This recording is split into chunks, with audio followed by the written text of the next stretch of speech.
Morning, champions. We're live.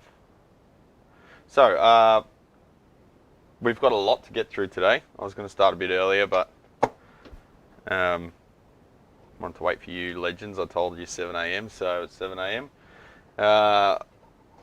Just so you know, a bit of housekeeping at the start. We've got it set so only subscribers can chat. So if you want to chat, subscribe.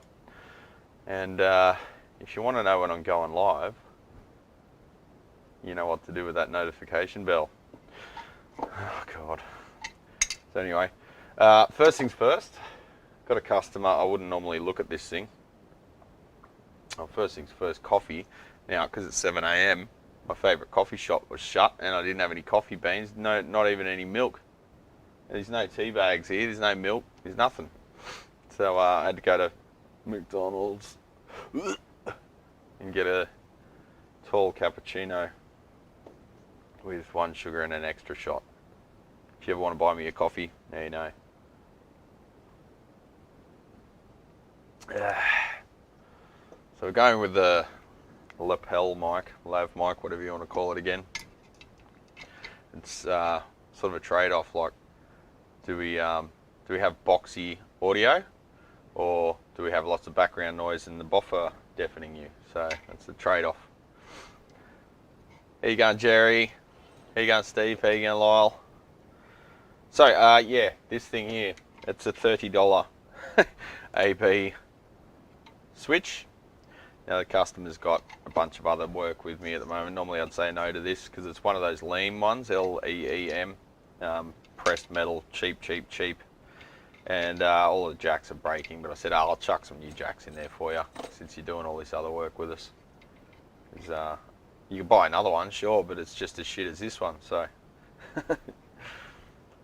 So anyway, let's just chuck a couple of switchies on that, Switchcrafts.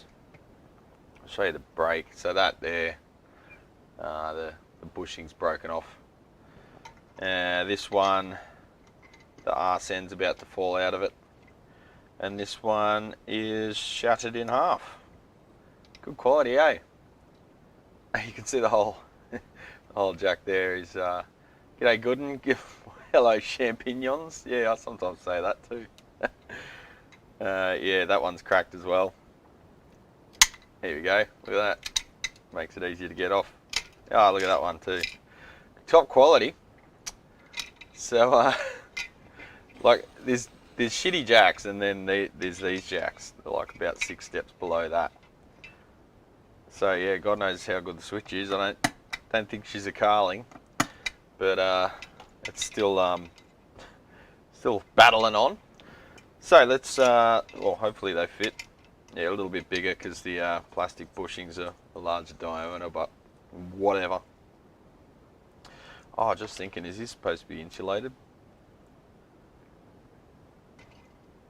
No, they're all connected to ground anyway.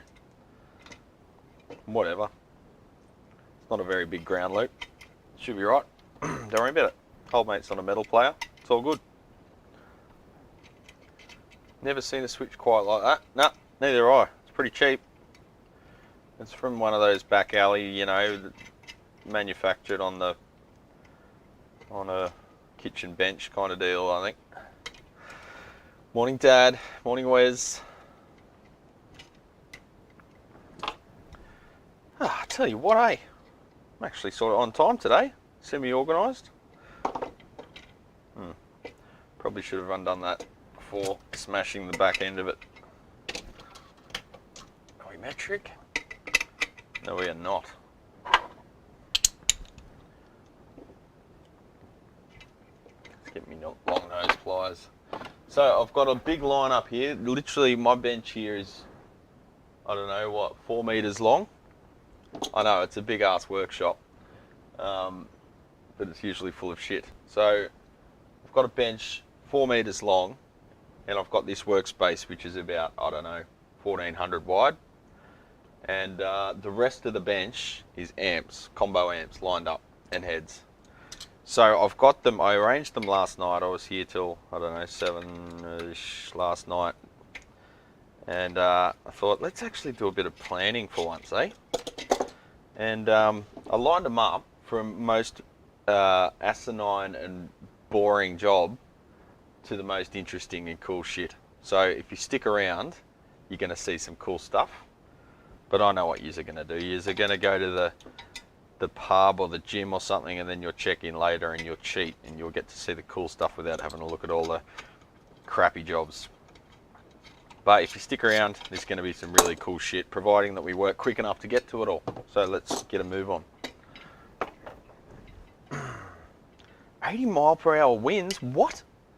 What's going on? Everybody make it through the weather. What's happening, champions? Is some blizzard or something in the States, is there? Fill me in. In the words of Virgin Mary, fill me in. Thought you'd like that. Big winds too. What, like all across the States? Bloody end times, mate. Parts order, next video 65 Deluxe, not a reissue. Ooh, you get some beautiful amps there, lol.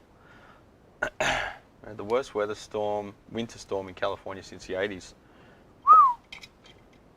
Oh, just gotta take the nut off there, eh?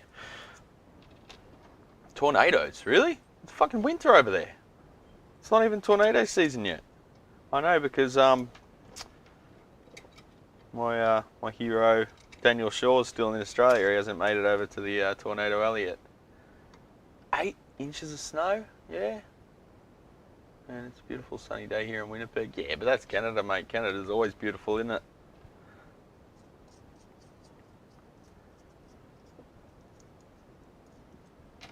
Except for the mosquitoes. I've heard about them. The national bird of Canada is a mosquito. You got the storm out of Texas too. When it's 80 in Feb, the next day's 40, we get tornadoes. Huh. Let me look at the tornado map now. Oh, I'd love to see a tornado.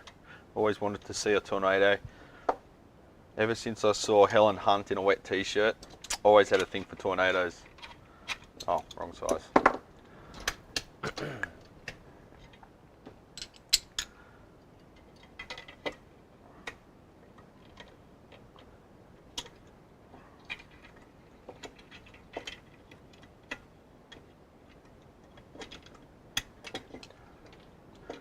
There's Twister.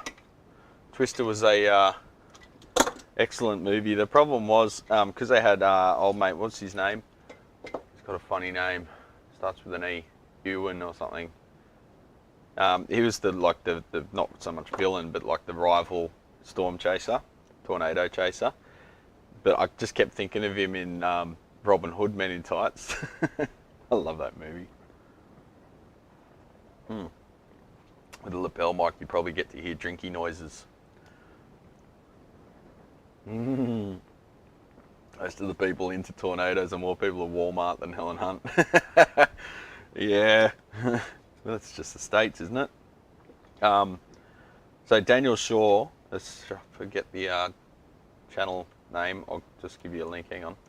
Daniel Shaw's an Aussie that I follow. He goes over there every year. I think we talked about him last stream, but I'll just give you a link to his channel because I didn't do that last time. When he goes over there, you know shit's getting real. Oh, Bill Hurd's live. Why am I live when Bill Hurd's live? Damn it. I should be watching Bill Hurd. Alright, stream over. Going to watch Bill Hurd. Bill with one L.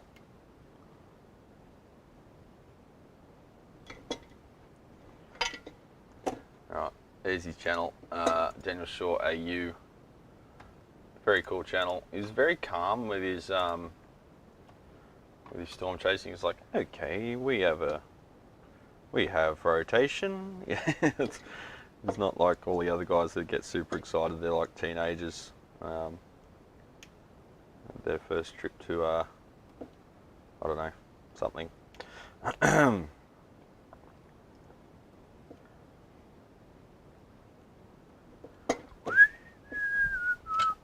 not in the trailer park anymore, Toto. That's the tornado scene out of Alice in Wonderland, yeah.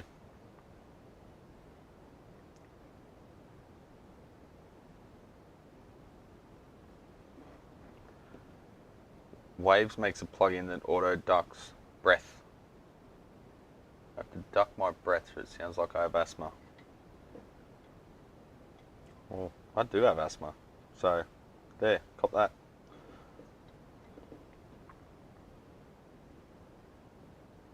Did. Not really a major concern anymore. When I was a kid, it almost killed me. Alright, Tinny McTinface time. We got cows, yeah, that was and what was oh, I'm all tangled. I forget the actor's name. He's in heaps of stuff, but he was like the rocker dude. He's like, food. We crave sustenance. And they went to a mum's place and she cooked them all food.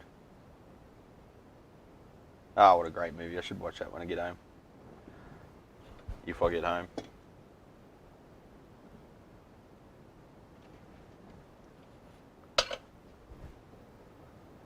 Deep breath, 29 bucks.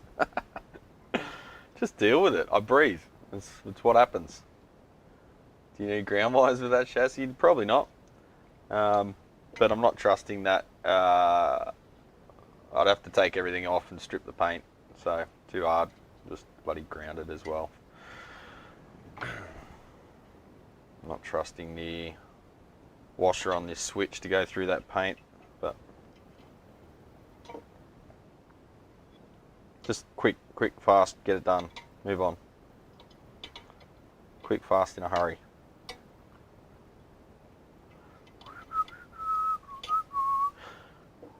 Oop, wrong way. God. That's what happens when you're talking. I got the shakes, the caffeine hasn't kicked in yet. Saw a bumper sticker that said RDM, hate you, hate Kansas. Taking the dog, Dorothy. Most people would be like, what? I went to a brewery last night. I know, weird for me, right? And they have very nostalgic names for all their beers, and one of them was called MS-DOS. And I asked the dude who looked in his 20s, who was serving the beers, do you know what MS-DOS is? He goes, I'm aware of the concept. It's like, man, you know you're old, eh? Okay, so I can turn the... Oh shit, it's happened again. I can turn the BOFA on, providing I don't break it. I can turn the BOFA on without deafening you. Come on, play the game, champ. I know it's Saturday.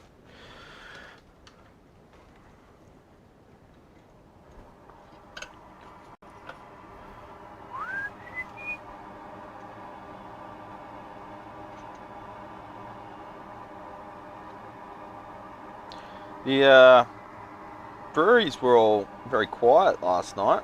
We went to one and then had a beer and went to another and had dinner. And yeah, they're all pretty dead. So there was a football game on in Penrith. So all the bogans are at that. And Harry Styles was on in Sydney. I wouldn't know him from a bar of salt. But yeah, everyone was at that bullshit, so we had the breweries to ourselves. It was fantastic. There's breweries everywhere at the moment. It's great. You have still have Windows 3.11 discs. I remember installing them. You get to the 12th disc or whatever, 3.5 inch floppies, but it's okay because they were double-sided, double density, and then it has a read error. Abort, retry, fail. I grew to hate that message. You do everything right, and it's just a corrupt disk because it's got a, I don't know, you put it too close to your cathode ray TV or a monitor. That was the other thing. The cathode ray monitors used to degauss when you turned them on, and there was a button to degauss them. Oh, the screw's not fitting. What the hell? But yeah, if you had your discs too close to the monitor when it degaussed your bloody storage media too. Erased it. Yay. Had the degauss button. It was really fun as a kid because you press it and the screen goes all wobbly for a minute. That was cool. Big old stack of floppies. I'm that old that I actually used 5 1/4s at one point. But you know, it's probably a bit behind the times because I got all Dad's scraps, didn't I, Dad?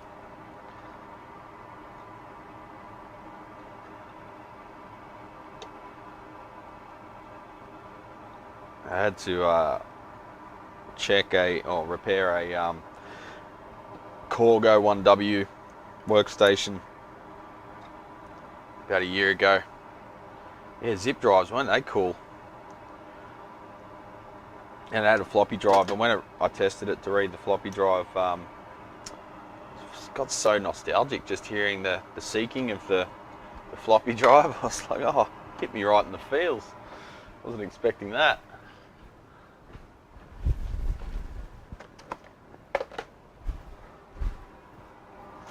Alright, one AB box fixed it. Piss that off, I'll put it with his other job. Alright, next lamest job. We're working our way down the lame ladder, with each job being less and less lame. Hopefully. Input jack replacement on a Fender, at least it's not a Squire. Fender frontman amp, whatever that means. I don't know any frontmen that would use this. But he brought it in, he was very adamant, he just wanted the jack replaced. I said, your light looks a bit fucked up, what's up with that? And he goes, no, I don't want that fixed, don't worry about that, that's fine, it works. It was like very fast speaking, like, don't charge me anything. People get really worried when you point out extra shit that's wrong. No, I don't want that. Okay, no worries, champ. Oh, fuck. It doesn't even have a back on it. So he's got access to the main. Oh, God. I shouldn't even work on this. He's got access. You can just reach in there and touch the mains. That's fucked. That is fucked. Where's the back, bro? I'm going to ask him if he's got the back. Otherwise, I won't give it back to him. Alright, how does this thing come out? So, 2 screws from the handle, and the handle screws are almost touching the circuit board, so that's fun.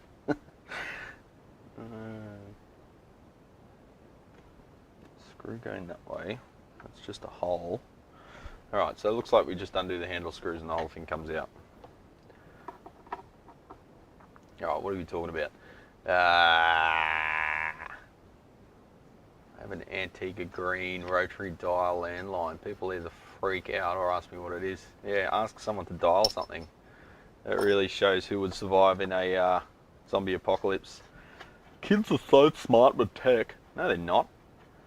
They just know how to press buttons on social media. Get them to write a basic program. That's stuff that we all could do back in the day. Kids aren't tech smart. Don't give me that shit.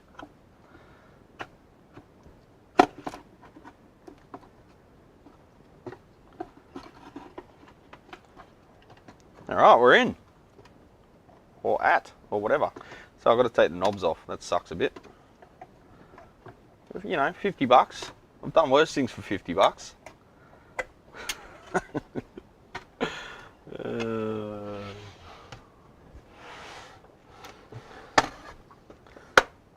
Alright, knobs coming off. 2 weeks away from Europe, been crash studying French. Oof. We're not trying to learn German. Yeah, I tried. It's really hard. The average Vietnamese speaks better English than the average Memphian. Yeah, well, that's right. That's why going to anywhere in Asia is cool, because pretty much everyone knows English. Had a lady mad because her backup wasn't working. She'd eject the floppy and stick it in the file cabinet with a magnet. because it sticks to the steel. Yeah, that's the problem. Head first. How you going, Jace? Was it 3 floppies for MS-DOS or 7 or 8 for Win? I think it was 3 for MS-DOS. Yeah, that sounds about right. That sounds gross. Let me just poke out that little air hole. They never get it big enough. Yeah, I think it was 12. I think it was 12, Lyle. 12 discs. Windows 95. No, Windows 95 was CD, or I think it was CD, or it was you had like a fucking million of them, and there was all add-ons and shit. German food has a reputation, perhaps undeserved, for being heavy on meats, sausages and gravy. Yeah, well that's because everyone goes over there during Oktoberfest and that's all they eat for that.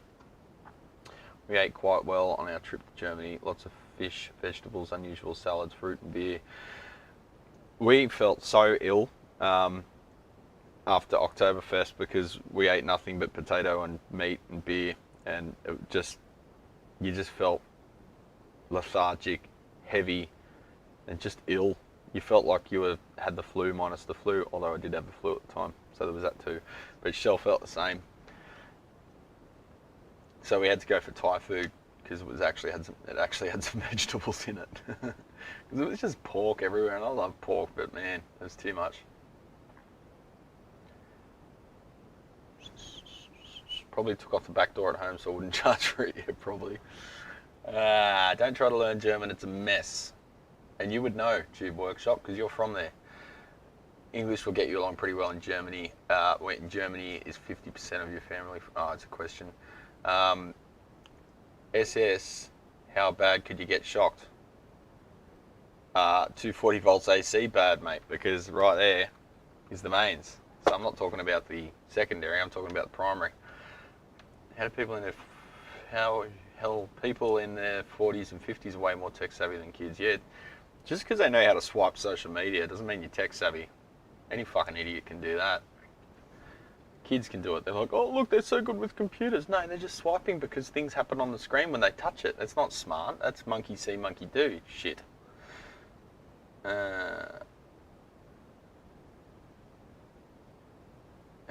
70s in-laws knew their way around iPhones, Macs and Windows really well. They made their own website and run their own social media for their B&B. Yeah, good stuff.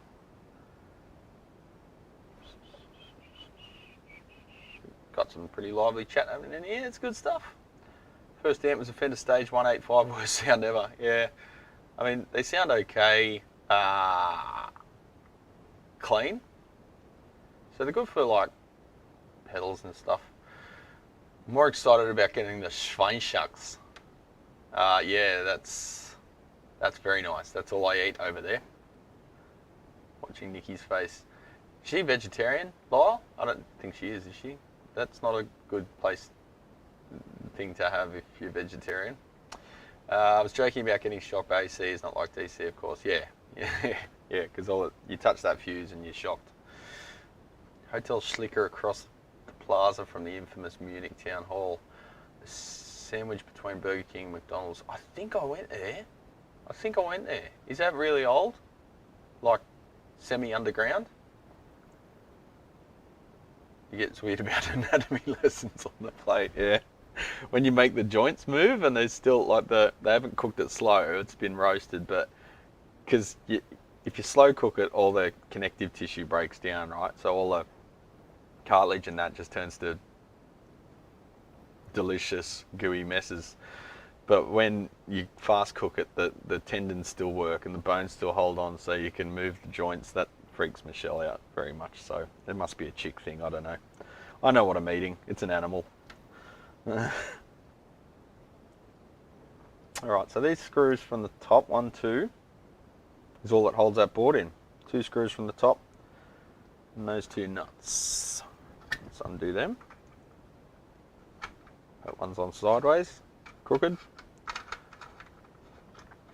So I just finished a Mesa Boogie Mark 1. Ill-advised job number 600 for the year. It was a mass post-phase inverter master volume retrofit and a reverb retrofit, like literally installing reverb into an amp that never had it. Now, I didn't want to do a video on it because I don't like doing videos on Mesa Boogies because I sound too negative. But installed the tank, the bag, the transformer, 2 valves, did a Fender style reverb, half a triode unused, half a valve unused, 1 triode unused, and it sounded great. But I did the Mesa circuit to start with and it sounded terrible. So I said, screw that. Customer wanted to start with the Mesa circuit that was on the original Mark 1 schematic and it was terrible. So I went to more of a modified Fender design and it worked well. This has already been touched up, solder joints.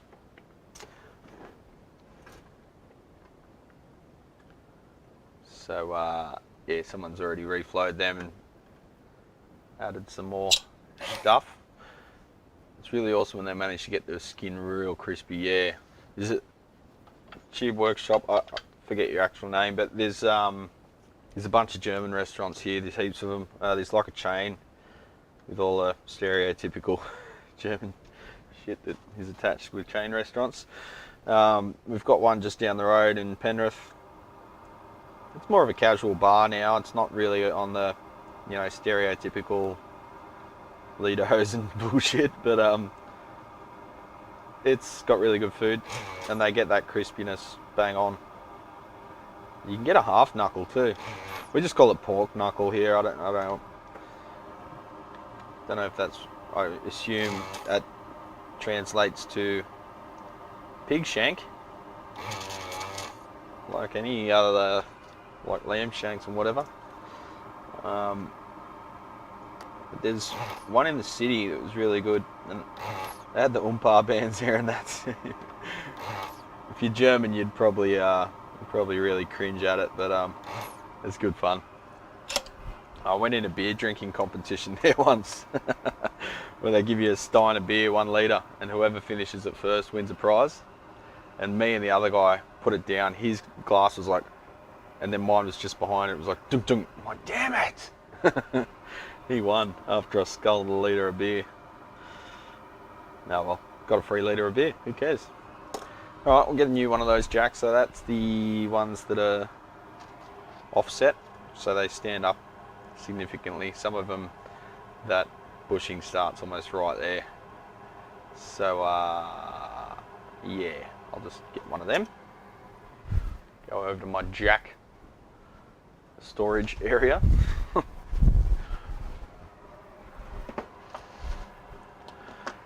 There was indeed another famous semi-underground pub nearby. I forget the name of it. Visit Germany. We don't like heavy drinking crowds. Yeah, we went there and it was really quiet, and it was like medieval, eh? You know how back in the day people were a bit malnourished and a lot shorter than they are now. You had to sort of like duck to get in under the rafters because it was so small. There's one. It's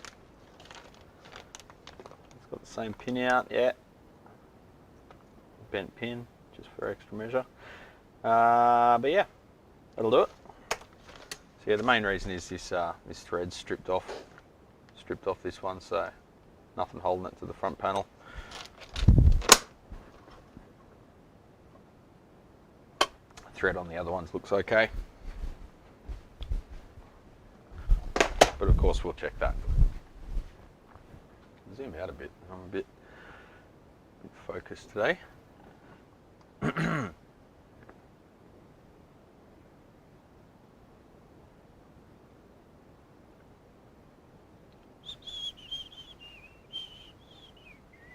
Ranging far from the tourist traps, yeah.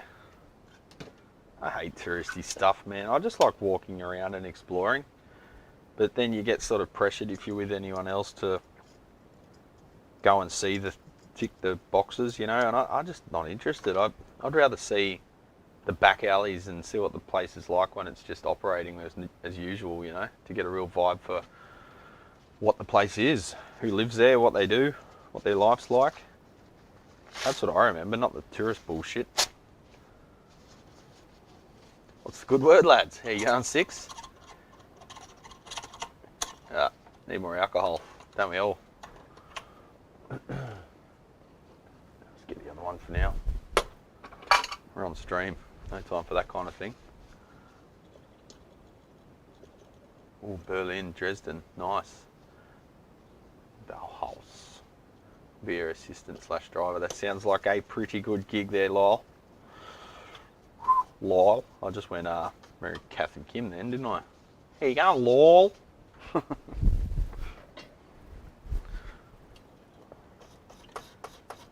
I saw the American attempt at Kath and Kim. They just don't get it. The very concept is just no. Okay, so they've ripped the pad. Of course they have. What amp comes here that hasn't got a pad ripped? How you going, Sis? Not bad, Kyle. They did a Seppo version of Rake. I don't know what Rake is. A Seppo version.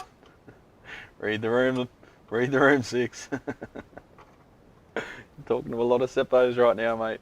Be careful. Alright, so the main reason this has probably failed is because that pad's pretty much not there anymore. So let's do something about that. X-Acto knife, as they call it in the States. Hobby knife, we call it here. Art knife. Expose some copper. Let's put a little bit of bus wire on there and wrap it around the terminal.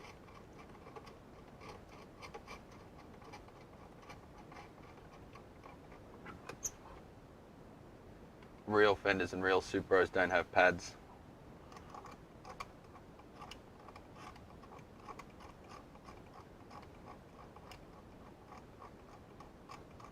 They also don't cost $50 to repair.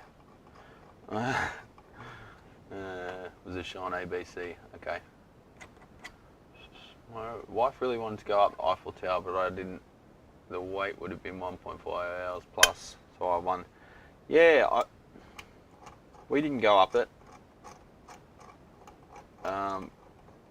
The area was just flooded with scammers, and I was really turned off. I didn't enjoy Paris at all. I thought it was a fucking shithole. I couldn't wait to get out of there, to be honest. So many people trying to rip us off, like roll us in the street and shit. I was on guard all the time, trying to look tough, and as a result, was probably very arrogant to people that were trying to be nice to me. I think we spent most of our time in an Irish pub because I hated Paris. I saw the fucking Sacré-Cœur, and that was about it. I think I was kind of over it by that point. I was all London and Oktoberfested out. London was great. I loved London. We might get away with just folding that terminal over, I think. Went up the Eiffel Tower in 05, much shorter line in Feb when it's 10 degrees, yeah. From the very top you can't see the city. Everything's too far. Wow. Top of Arc de Triomphe. Here's a better view, yeah. I think I bought a book on architectural design in Paris though, so that's my memory of Paris, buying a book.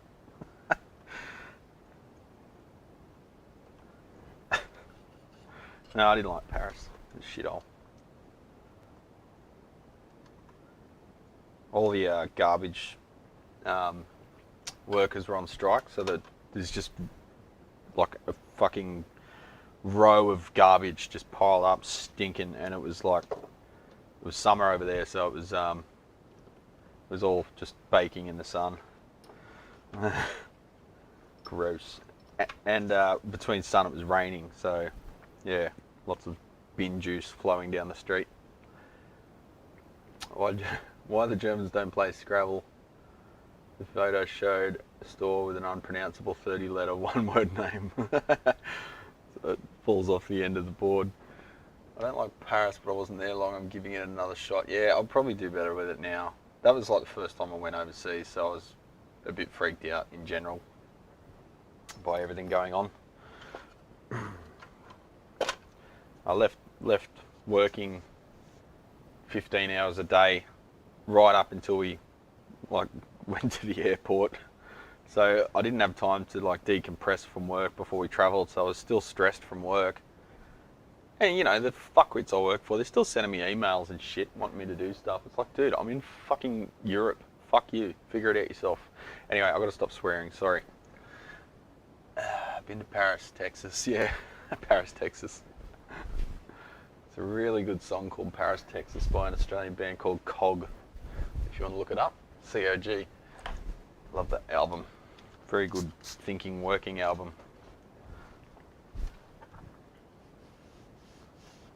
Just clean the front panel for him because I'm nice like that. I've loved Paris. I'm a child of the woodsy far suburbs, farm country. Yeah, I'd love to see the country of France. That'd be completely different. That'd be another ball game altogether. Let's give the pots lube while we've got it open.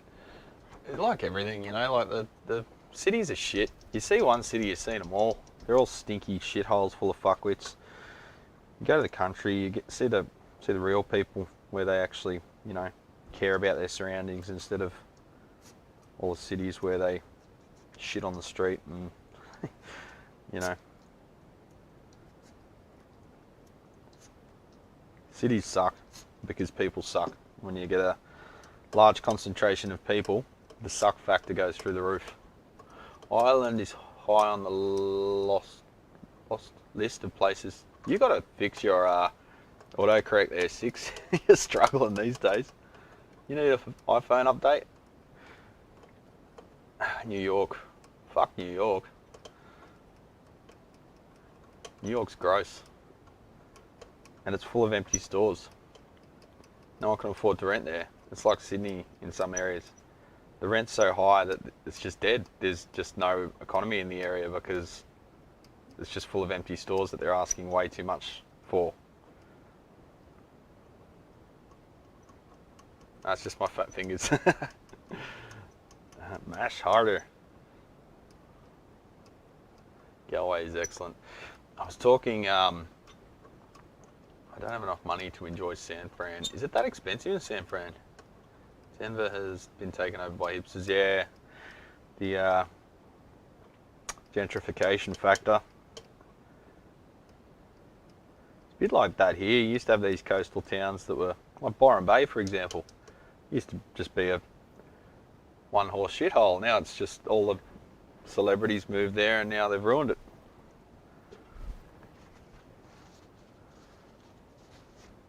Greedy developers and landlords. Yeah, they've got too much money. We've got to tax the shit out of them. That's what we've got to do. We've got to close those loopholes. Too many people have too much money and they're amassing it. Anyway, we're on to politics again. Back to amps.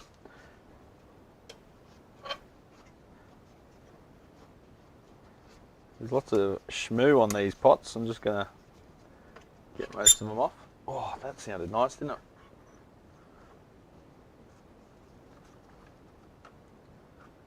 it? LA was the 4th most expensive city in the world, really?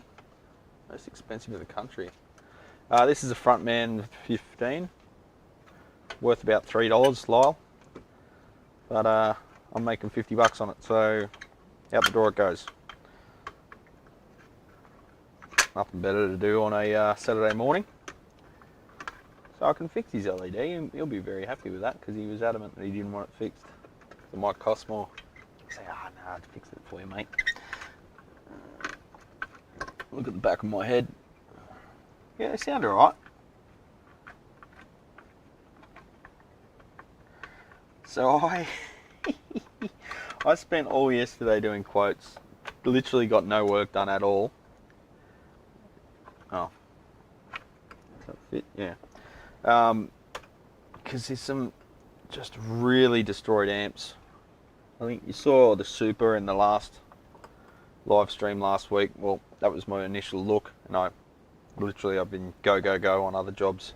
Haven't had a chance to actually write up a quote until yesterday or the day before. The overall quote for that restoration, optioned to make it a bulletproof beast, was over $3,000. I don't think he's going to go ahead, but we'll see what happens, because often I've thought that and they've said yes and I've been, what? But he might have bought it when he was 20, you know, you don't know. Anyway, he's got all the options there, and like every speaker was shot. The cabinet needs re-gluing and restoration, it's just everything. And then I had a twin reverb that came in. I think I mentioned the Super to him because he saw something online about it, and he said, oh, I hope it's not going to be as bad as that. Okay, it's not as bad, but it's still not great. Like one of the speakers was blown, the reverb tank doesn't work or something, and work done to it. I think you saw on my personal Facebook page the mods there, Lyle. There's nothing in particular bad with the mods, but the owner didn't want that. So he's a country rhythm player, and they've basically tried to turn the normal channel into like a Marshall thing, like you said, Marshall-y boxy type thing, I guess. Trying to get overdrive out of it, and he didn't want that. He just wants a twin, representative of a silver-faced twin. They've black-faced the phase inverter and output stage. It's not bad for Macca's coffee, let's be honest. So he just wants it reversed. They did a partial recap because no other techs seem to think that a recap means replace all the electrolytics. They just replace the ones that have blown up. So he wants a full recap. He wants it reliable for the next, 20 years. So I quoted that one as well. But that was a big quote in terms of the, the length of the document. So it'd be nice to just get some simple jobs. Hopefully we've got some of them today instead of full rebuilds. Just feels like the jobs are coming in quicker than they're going out at the moment. Every person that turns up isn't turning up to pick up a job. They're bringing in 3 of them, so it can be a little stressful. They want 1 meg. Sorry, excuse me. I don't remember on your drawing, but if they went to 1 meg grid leaks on the PI, yes they did. Make sure the cap goes down to 1 nanofarad. Yes, they did that too. Instead of the 70s stock 10 nanofarad. Yes, they put a orange drop on the input of that 1 nanofarad, so they were aware of that. They knew what they were doing. Just the implementation wasn't fantastic. But we're a bit anal around here, as in analytical. Dirty mind. All right, fixed his LED. We'll be happy with that. Alrighty then, let's put this thing back in. I think there was an option, it looks like there was an option for reverb here, look here. See the components here with 2 headers, unpopulated, another op amp, so that was probably a reverb, I guess. Alright, I like looking at these things, seeing how they do it for the price. That's why we make the big bucks. Yeah. Love to see County Cork. Huh. I haven't been to Ireland, but we have a family friend who travelled the world for work. He hated travelling, but he said he really, really liked the people in Ireland. It's probably the whiskey, I'd say. The whiskey makes you like everyone, or fight them. No, it's more rum. Alright, not cleaning the knobs. That's all you get for 50 bucks. Not taking any measurements either.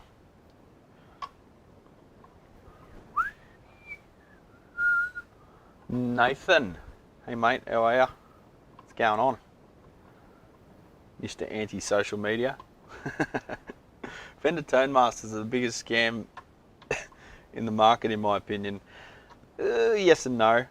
If they weren't so expensive, they'd be better. But honestly, I don't think you need all that digital shit can't you just do it with analog discrete circuitry? Like, yeah, I don't know. You probably get closer to the original tone if you just did the similar topology with some solid state stuff. The biggest problem is the DSP boards dying. The ice power boards will be available for, you know, a reasonable amount of time. If they were like $1,000, it is what it is. But yeah, I've got a dual rectifier solo here that disproves your thesis. Well, race, don't they? Someone's ripped the Tolex getting the chassis out in the past. Wasn't me. Wasn't me.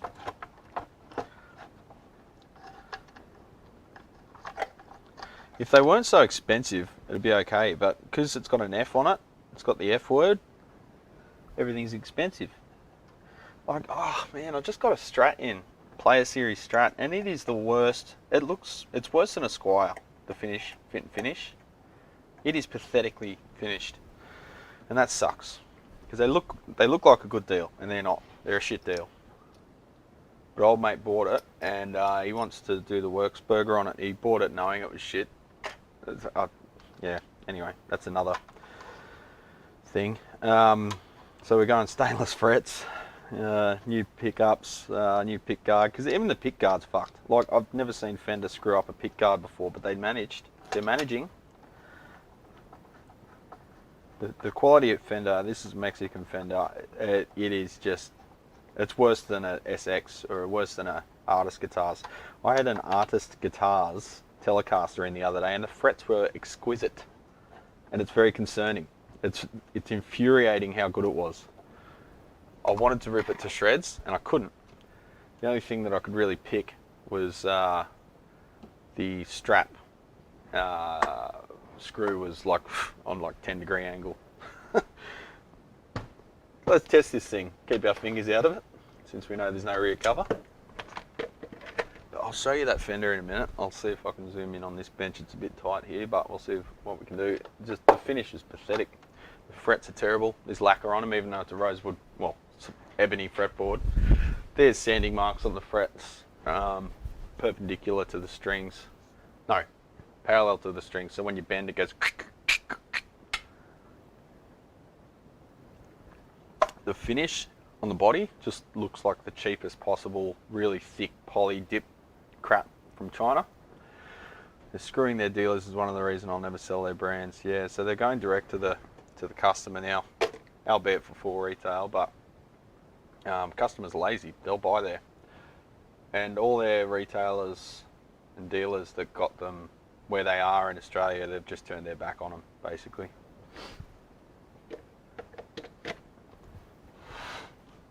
We have power, we have no hum, that's promising. Let's get my guitar.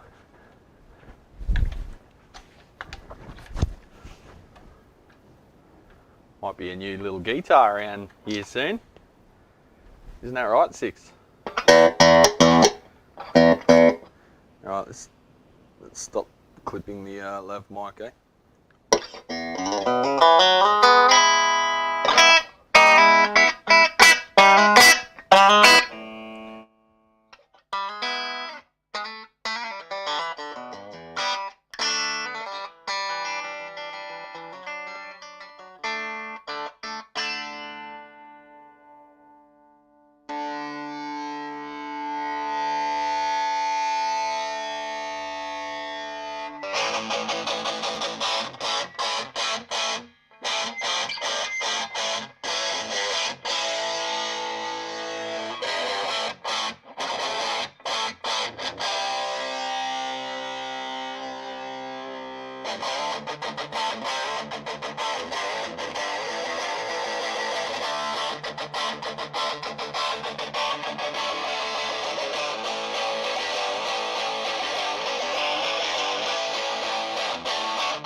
So it works.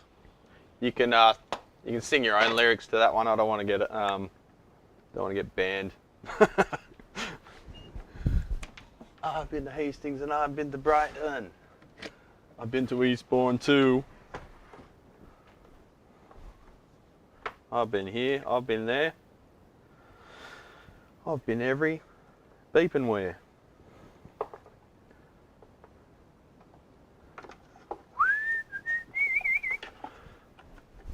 Alright, that one can go away before it kills someone. Next, we're working our way up the ladder of pus. So eventually we'll get to something that is worth owning, if we're lucky. Oh, what's the worst one? It's a toss-up. I don't know. We've got 4 pretty bad amps here. Let's go this one. Now, I've got no report on this one. I think I've seen this one before. That rings. I think about 5 years ago I worked on this because they wanted it back soon, and the power button was gone, and the only one I had was a bit narrow for the hole. And I said, I can give you this one, but it's not. It'll work, but it's not pretty. And they're like, yeah, it's fine. So I reckon I've worked on this about 5 years ago. Oh, there's pics in the back. Sin for me. Pics. Interesting. So no report on this. So I'll just plug it in and have a go, eh? We're not going to blow anything up, hopefully.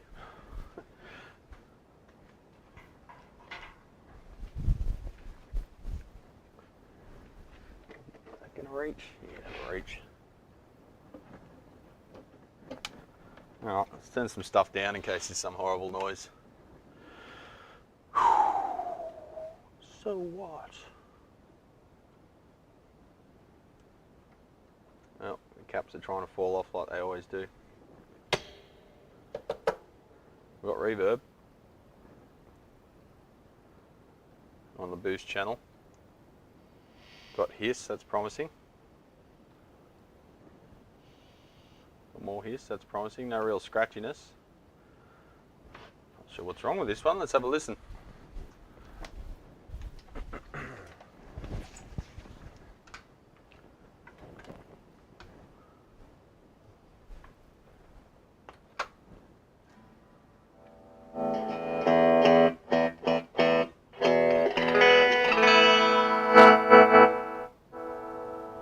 I know the problem. Guitar's out of tune.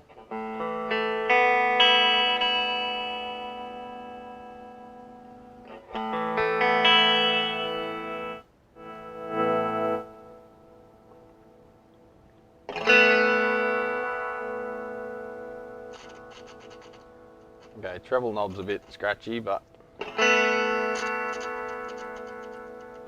sort of going away as you use it too. A bit.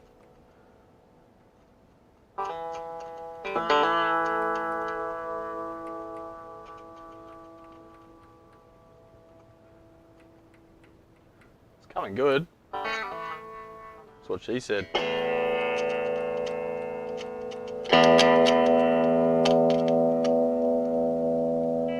Yeah, it's the different tone master there, Kong Per. That's a different amplifier. Nothing to do with the tone master. They're just doing that. It's just confusing, I know, but the 90s tone masters are nothing like the current ones. They're not even the same family.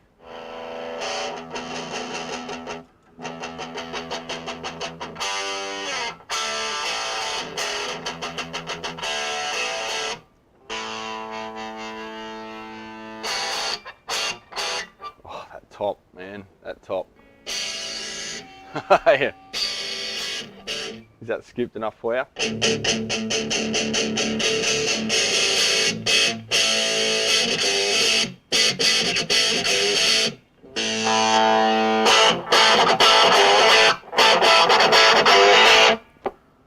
Is that clipping?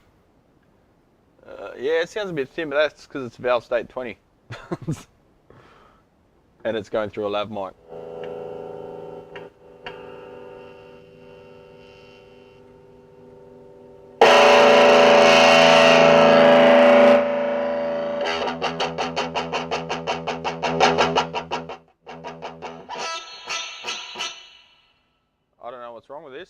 besides that travel pot being scratchy, everything's fine.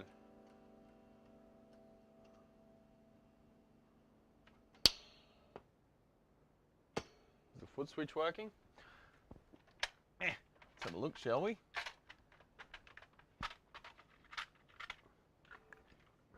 Got my shorted plug here. It's handy for checking foot switch operation. Yep, channels are switching. Don't know, I'll need some clarification on that because it seems to be performing fine. I'm not going to dig too much deeper because we've got too much to get through today. If that's the case, I'll not charge them for the bench fee. If they sent it to me in error, like maybe it was another one they meant to send. It's a school, so they've probably got like 20 amps.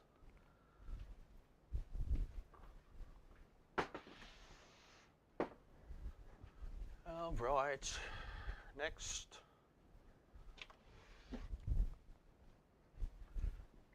MG30 DFX. This one's been abused. Apparently, there's a kid at the school, bit of a problem child. You can't hear me. You can't hear me. You really? It's lower than before because I turned the gain down because I was playing guitar through it. Thanks for reminding me, legends. Fell asleep waiting for the live stream. What? Come on, man. I was only 2 minutes late. What time is it over there? What are you sleeping for? It's only the afternoon, isn't it? Not clipping, but equal to nails on the chalkboard. Well, that's the valve state tone, mate. You just don't appreciate it. You're just a hater. Okay, so this one's got missing logo. It's been ripped off by a problem child, apparently. In the teacher's words, he's a little asshole. I think, no, maybe I just made that up. So the caps have disappeared. That pot feels really bad, and everything's moving. It shouldn't move that much. The whole board's moving. 3 PM Central Time on a Friday. Get to work, mate.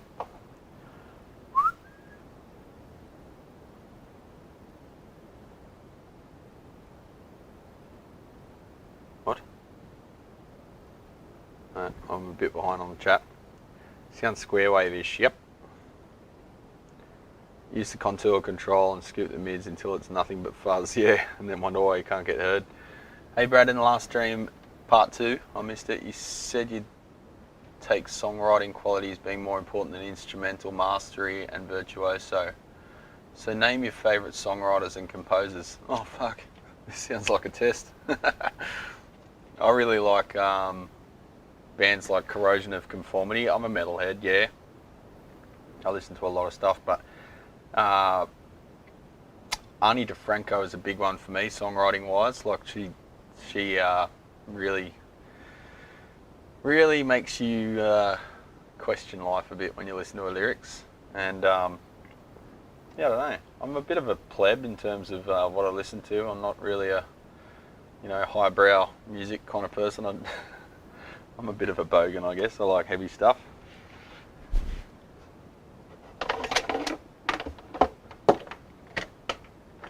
I mean, God, I'm a Suicidal Tendencies fan. Have you listened to those lyrics?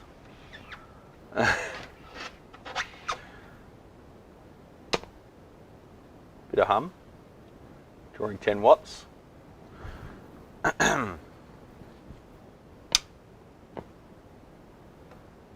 Alright, let's plug in. I really hope there's something wrong with these amps. Why are they bringing them around if they're sort of, it's a school amp. You expect it to be a bit funky, don't you? You don't expect it to be like pristine.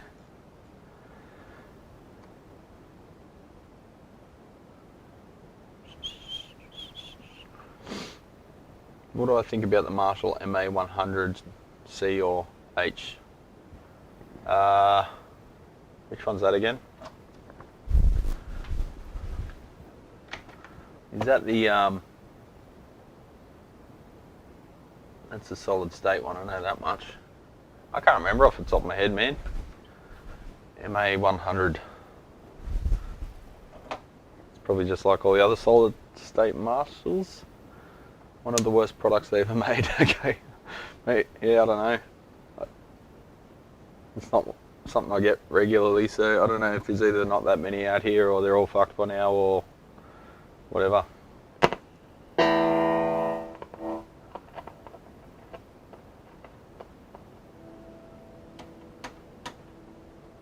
Alright, so we've got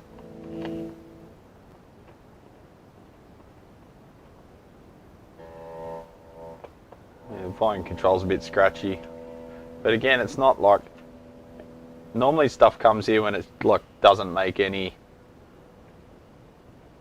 volume, like doesn't make any noise at all.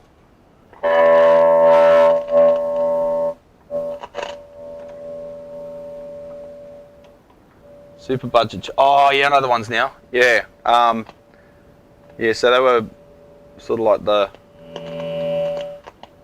Yeah, I know the 1.6. I did have some of them. It was nothing major, but they weren't built very well. Alright, so that treble is like on or off.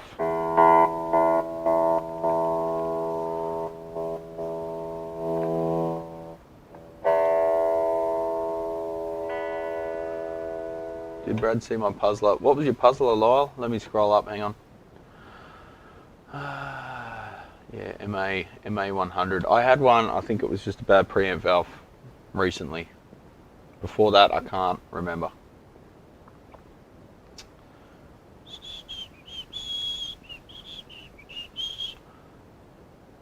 Okay, my guitar tech friend just had a custom shop Clapton Strat in, $4,000 guitar, where all the screws on the treble side of the guitar were rusted to bits.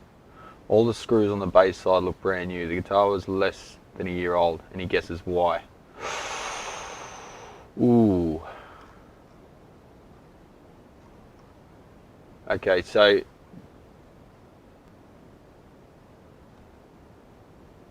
was it an old guitar?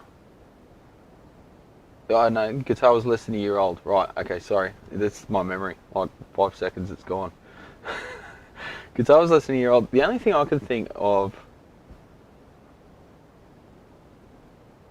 so if they were new when they were put in,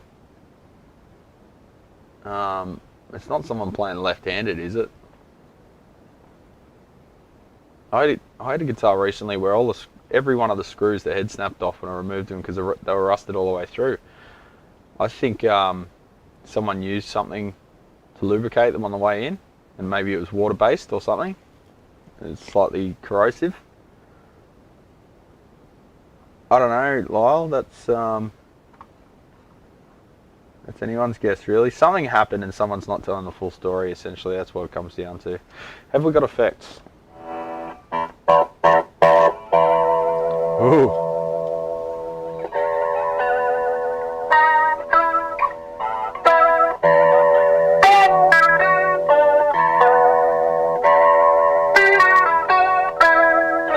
Should learn that. No quarter.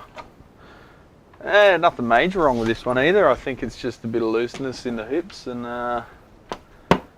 dirty and needs some pots cleaned.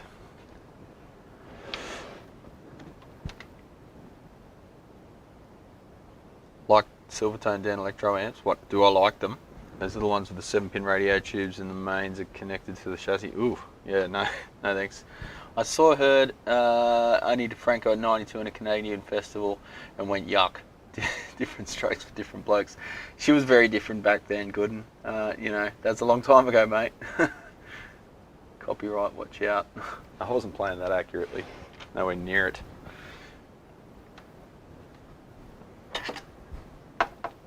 She's very percussive playing. Early on she was very aggressive with the acoustic. Very unique style. I can't play it. I can't even come close to playing her riffs. They're nuts. She's like, it's like slap guitar, I guess. She's an amazing player. She sings while she's doing it and writes very heartfelt songs. I don't know, ever since I first heard her. First song I heard from her was Manhole. And I was like, whoa, wait, hang on, who's this?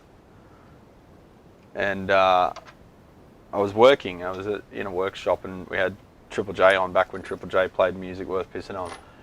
And I was like, whoa, hang on. And you know when you stop and you wait till the end of the song and you're waiting for the DJ to back announce it, and then another song comes on, you're like, you fucker. So then you got to sit through that song, and then you got to wait, and you're like, hang on, who was that? Ani DeFranco with Manhole from a new album at the time. I was like, oh shit. All right. So straight away I went to the record store. I actually did, and bought her. By then she had a compilation album, or a best of album, called Cannons, I think, and that had a taster of her whole career up to that point, a little bit off every album, and that was great because I got a good double album to give me an idea of what she was all about. And then I went and bought her individual albums as I could afford them, and they're great. Got to stop using the word great because it's very shit. My English teacher would be upset with me. So they're just held on by the nuts on the front panel, and they're very loose. So let's tighten them and clean the pots, and then that's probably about it for this one. Check the solder joints around the input jack. The Melvins, yeah, Melvins also. Melvins also. Melvins are awesome. What about the Melvins? Ain't King Buzzo a crazy guitar style? Yes, he is. Ugh, cockroach. Ah, got a wing stuck on my finger. Gross. Ugh, fucking hell. Vacuum.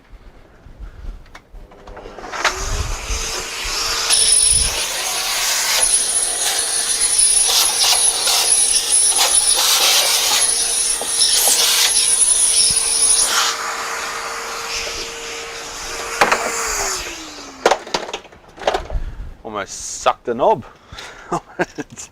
Almost sucked the knob up. There's a lot of empty room in that chassis.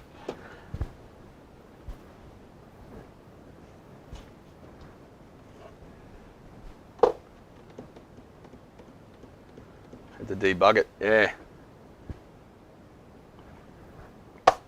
Yeah. Alright.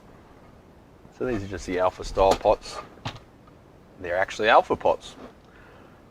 I'll just work a bit of lube in there. Sorry, I've just got a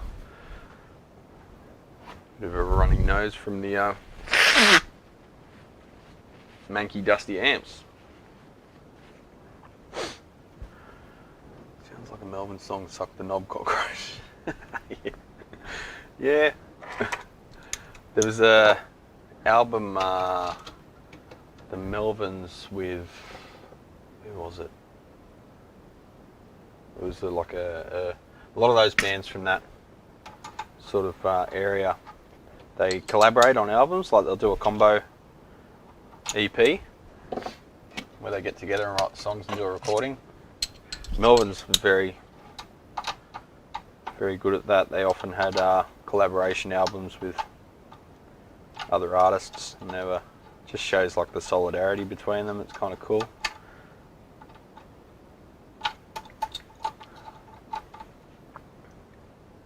Yes. When you say ex-Dead Kennedys singer, are you talking about Jello Biafra?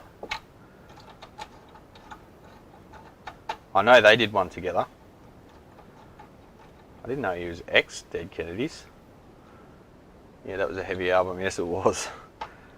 But he did one, the Melvins, and it was like some stoner rock band, and it was really good because he added this extra depth to them that was just, the songs just went places you really didn't expect.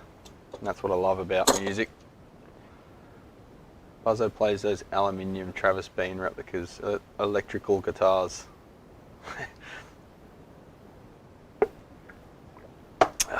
Man, people are too obsessed with lightweight shit these days. That's my pet peeve at the moment. Like, I had a guy picked up a Blues Junior, and he goes, "Oh, it's heavy." I go, "No, it's not. Eat your Weet-Bix, mate." God. People are getting weaker. What's wrong with them? The Blues Junior is not heavy. He left in the 80s. Jello had a fallout over money. They replaced him with it. Really? I thought he was still, yeah, okay. I know he did solo stuff. Oh, gross. Yeah, see, I'm not Not really up on the history. I thought he was involved with them into the 90s and 2000s at least. But yeah, I guess that's about when he started doing solo stuff, wasn't it? 12 pounds. That's only 6 kgs. That's nothing. 6 kgs.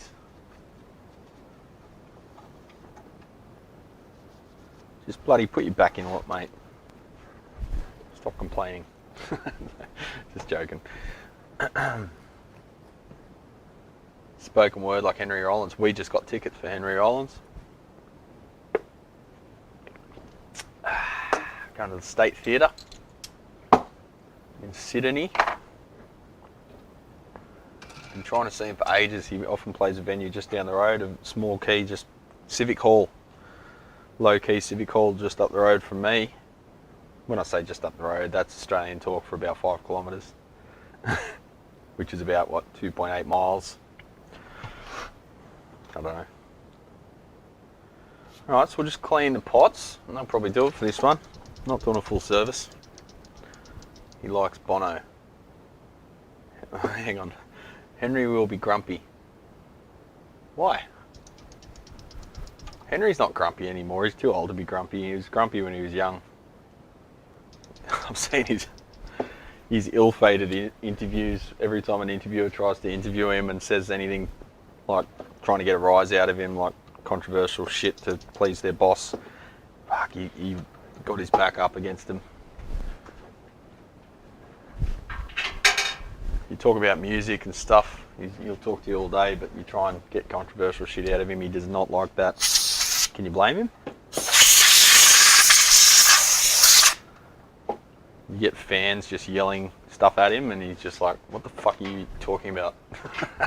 And he goes up and confronts them. It's real. I wouldn't want to be confronted by Henry Rollins even at his age now, but when he was in his 30s, Jesus, he was an imposing figure.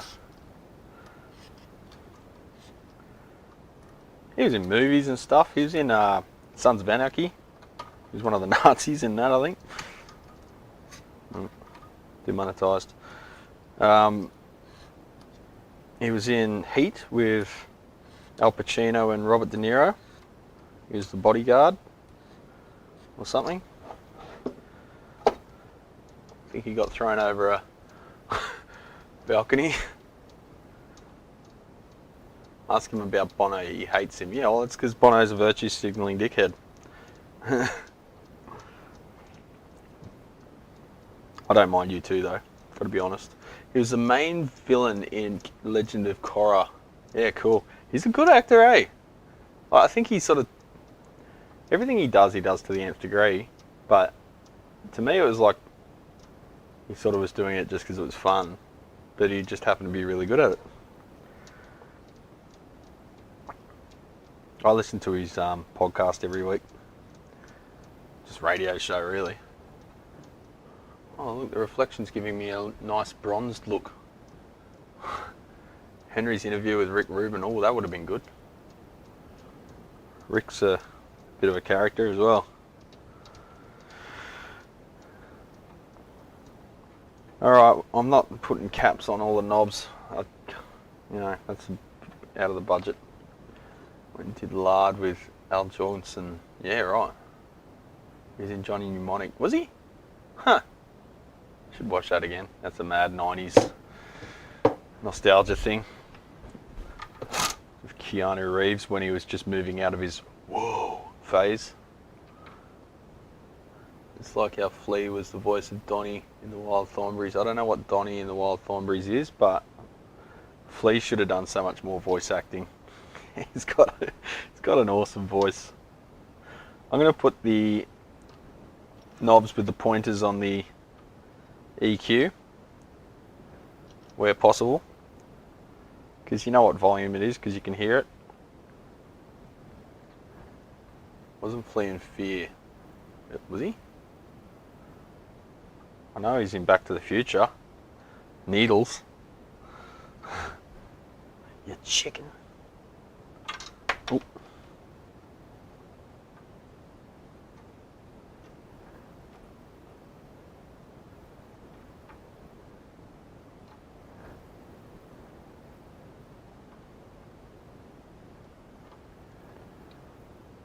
Chili Peppers played a, oh no, I think it was just Chad Smith when he was in town and they were doing the tour just the other week. They often do like a side show under a secret name at like a nearby venue the night before or whatever. But Chad Smith just rocked up to a bar. He went to go see a Chili Peppers cover band, because of course the band's in town, so all the cover bands are playing in the city and stuff, because that's like, you know, the people that are too cheap to go to the gig go to a cover band. Leaving is the best stage name ever.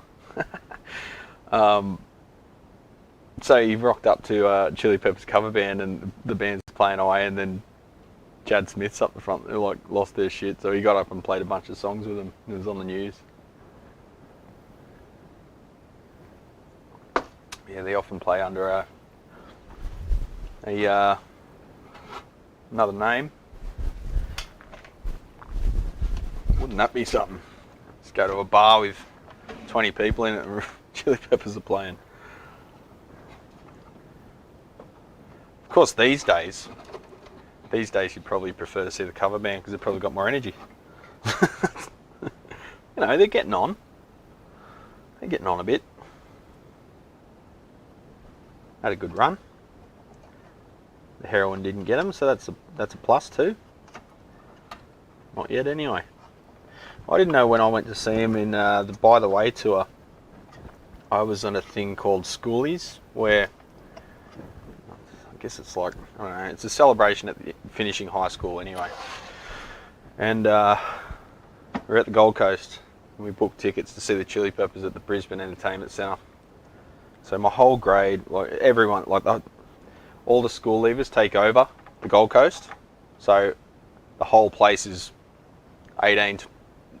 17, 18 year olds. And it's just, the whole place is overrun by them. So chaos. And then we went to see the Chili's, and that was fantastic. But I didn't know, I only knew when I read his book about a year or two later that he was on the Harry during that tour. That's when he relapsed. He was clean for like 10 years, and coming to Australia made him take up heroin again, apparently. Schoolies is the Aussie version of Spring Break. But Spring Break's in the middle of the year though, how does that work? The first rock show I went to was Chili Peppers as a Stone Temple Pilots. Quite the first gig, mate. The first gig I paid to go to was Presidents of the United States of America. And that was supported by Jebediah and Custard, two local bands that were yet to take off, but no, they were sort of, no, they were happening at the time. It was about 96, I think. Monsters of Rock, whoa, it's quite a first gig. How's Saturday? Not great, because I'm working. Be nice if I was out going for a walk or a bike ride. That'd be cool. Or cooking breakfast or playing guitar, but here I am working. Because that's what it takes, mate.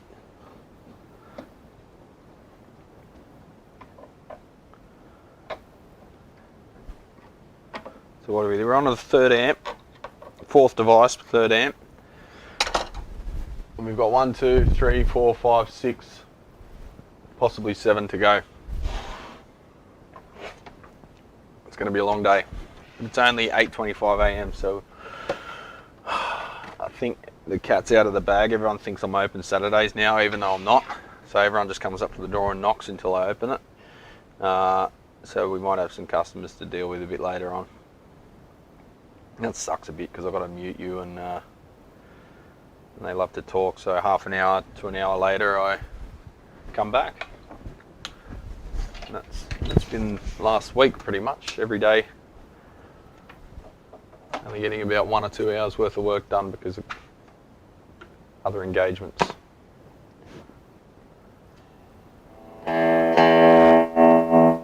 Alright, so those pots are cleaned up, alright?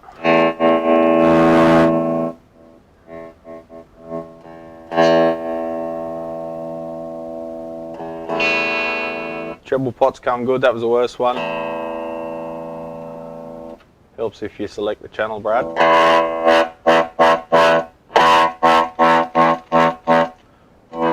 okay, still a bit scratchy, but only in the lower range.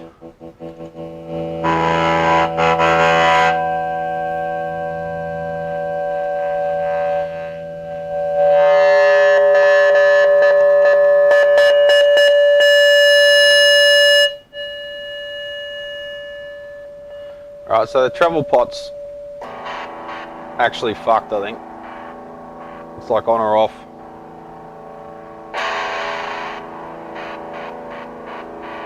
So I might have to change that out. That sucks a bit. Got a bit confident there and put it back in the cab. I'll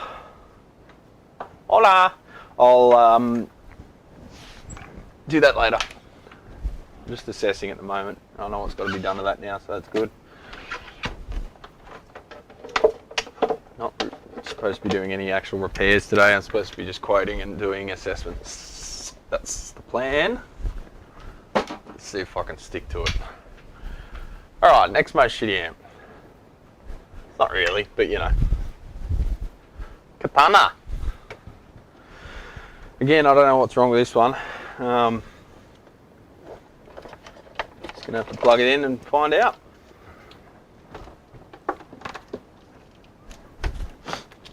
Kind of sucks when there's no report. Alright, so this thing's a bells and whistles amp. Plugs in. Oh, I thought we had no power there, but it's got like a startup delay. Let's set everything midway-ish. Except for the master. Amp type, brown. Let's go brown.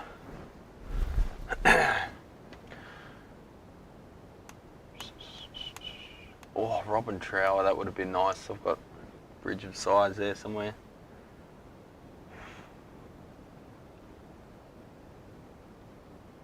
Shut up, stomach. You've got your coffee.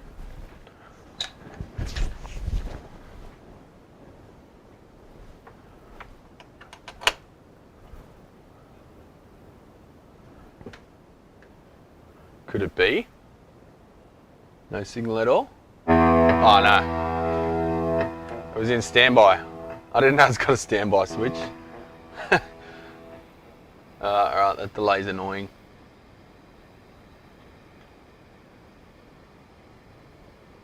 How do you turn it off?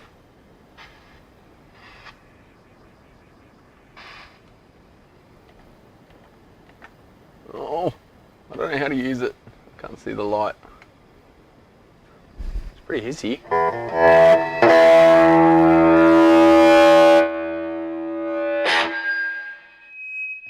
Ah, Jesus.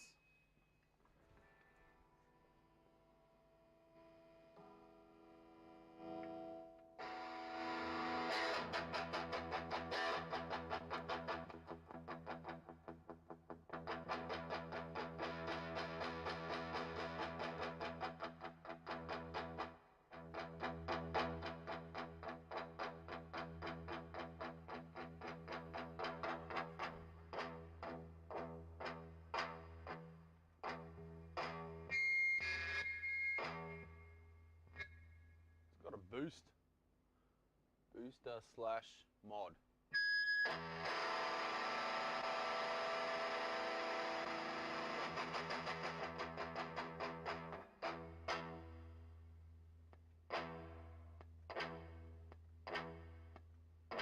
It's alright, how do you turn reverb off? You just turn the knob down. Okay. Channel 1.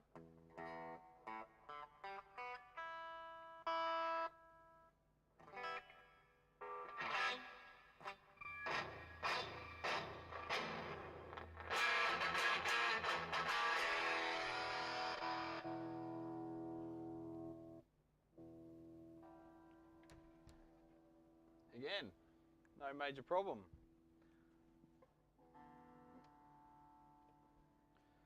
I don't know, man. Why am I getting all these amps that have not a lot wrong with them?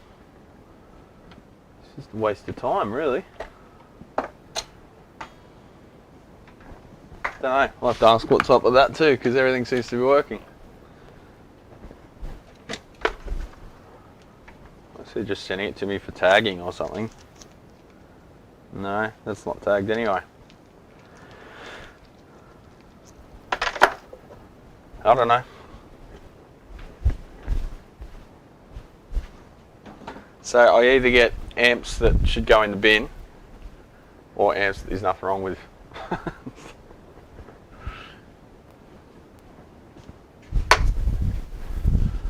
Oh, we're getting through them at least. It might be done by 10 o'clock. Next. Is there anything wrong with this one?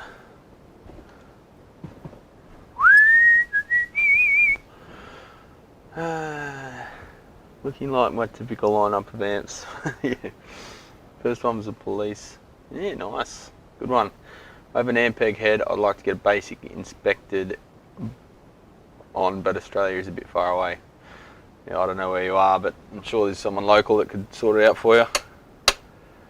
Alright, so on off, pull boost. Origin 5. Here's the controls. I don't know why they call them Origin, because it's nothing like anything Marshall ever made in their Origin days. This is weird construction. What's going on here? I haven't seen one of these yet. It's got like another grill there to stop you accessing the speaker. What's the go with that? It's weird. The speaker's not going to hurt you, bro. Ooh, the speaker's not plugged in, and it's a valve amp. So that could be a problem. Oh, are they aware that the speaker's not plugged in? Is that why it's not working? I'm glad I looked.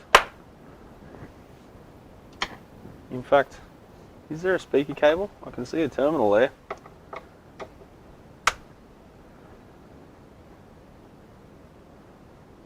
No, you never hear salty language on this channel, Alan.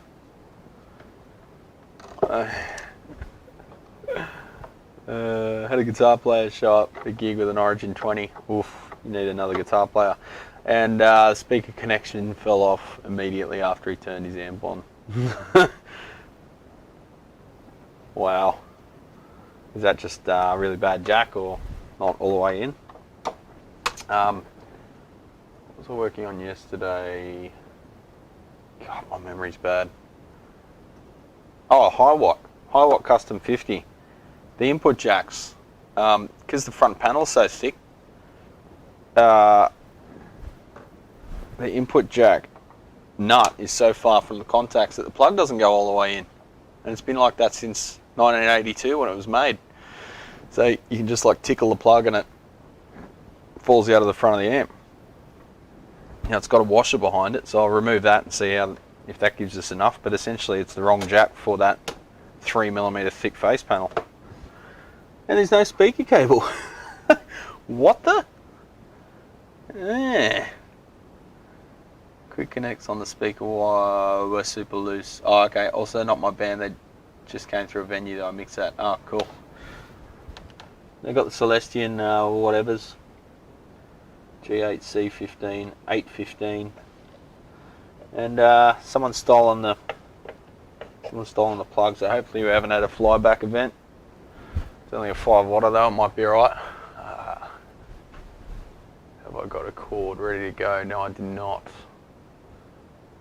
Oh, guess we've got to make one. Actually, I might have an old shitty Fender molded one I can just use for a sec.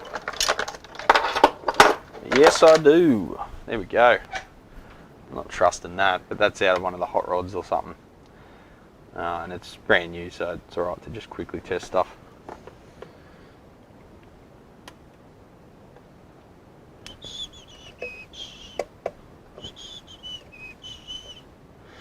Alright, I'll check the fuse, because if this has been run with no speaker in it, could have arced or something.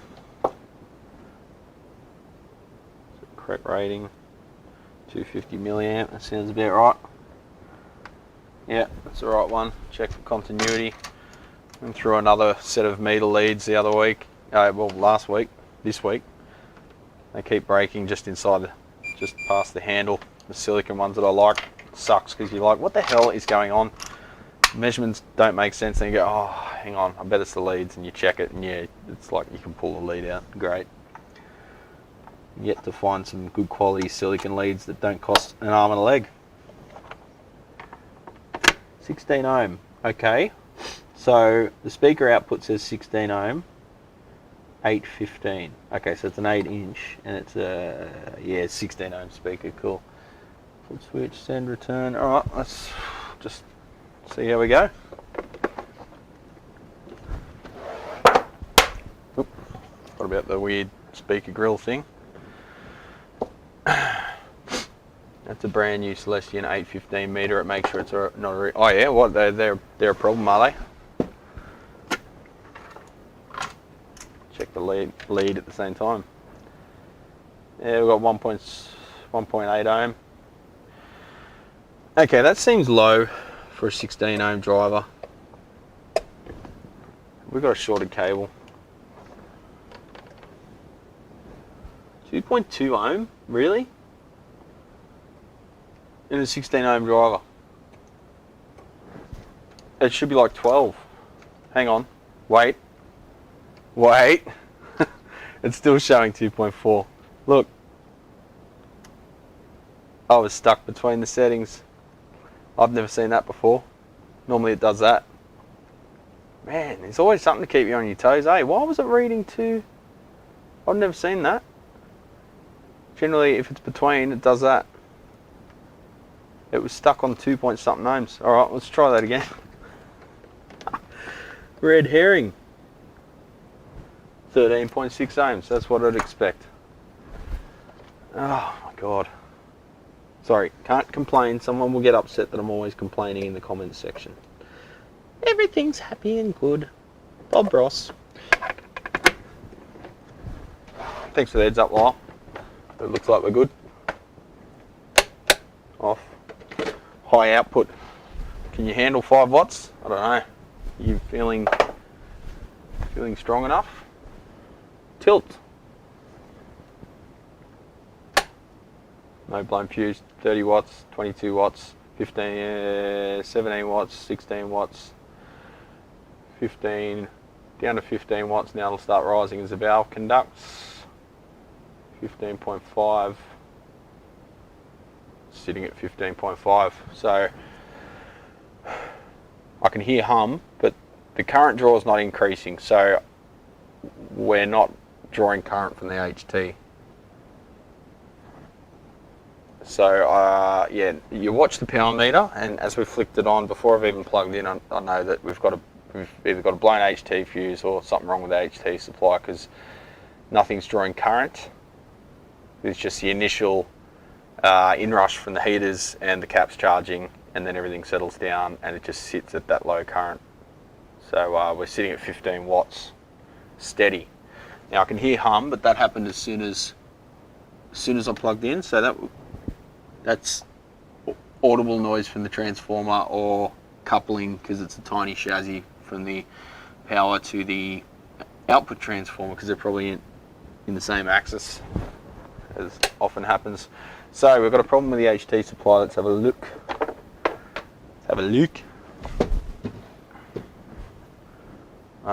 Big screw.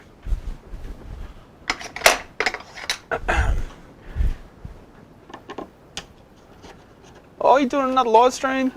Yeah, loyal. Was that a week ago? No, that was Monday here. That was Sunday there. Well, almost a week ago, yeah. Jesus.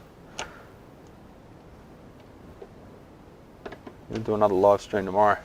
Yeah, boy. What time are we talking, Lyle? I'll jump on and mod for you. Oh, chassis just fell down. Oh, hang on. I'm undoing the chassis screws, not the... Yeah, that's annoying.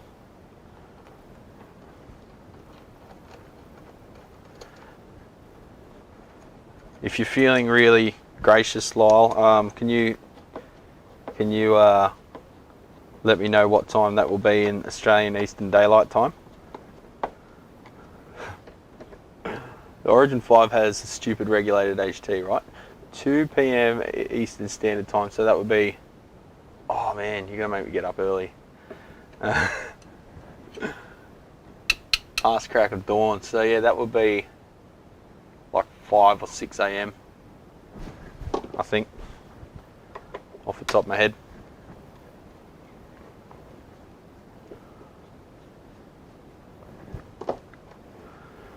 Well, I was up at like 4 a.m. today. What's another day, eh? Don't get weekends like we used to anymore. In my 20s and sleep until midday. Times have changed.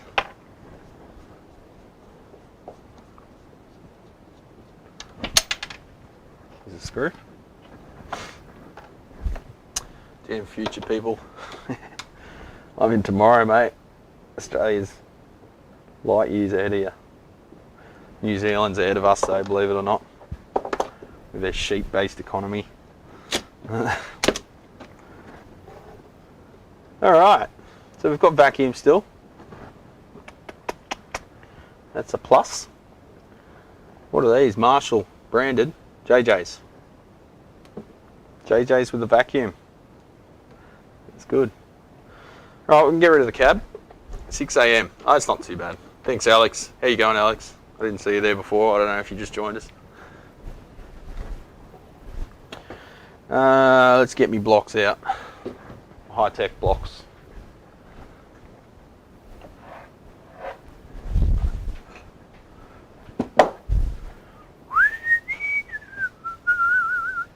I'm always bummed when I get up and Brad had a live stream. Not for us US people. I pretty much never do now, Alan. I kind of make them for you guys because I love my Aussie viewers, but we've got like an order of magnitude more Americans, so I can see in the stats where you are at, providing you answer, you know, when you sign up to your YouTube account. Honestly, waiting for 2 amps to repair. What, they're coming in today, Alex? What do you got on the way? Do you know what they are?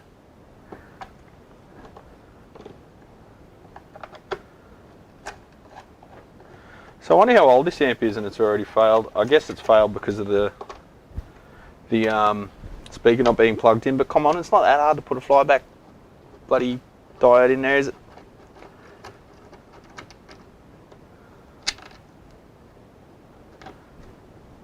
$42.12 and a JCM 900. Ah, that's good. It's a good Saturday meal.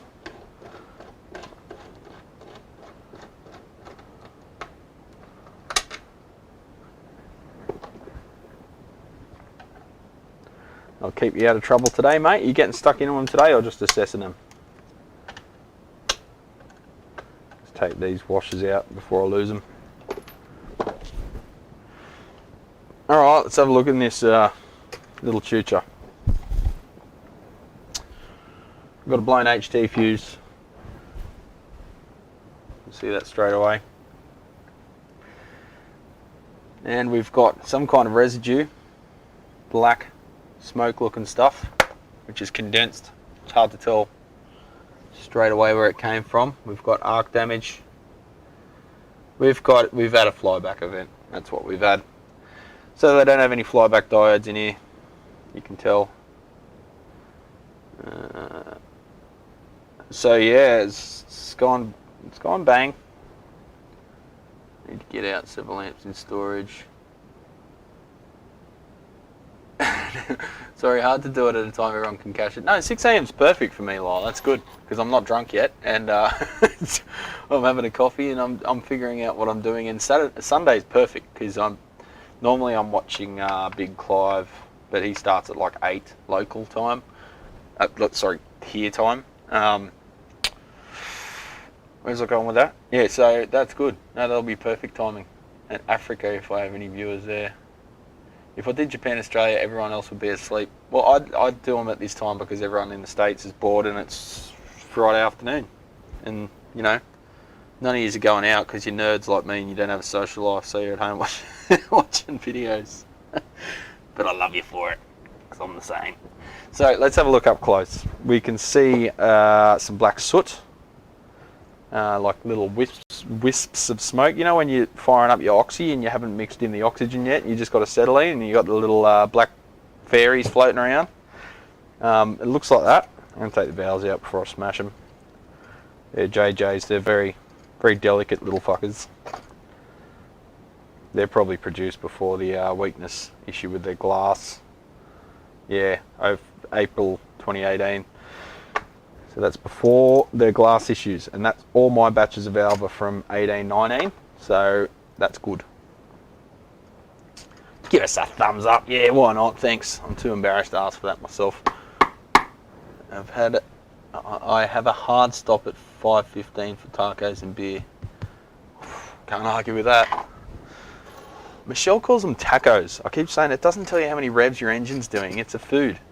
So you can see all the black stuff scattered around. Shut up, stomach. You see all the black stuff, like it's been wisps of smoke that are just stuck to whatever they touched. And there's black stuff on the caps. You can see down in there, stuck to that cap. So yeah, it was pretty hard to see where that occurred, but then looking a little closer, there's a ground plane, and then there's HT on that terminal, and it's arced over. They haven't a couple of issues. Now, you know, Marshall's perfect, right? Everyone in the comments section knows that, and it's just me not knowing anything about amps as to why I keep pointing out things that are wrong, apparently. If you point out stuff that's wrong with an amp, apparently you don't know what you're talking about, and the manufacturers are perfect, and I don't understand amplifiers enough to know when something's wrong, apparently, even though I fix like, I don't know, 20 of them a week. That's what some fuckwit on Facebook said recently. So anyway, here they haven't allowed it much margin. You can see that they've got a different neck class. We call it neck class. So here's your ground plane. Let's zoom in. Too far. Just don't know how to dial it in, yeah. Don't know how to dial in your flyback 10,000 volts. Fuck, people on the internet are stupid. Anyway, you can see here they've got a different net class for that pin, right? So for some reason they haven't on the screen supply, but anyway, that's slightly larger but not much. On the plate supply, they've got a bigger margin around it than the rest of the pins, so that's good planning. Over here, same thing, but it's not enough, because when you've got a flyback event, your voltage isn't the operating voltage, it's some arbitrary massively high voltage above that, so like, you know, 10,000 volts or something. So it's arced over. It's found the closest point, the point of low resistance like lightning, and that's where she's arced over, she's flashed over. So that's going to have to get dug out. That's almost gone through the board. That's about a millimetre deep, just with this soft ass little plastic thing digging in. So yeah, you can have internet out of that statement and it's still true. I don't know what it is with the internet. People think they're invincible. It's because they're pussies hiding behind a pseudonym, and they're not face to face. If people said the kind of shit they say to each other on the internet in real life,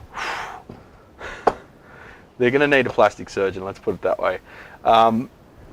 So we've got to dig that out and then conformally coat it, put a new fuse in, see if the valve's okay. It's probably not, but we can find that out. See if there's any other collateral damage. Because that voltage has gone so high there, could have damaged the output transformer as well, could have broken down the insulation. Fun. Where could you add a diode to this to protect the amp? From the plate supply to ground, from that pin to ground, literally just there is where you could add it. You could put it directly to the ground plane if you wanted. Scratch a bit of insulation away. We'll find the nearest ground point. Now, is this thing cathode biased? Got a 220 ohms there, 7 watts. So you probably find ground on the other side of that one. You can mount it on the other side of the board, probably would be best. Epoxy embedded fuses are what's wrong with the world today. You're still battling with that dishwasher, mate. Just wash them by hand, go old school. I say the same in real life as I do on the internet. Yeah, you do, Alex, but you're sane. You don't have repressed projection issues like a lot of people. Anyway, so we've got flyback diodes. They understand flyback. They understand flyback voltages. Or maybe they don't. Maybe they just put them there because everyone else did it. But they clearly understand that this little coil will have a flyback spike when it turns on and off. So they've got those diodes when it turns off. So they've got those diodes there to stop the spike coming back from the coil in the relays. So they splashed out on diodes there for a tiny pissy little coil in here. But for the fucking output transformer, nah, should be right, mate. Don't worry about it. So yeah, they understand flyback as a concept, but they don't understand it in the output transformer enough to add a 3-cent diode. It's Marshall for you. I've been poking around. We should probably check for stray voltage since there's been no current draw since we turned it on. There'd be nothing there because oh, it's not even making it to the rectifier, so there's nothing there. There's nothing anywhere.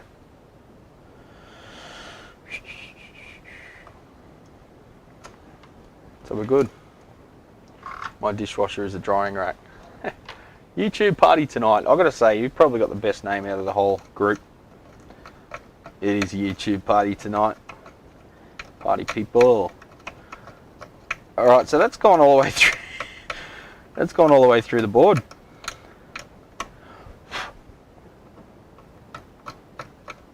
Wow. I think we might need to Dremel this one. Yeah, we're all the way through the board just with a little tweezer. I'm so glad the ground plane around the B plus pad, yeah. So beneficial. There's no, you don't need a ground plane on a fucking E84. But anyway, I'll digress. They would have applied the pour to the whole board, Lyle, because it's easier in the design process. We all know that.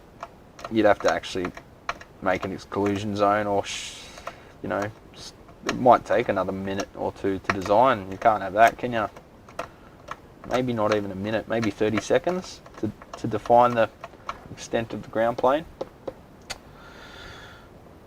You only really need a ground plane in the first couple of stages. I mean, you know, the Plexis didn't have ground planes, did they?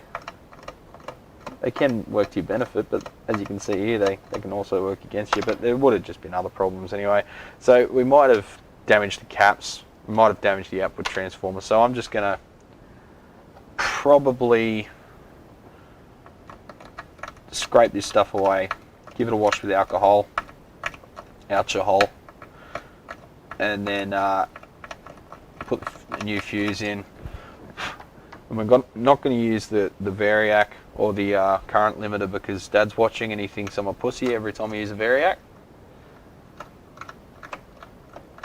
So Dad will call me variac boy if I use if I use the variac. I wouldn't mind looking at the bottom side of the board though. That looks reasonably easy to lift up. We've got two connectors here. I mean, that's the plus of, you know, cheaply manufactured stuff. It's pretty easy to take the boards out, eh? G'day, Brendan. G'day, Cobber. YouTube party. My first legit job at 16 was as a restaurant dishwasher. Champagne pearl diver. What? I could live without a dishwasher appliance, but my wife can't. So, yeah, we all know how that works, mate. I don't use a dishwasher really. I mean, I think I haven't used it. When we've got a family dinner or something, we'll use it, but generally I just wash as I go, yeah. Be a man, go raw dogging in the 246. You haven't looked up the voltage there, have you, Alex? Oh, 246 AC, you're talking about the mains. Our mains has been really low recently. 239. Something's happened because it used to be like 255 and now it's rarely above 238, 239. So it's good from this point of view, but I've got to watch myself biasing stuff. I need to bias a bit on the cooler side because elsewhere the voltage might be quite a bit higher. 247, yeah, ours is normally high 240s, maybe even 250s. Two more screws. Raw dogging it. The new one is only 44 dB and I know you've measured that, Lyle. I know you. ACs are on. Huh? air conditioner. This is an industrial area, so no one's here today. I'm the only one. All the factories are shut. So the weekend used to be when the voltage was the highest, and it's only 20 something degrees outside. It's 27 degrees Celsius and 68 relative humidity in here at the moment because I'm putting off turning the air conditioner on. I'm starting to sweat. It's getting a bit gross. But outside it's still only low to mid 20s. Low 20s, I mean. Alright, there's bits of soot on here, but I can't see any arc damage on this side of the board. However, there is a ground plane there. So it could have gone through the board to that side of the ground plane as well. So I kind of want to drill that whole area out. So it's right here. So it could be arcing through the board from one side to the other as well. So how about we just peel that ground plane off? It's thin copper, no way it's 2 ounce. Let's just cut it there.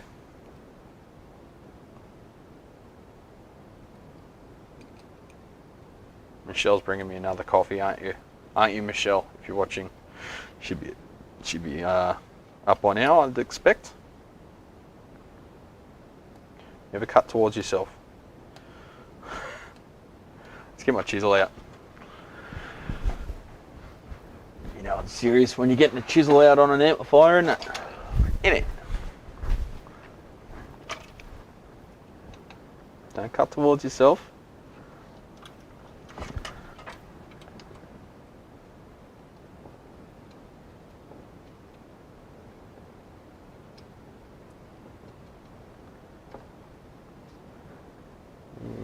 Can't see any evidence of burning, so maybe it didn't make it all the way through the board.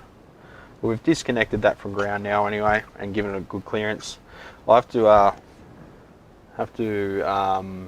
what am I saying? I'll have to conformally coat this side as well too. You don't want to leave fiberglass exposed to the elements.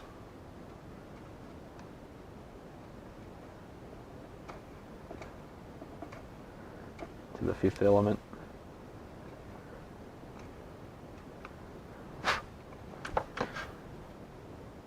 Just blasted copper everywhere. That's alright, I'll clean it up. Yeah, so there's just soot on everything. Happy days.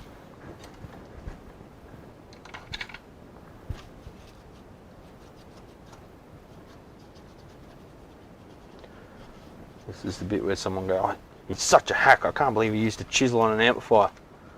What a hack.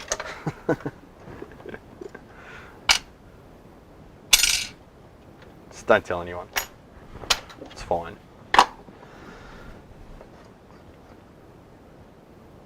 Alright, just get a drill bit, just use it by hand.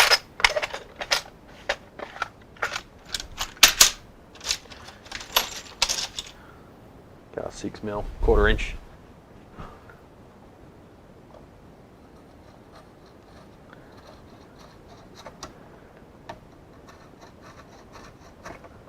So yeah, hopefully the caps are okay. They haven't arced over, and hopefully the output transformer is okay.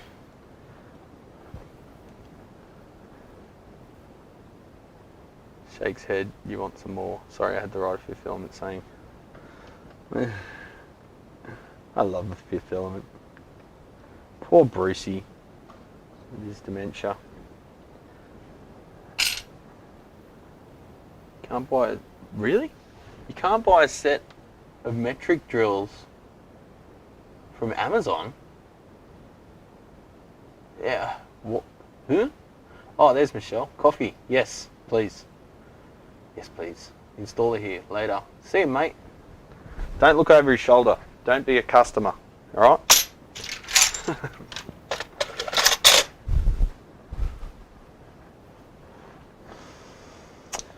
Okie dokie. Before I conformally coat it, I just want to see if anything else is wrong. If there's any shorts. with the tranny caps. All right, let's start taking bets. Is this going to work? Is this amplifier? Let's do a poll. Start a poll. Will the Origin, will it Origin 5 work first? Go. Ask my community. There you go. You can vote. I want a metric step a bit that's good. Do you want me to send you one, Scotty? We've got Sutton ones here. Very expensive but very good. Here's one. Sutton Tools. It's got a twist to it. Yeah, the Chinese ones, they dull straight away, whereas this one holds an edge. Thought it was dull then, but it's a bit of metal. Yeah, they're available in many different graduations, I don't know. Place your bets. Let me vote.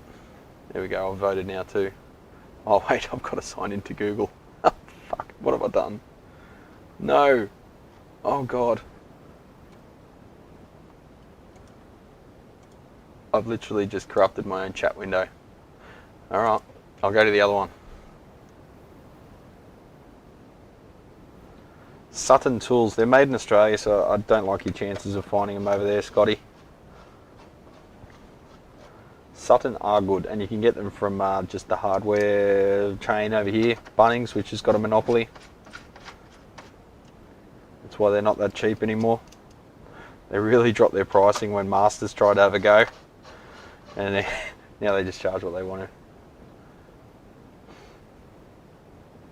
Oh, we're 50-50 on the poll. Huh, dead 50-50, 18 votes.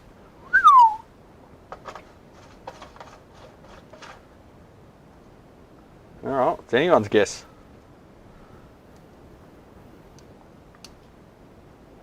I suppose I could do the proper thing and, you know, check for shorts and stuff. That would probably be a logical thing to do.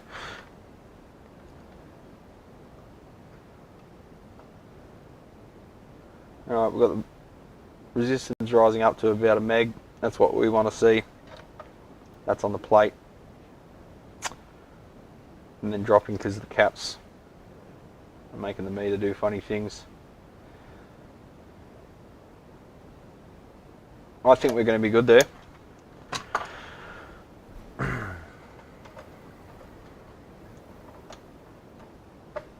It's bloody 9 o'clock. Probably going to get customers soon. Oh man, it's a dreary day outside. It feels like it's about 6 AM still. Turn some lights on in case someone turns up and I don't look like a hermit.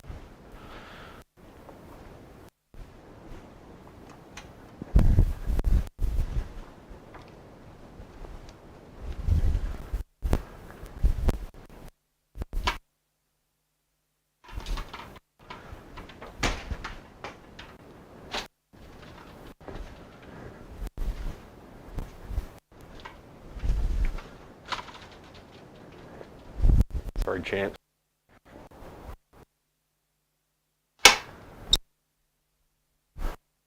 Need some fresh air up in this bitch.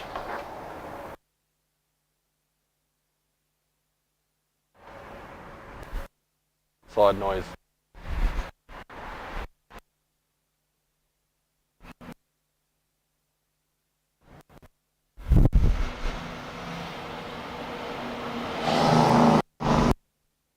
Truck fast.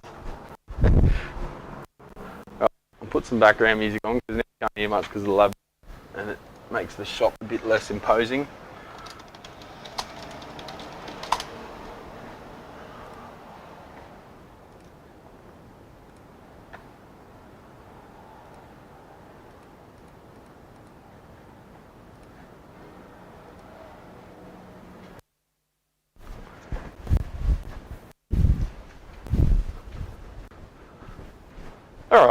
back to it. Sorry to leave you hanging. So we're back to 50-50. Wow. End pole.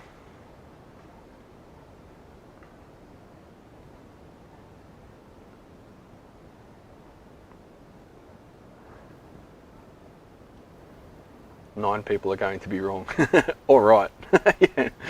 Yeah. Vegas has it as even money, yeah. Sutton D504 HSS, I don't know.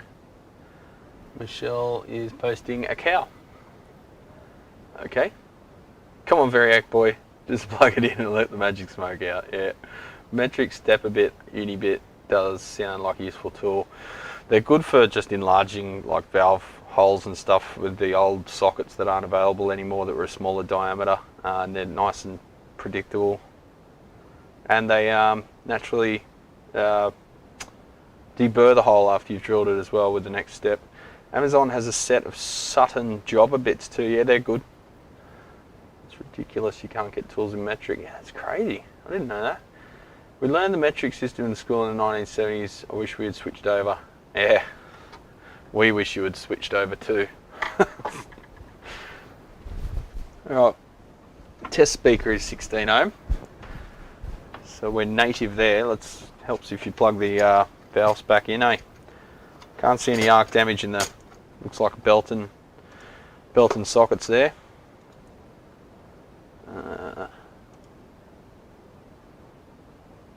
Sorry, I'm just dealing with my software here. Chat.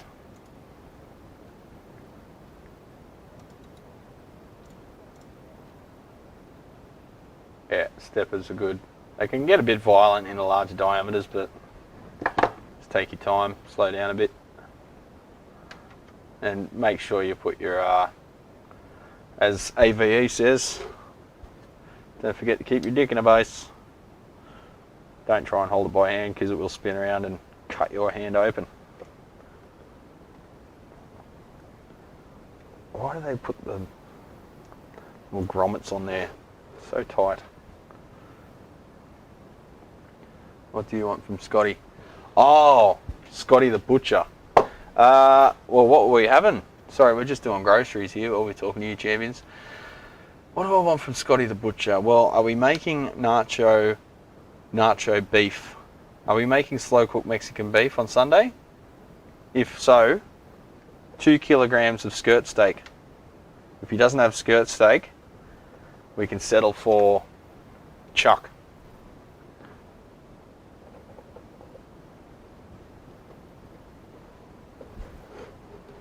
Alright, valves back in. Say hi to Scotty for me. He's our butcher. He's a legend. Sometimes you'll see me wearing the EB Smokers t-shirt, because that's East Blacks on Smokers. It's a smoking group run by our local butcher. Very smart the way he markets that. Hats off to him, if I wore hats. Alright, so you've placed your bets 50-50. Let's let the smoke out. Let's get the BOFA going in case it smokes, because the fire detector's just there, smoke detector. Good morning, John. Alright, power off, output high.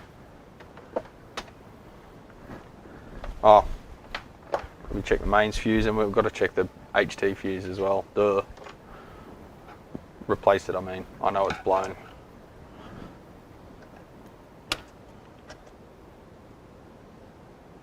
Oh, of course the mains fuse is still good because we turned it on before.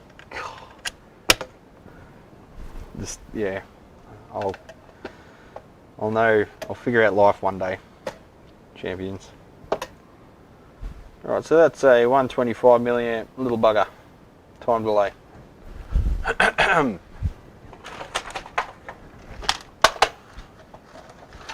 125.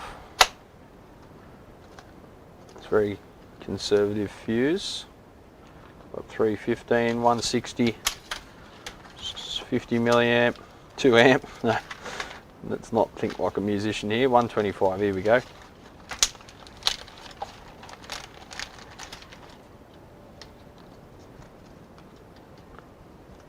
Who doesn't like a slow blow?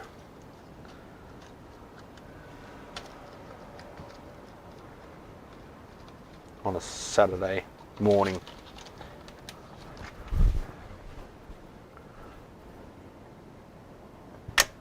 Alright. What the hell? That fuse is already blown and it's in a box of fuses. Are you fucking serious? Oh. How many others are blown? I've heard things about Wes components and their fuses, but up until now I haven't been stung by it. Alright, so they're the spring loaded ones, so it looks like it's just mechanically failed and pulled away. I'm not going to put that box of fuses away, I'm not going to get that cocky. Didn't work first go. I haven't powered it up yet, Alan. Jeez, mate.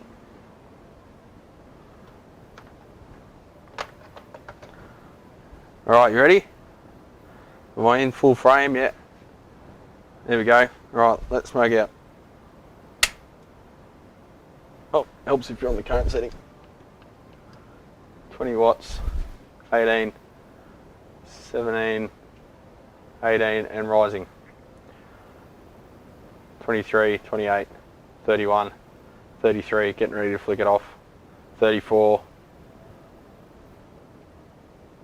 35. I think we're good, legends. Let's plug in, have a listen. It's settling at 35 watts, before it was only 15.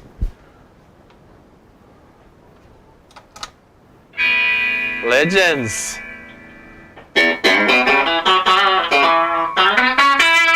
Let's get a pick and actually play this thing, eh?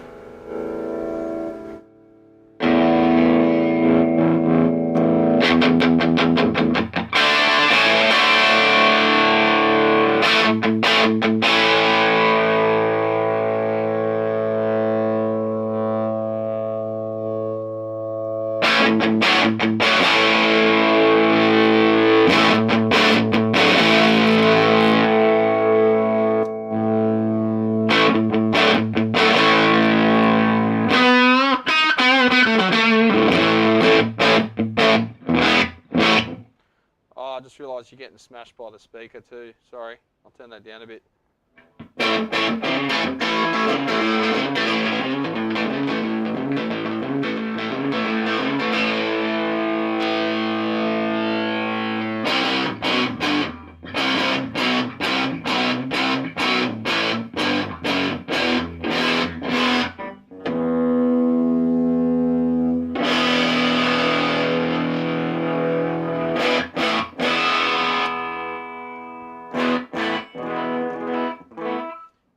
Dark.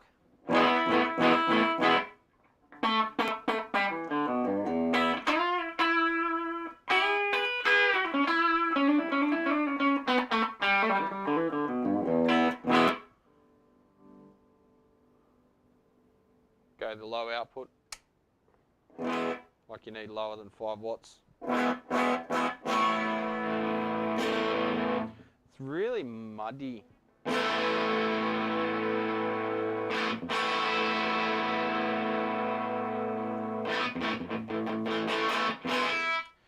Yeah, I wouldn't buy one. Anyway, so we'll conformally coat that. I'll put that under load later on. It's not very fun to watch an amp just sitting there soaking. But looks like the main issue, someone stole the cord and then caused damage. So at the end of the day, it's not a bad result. I'll flip that board back over and conformally coat the bottom. Just check that that high voltage is drained off. Helps if you're on the voltage setting. Down to 1.2 volts and dropping rapidly. Client here. Alright, have fun, Alex. Take it easy, champ. Probably still be here when you come back.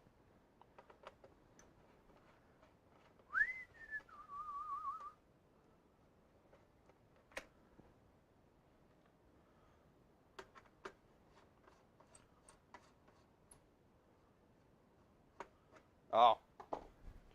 Yeah, sorry, I turned the gain down while I was playing, so it didn't clip like crazy. I've got a project idea. I want to make a preamp and compressor and audio interface using a digital to analog converter and a USB controller. I want to make a... Lose my mic? That's right here, mate. It's right here, champion. Here it is. I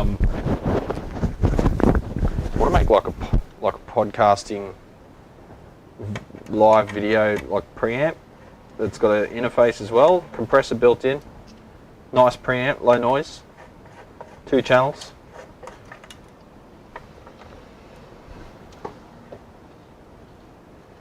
So like a recording interface but with a compressor built in. That would be cool, wouldn't it? Because, you know, you got to do the... it helps if you pull the valves out. Would be good to have a compressor. You kind of need a preamp and stuff, and then the preamp in the interface is useless because you're using a line input. It's just a bunch of fucking about. It'd be cool to just have everything in one box, interface and everything. Just designed for good quality video audio. Would you buy one of them? Alright, let's get my conformal coat pen. A little modified silicon conformal coating from MG Chemicals. UAD have the Volt with this 11. Oh, did they? Oh, someone beat me to it. I thought it's weird that no one does it. So yeah, someone has done it. That's good.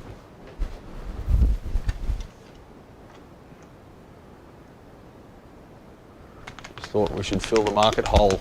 Who doesn't like having their market hole filled? Right, tip's blocked. Oh, there it goes. Would be a cool project. Just a bit of a departure from the usual analog electronics, do some digital stuff. PCB and product design. A solid little case. Make it like one of those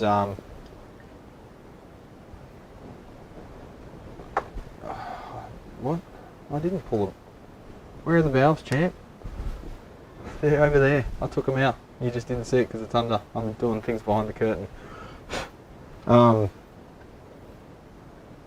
god, now I've forgotten my train of thought. Oh yes, so make it in a box that's got the tabs on the side so you can screw it to the underside of your bench. Because right here, under the bench, or desk or whatever, you got your gain, everything right there, and then it just disappears up the back of the bench, plugs into your USB port in your computer. Wouldn't that be good? Dave Jones was talking about producing the same kind of product. I might get in cahoots with him and see if I can get some hits off his members. That'd be cool.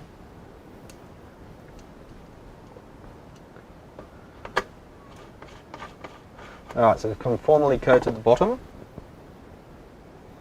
Who doesn't like a conformally coated bottom? I want a bunch of 440 or 3mm metric, even 256. That you need to go online, unless you want to pay 25-35 cents a piece or more. Yeah, but online is, the steel is like cheese. It's shit. There's literally like no good sellers on eBay unless they're selling, like, unless they're a bricks and mortar store that has a eBay store. Everything online is shit. You need to go where the pros go, and the pros don't go to Amazon. They go to the local independent bolt master, Carbatech. No, they're shit too. Just like industrial suppliers, like the name's escaping now. Anyway, Blackwoods. That's the one.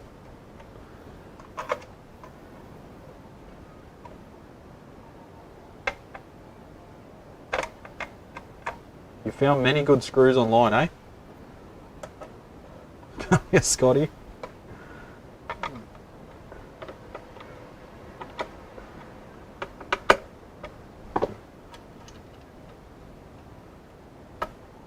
Who doesn't love finding a good screw online?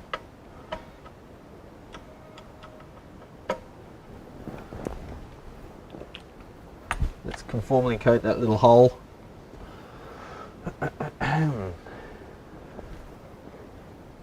Down inside there, just so there's no raw fiberglass waiting to absorb moisture, and arc over again. So we'll let that dry. Won't fire it up while that stuff's wet. But I think that's a win. Put that one aside. I'll stick its parts in the in a container. Move on to the next one. We're getting dangerously close to the cool amps.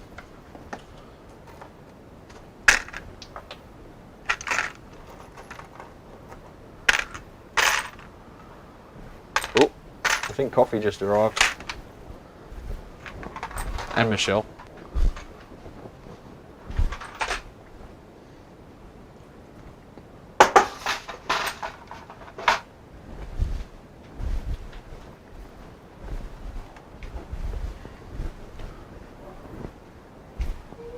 Hello.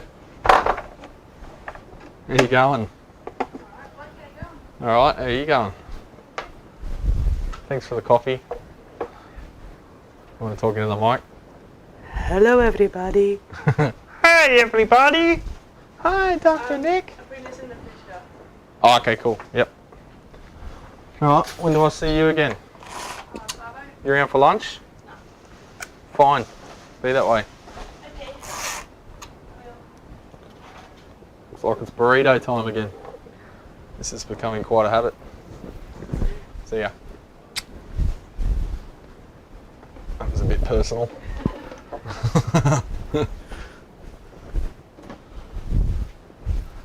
Next.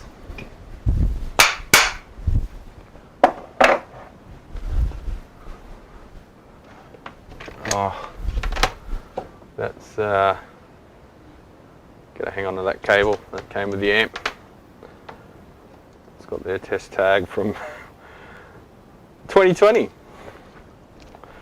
So good we test and tag all that. I don't get testing and tagging. It's got to be done, but it's like someone could damage the cord 5 seconds after you've tested it and it's fucked again. So what does the tag mean? It means nothing. It's just a box ticking protection racket bullshit.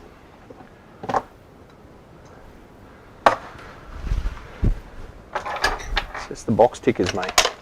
Box tickers are window lickers. That's my saying. No, I just made that up then. That's good though, eh? Alrighty. Next, Marshall Mode 4. What was the report with this one? I actually did a job sheet for this one because it was a direct customer, not through someone. Where's my bag?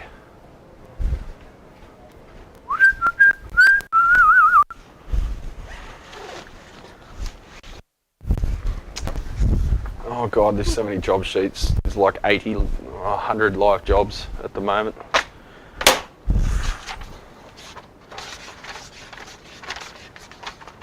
Oh, that one's next. I'll pull that out. Not telling you what it is. That's the secret.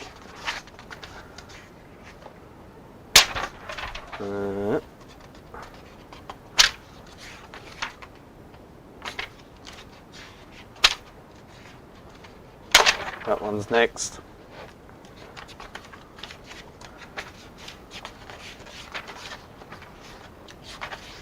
Oh god, there's so many jobs.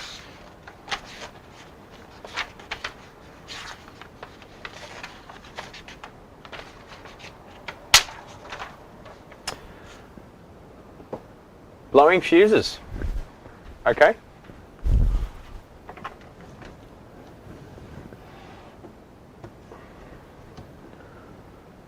Alright, so the fuse isn't accessible. So how does he know it's blowing fuses? He must have taken it apart.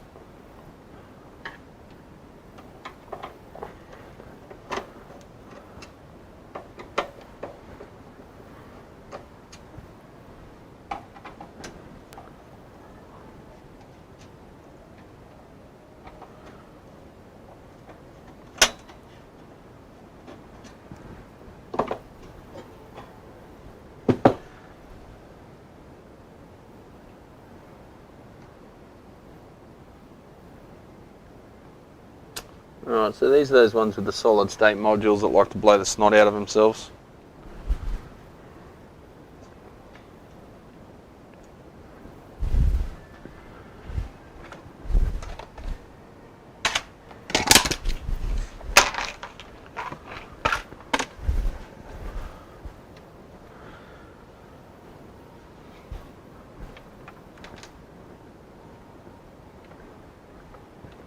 Oh God.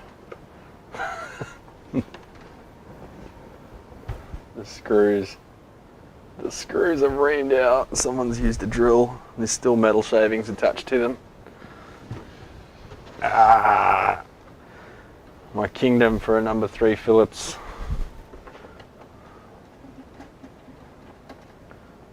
They're pretty large diameter screws, so they still work, but yeah, everyone loves to ream them out with a number 2 Phillips. So these are those fan force solid state module heresy things.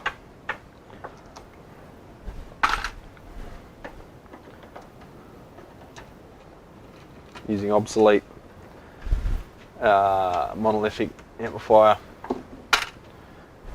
output devices. I'll just get rid of the cab. Problem is a lot of these on the on the used market.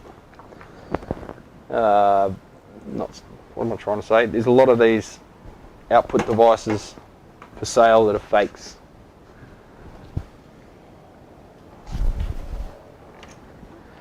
Come on, chassis. Someone's ripped all the Tolex. It's hanging on to Tolex.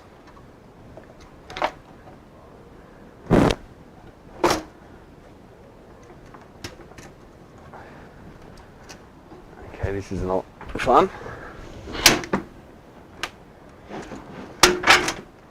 Gotcha.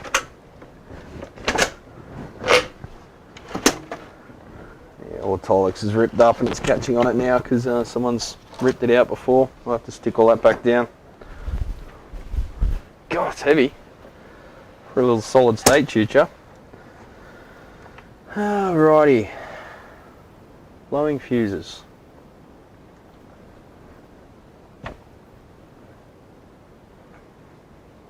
The fuse is gone.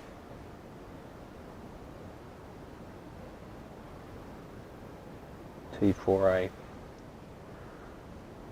Okay, so is it blowing fuses when the module's disconnected? And what is the resistance to ground from each rail? That's our first pair of questions. Let's turn the soldering iron off before I burn all my tips.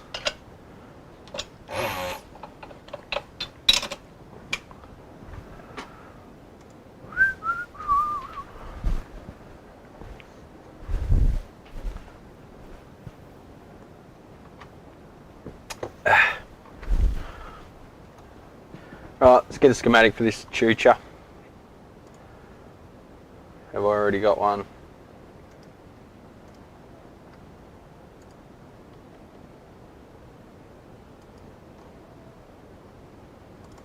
Oh cool, I haven't missed the cool amps. Yeah, no. No, you haven't. Where's Marshall? Marshall.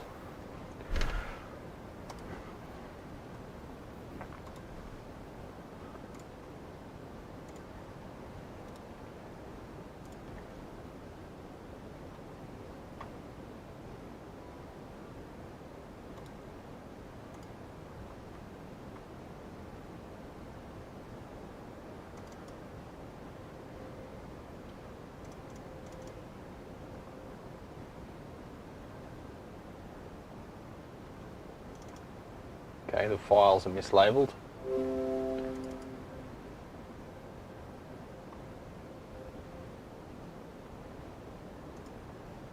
Power supply is actually the preamp.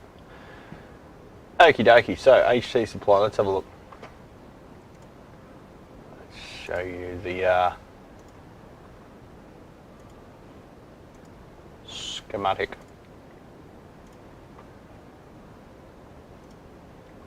Here we go. So we've got set of windings here, W7, W8, going to bridge rack, supplying bipolar. It's the HT they call it, but that's to supply the output devices. That's the power amp rails supplying the modules that are attached to these down here. You can see HT minus and plus.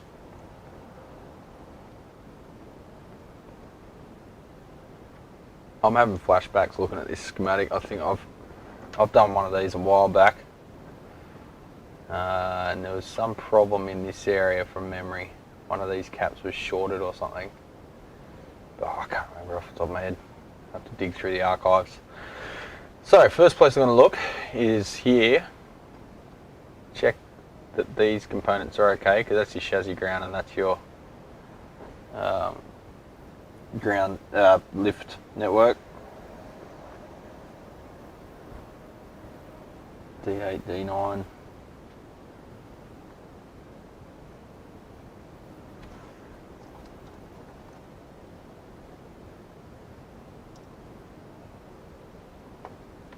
It might be up the preamp end. So L6, there it is.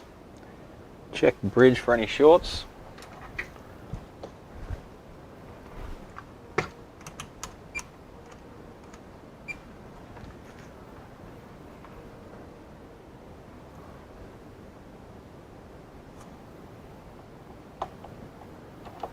So I can't get in there. These new multimeter probes are a bit painful. Just disconnect some stuff.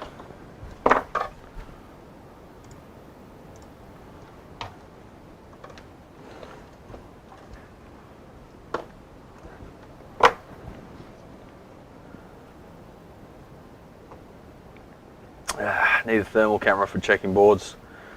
I've got alcohol Scruffy. Good to see you, Scruff Dog. Isopropyl is my thermal camera.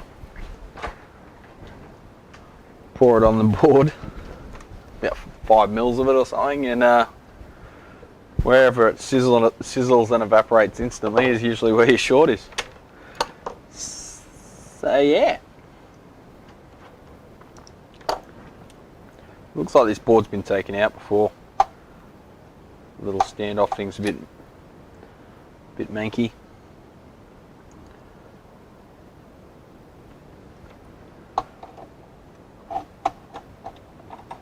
Let's take off the headers for the secondaries of the transformer.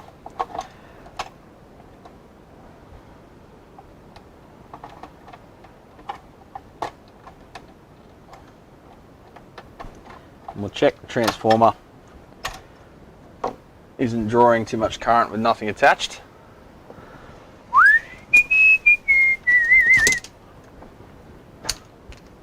Now we can access that bridge rack and see if there's any shorts there. Short beep, good beep.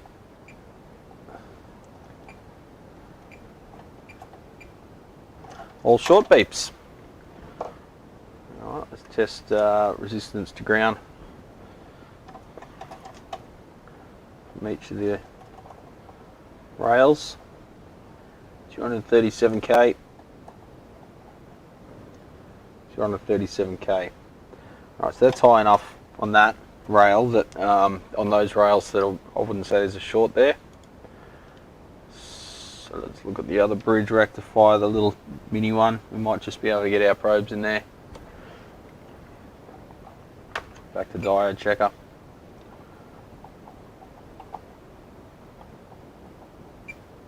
Short beep, good beep.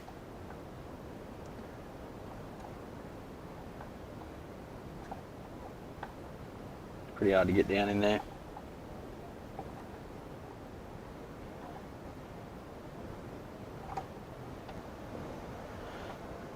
All goodly.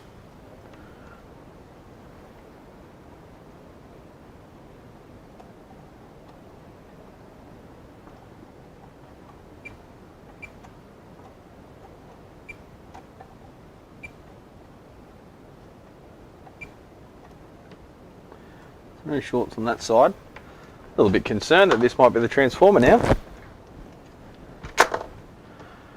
That wouldn't be good. TXMA 00110. Let's be Variac boy. Since I don't trust this transformer. Sorry Dad, got to be Variac boy.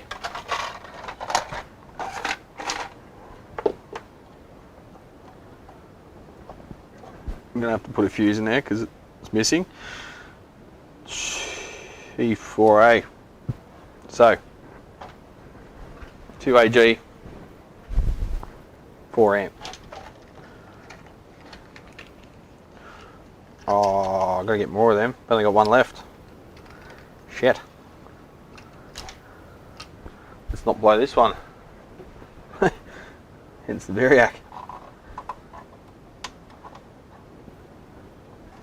Yeah, Dad was like, hey, that's what fuses are for. Yeah, I'm not made of money, mate. I can't afford infinite amount of fuses.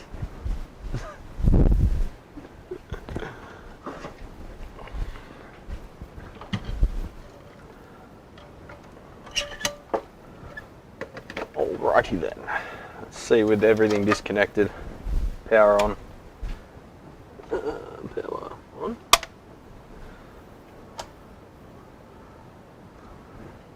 No, it must be off.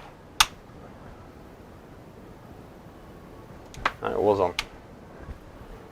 7 watts, 8 watts, 9 watts, 10 watts.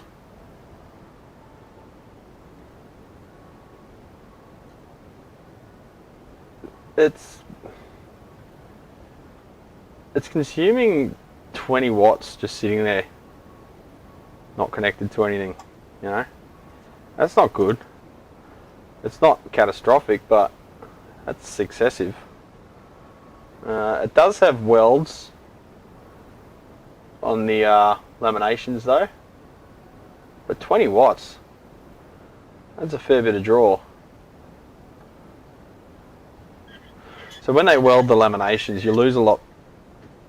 You lose a lot to heat because you've just almost created almost like a partially shorted turn there.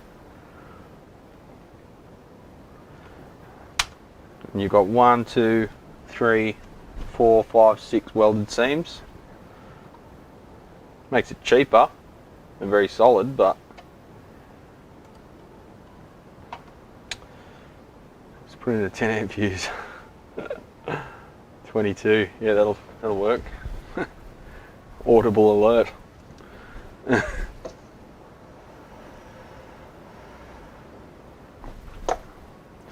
well, let's plug the secondaries back in.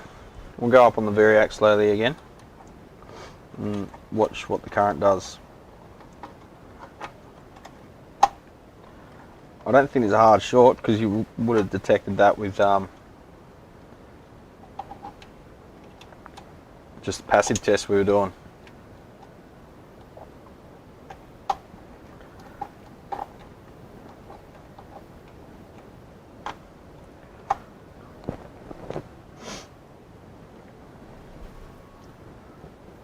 Alright.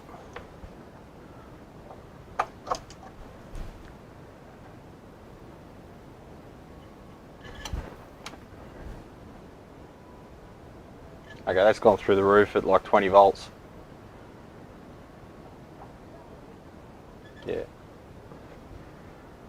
So, let's remove the high tension to eliminate that. And that's where it is. So there's something downstream. Maybe I've got to passively test a bit more carefully. Let's take stock of what we just did.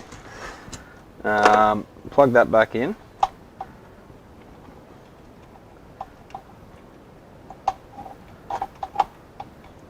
Let's remove the cables to the output modules. These being the most common failure in these ones. The modules just shit themselves.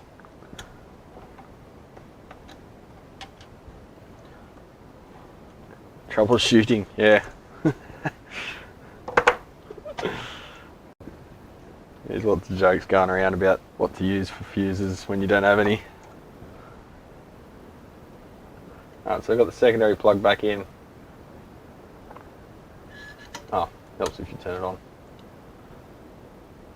The secondary's plugged back in, but the modules are disconnected and we've got no short. Alright, let's put them in one by one. See when it comes back.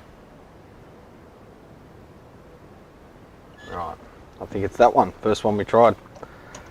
Let's just check the other ones, make sure we're not doing something silly. No, it's going through the roof with that one too.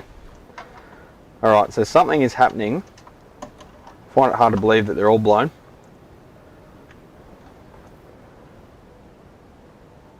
Something is happening when we plug these modules in. It's causing the short to occur. Any one of them.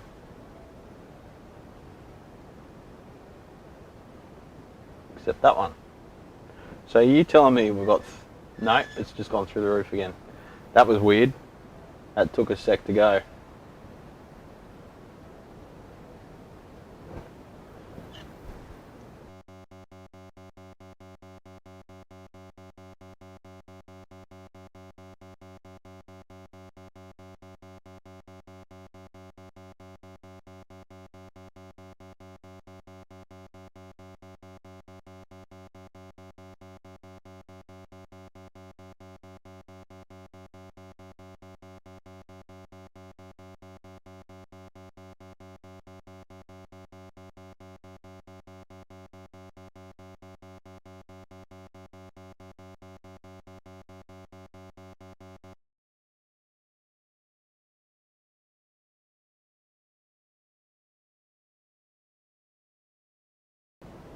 Alright, that didn't kill my mic. What's happening? The new problem, there's always a problem with OBS. There's always something going wrong. And what's happening now is every now and then the interface stops talking to OBS. Still functioning, the meters and everything is still fine. So anyway, long story short, we've got 4 blown modules. Now, from memory, I think there is an actual problem with the design on these ones. So, ooh, those screws are loose. I wonder if these have been replaced by someone. And they've put fakes on there because they're really loose.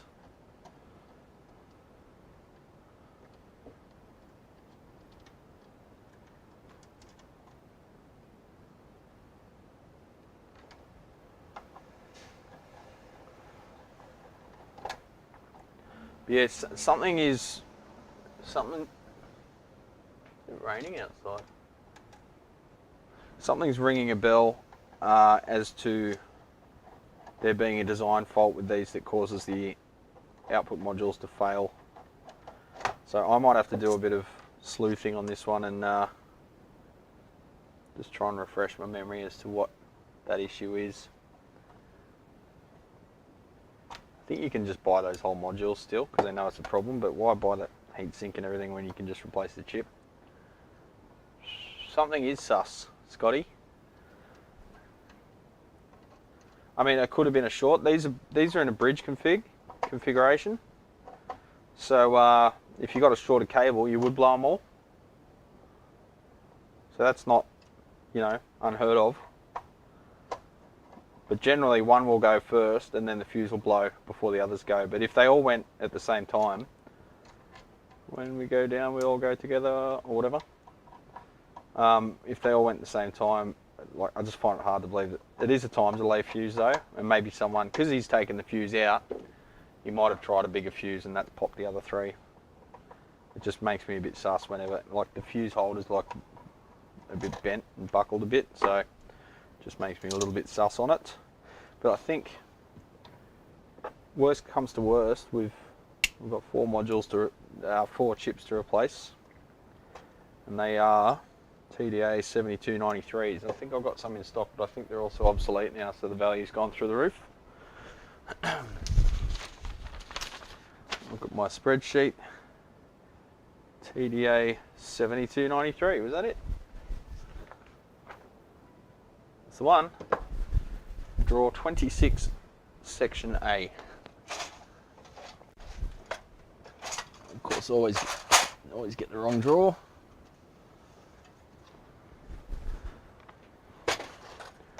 (26A). I've only got two of them. ST micro, whatever.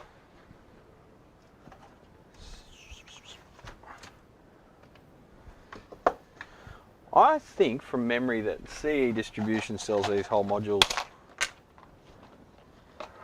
These ones haven't really caught fire, but would be pretty easy to just throw a new module in there. Lose the rail for the fans? No, the fans were plugged in the whole time. So it's not them, because with them plugged in, there was no short. I'll check my best mates at Wes Components. Let's look at the digi keys and stuff first, eh? I don't have a login. It's on the other computer. Digi key. Digi key. I've got a digi key cart sitting there at like $1,200. Just waiting for all these jobs to get done before I hit the order button.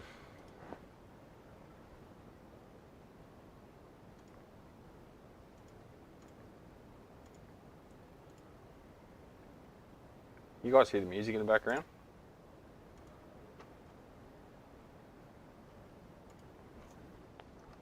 TD. Oh God, TDA 7293. Multi-watt. 320 in stock. $17.65 each. Fuck. Ugh. Blech. 100 watt, 4 ohm, in a 15 pin multi-watt package. Mode 4 on CE Distribution. No results. Oh, who was the company that had them? Someone had the modules. Was it Antique Sound? I forget. Amplifier parts for Marshall.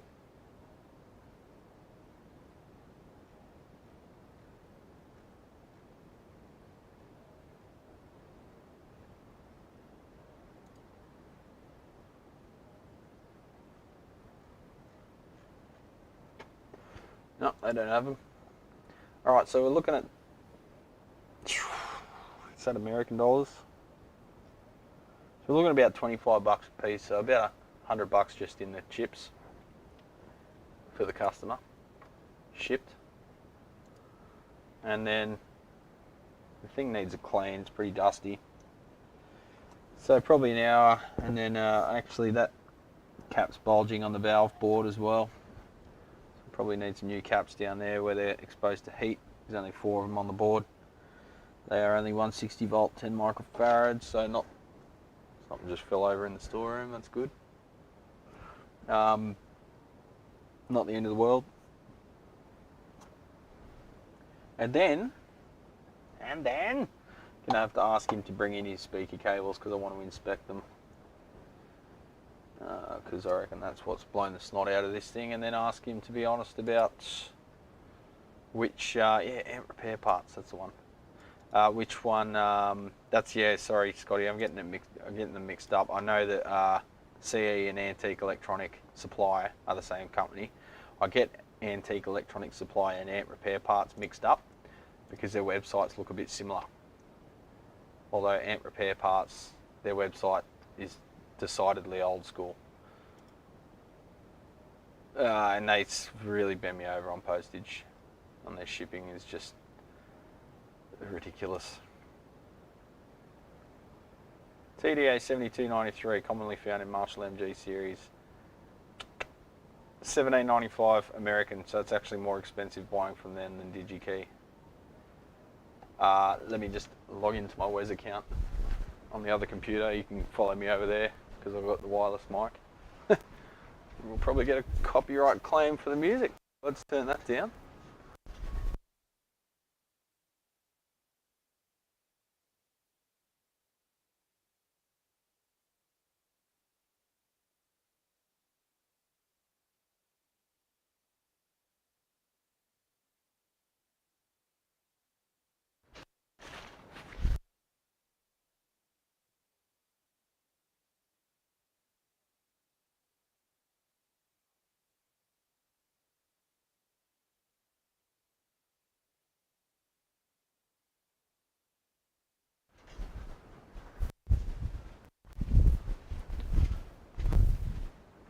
Alright, we know what's wrong with that one. Let's get rid of it, move on to the next.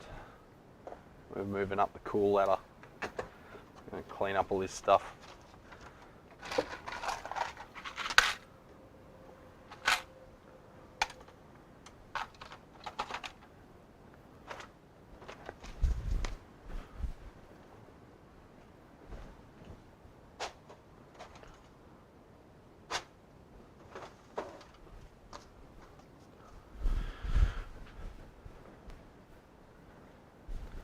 Alright, clean up the windows.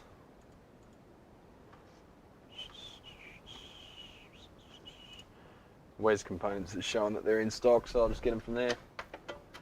If they present any issues, tell them to stick it up their ass and get them from DigiKey, where there's 300 and something in stock.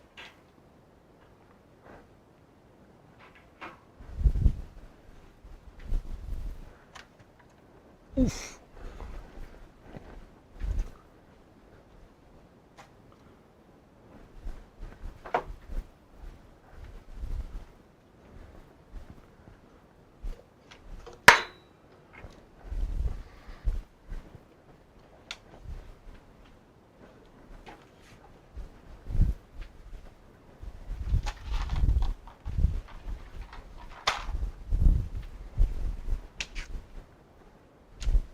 Trying to clean up between jobs a bit because just gets out of control otherwise. Music back up a bit.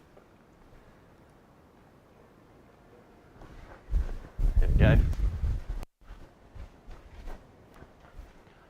Alright, what's next?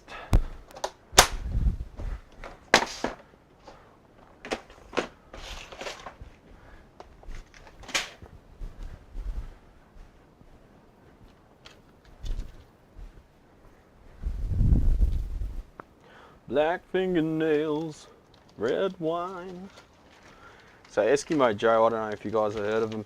They started off a real, you know, happy-go-lucky geek, like, what's the word for it? Real goofy sort of band in the grunge era. And then, as they got older, they tried to get all serious and go all gothy and that. So they wrote a song called Black Fingernails, Red Wine. And it was just so try hard. Every time I hear that song, it gets smashed over here, like on the radio. Still to this day, it's one of those songs when you hear it and you go, you're already sick of it by the time it's over. And you think to yourself, oh no, I bet this is going to become one of those songs that just never goes away. And it didn't. But yeah, I think they refuse to play their goofy stuff now because they're all like, oh, we're like so complex and, you know, dark. I would never wear that sweater.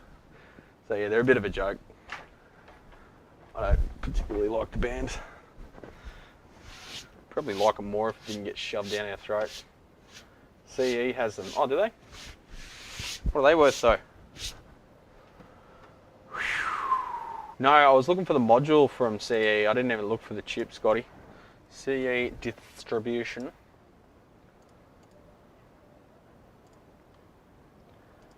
TDA 7293.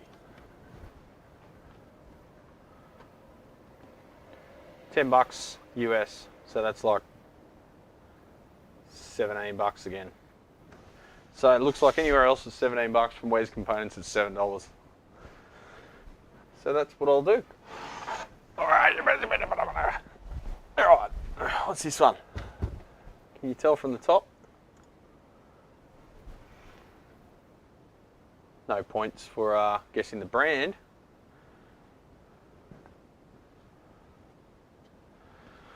Alright, what's the write-up on this one?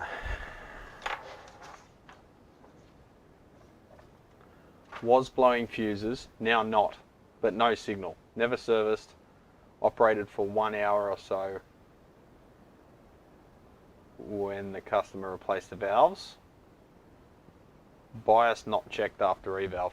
Okay, so the customer changed the valves for some reason and didn't rebias it or didn't check bias. Ah, you picked it, Scotty.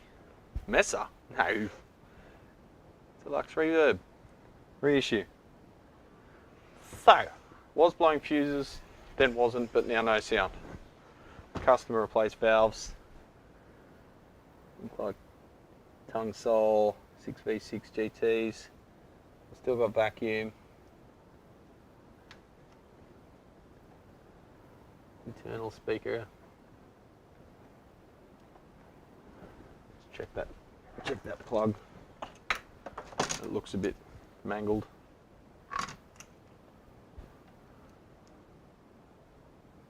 Showing 7.5 ohms, that's what you'd expect. Yuck.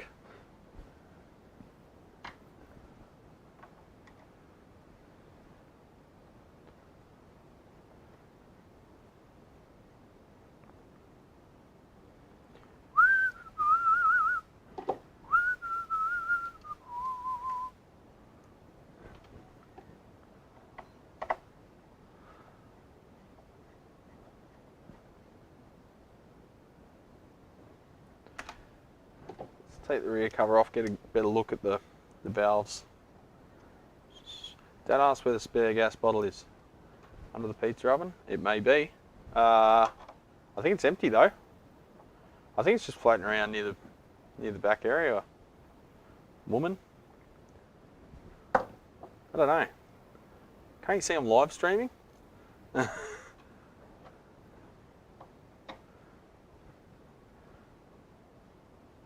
don't really need a gas bottle anymore because I don't even have a barbecue. And I call myself Australian. I just use a Weber now. Charcoal. All the way. Right, so it's got a nice set of tongue soles in there, very shiny.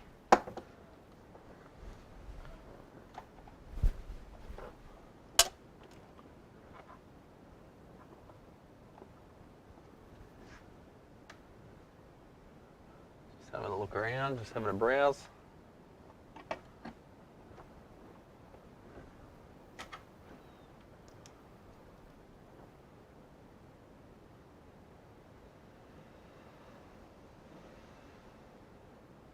Reverb tank showing 50 ohms. 50 ohms return, yeah.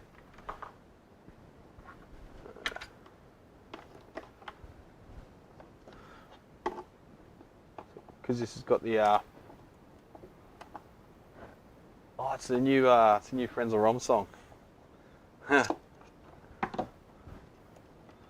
It's where the song's called "Where Drug Dealers Take Their Kids."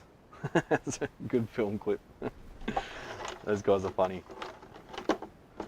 Good old Frenzal.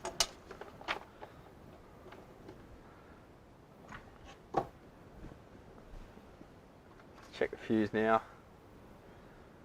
Is it the right rating? F1A. Now, he did mention change some fuses, and then I changed the valves, and then I went and got the real, like the correct fuse. So he sort of gave himself away a bit there. He said, yeah, once I changed the valves, I went and made sure I got the right fuse. I'm thinking, okay, well, what did you use before that? We're not stupid, us techs.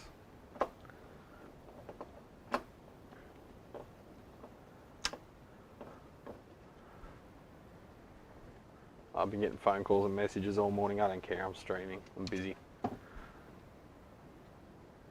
Let's see who it is. Ah, it's just Michelle. That's why she's chatting to me in the chat, because I'm ignoring my phone calls.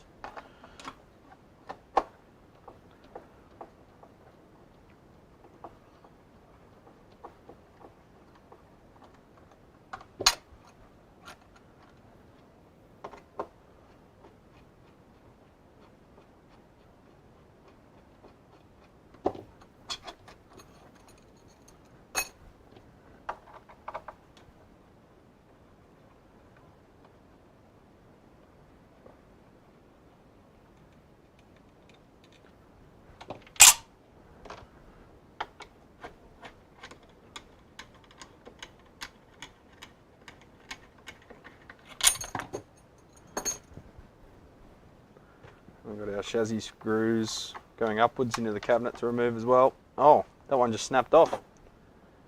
I barely even touched that, and it looks like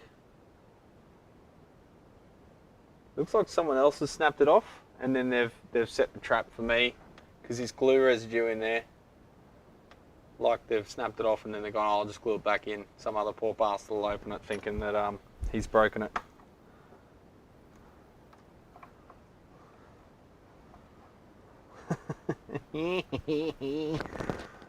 Fun. Screw extraction on a fucking on a amp cabinet.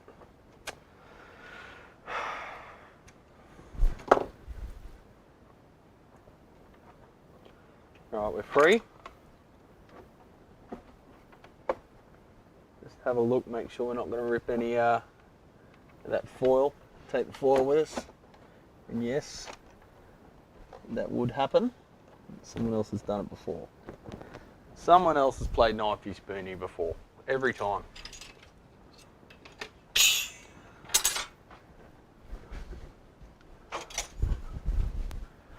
So I've just got my palette knife. I'll try to work the foil into a position where it won't come with the chassis.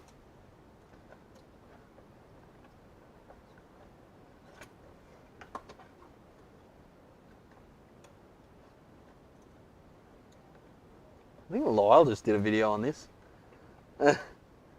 Every Fender amp, it's an issue. Alright, I think we're free.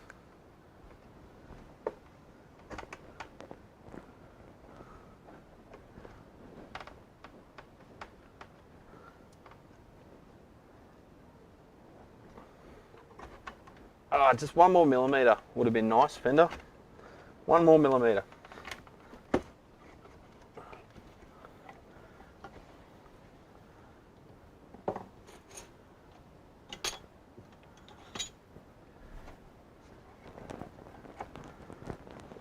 Alright, any smoke?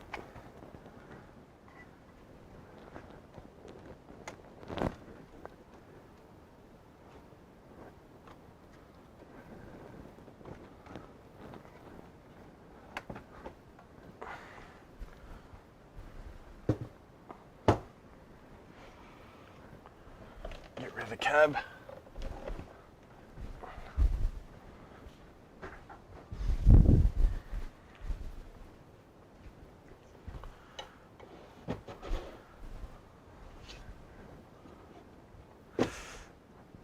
Get me blocks again.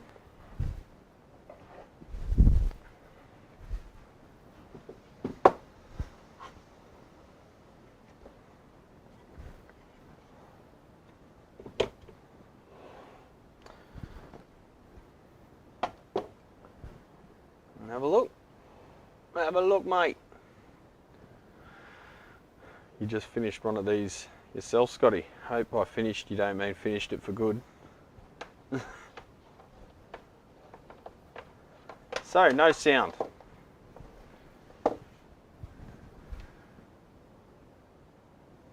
Visual inspection looks okay. The heater balance resistors aren't burnt.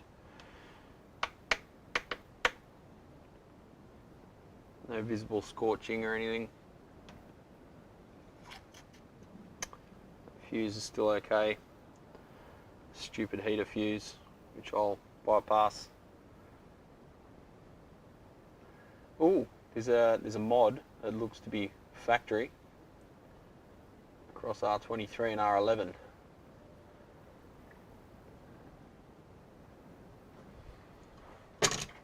Let's check all the plate resistors.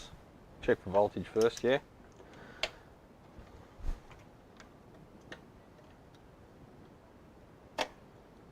And the standby on.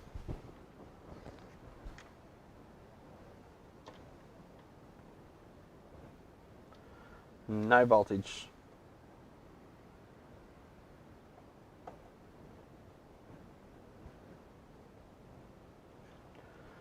Alright.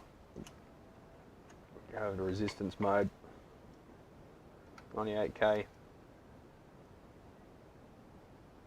50k. So these two resistors have been paralleled. Oh, these probes suck. These are Mueller probes and they suck. 50 ohm, 100 ohm, 100k, sorry, 50k, 100k.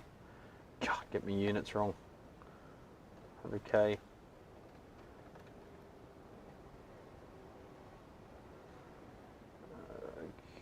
Okay, I think that one's open.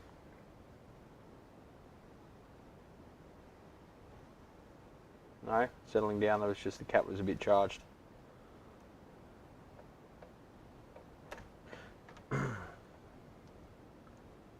$20k, 22k. There's a few factory revisions on this one by the looks of it.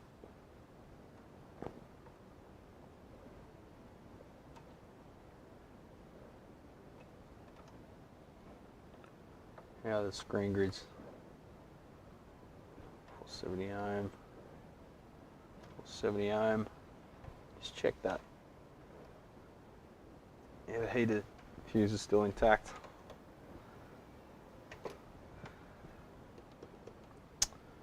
Alright, well, there's nothing appearing to be catastrophically wrong.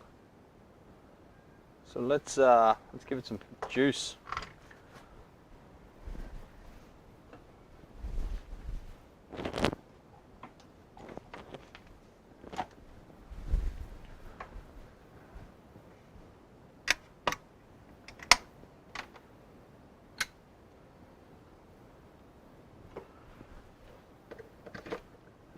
Some signal. Custom and vintage channel. I'm pretty sure they didn't say that on the original deluxe reverbs, did they?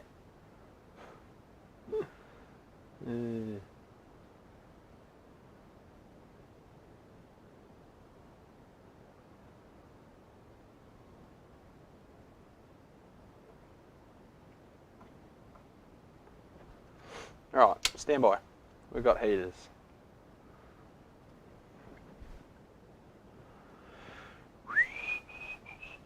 What's the paper called around the rear jacket? And I need to buy some of that for the shrouded Morley pedals. That's called fish paper, mate. You can get it from, I think, DigiKey, McMaster-Carr, that kind of place would have it for you guys. Right, settle down to 45 watts. Let's give it HT. 6275, so we've got conduction in the output stage. Got no signal because my signal generator's turned off.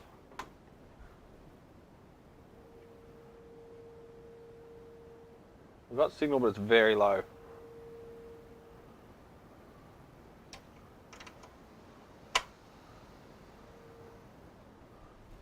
Should be higher than that.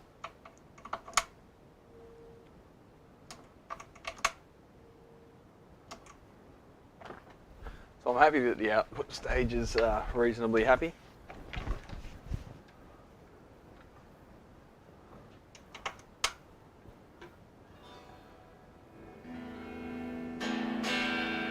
So that's maxed out. There is overdrive happening there, so I can tell that the preamp has probably got full headroom. So I dare say the issue is in the output stage. So let's do some quick voltage measurements. Oh, not the output stage, maybe the PI.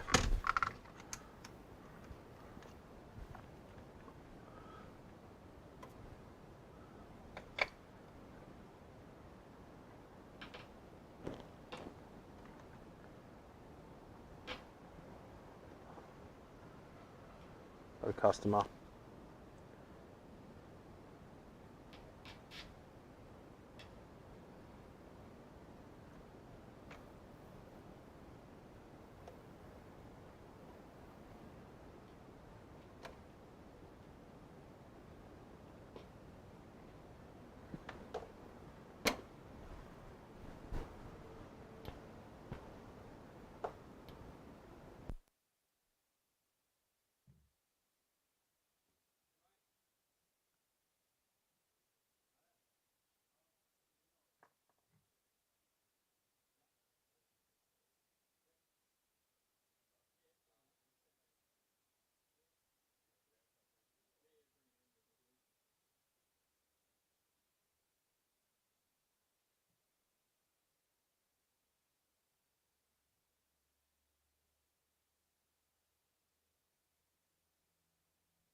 Hey, am I back? The audio interface crashed and then the transmitter stopped transmitting. Two problems at the same time. Fucking hell.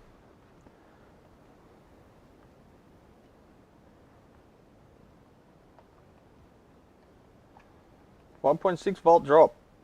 Okay. That's sus. 0.3 volt drop. What are they? 29. I'm gonna have to look up the schematic. I could just measure what goes to what. R29.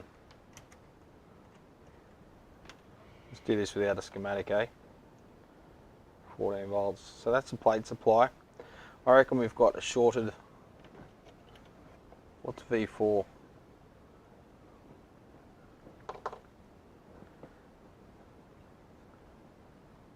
I thought V.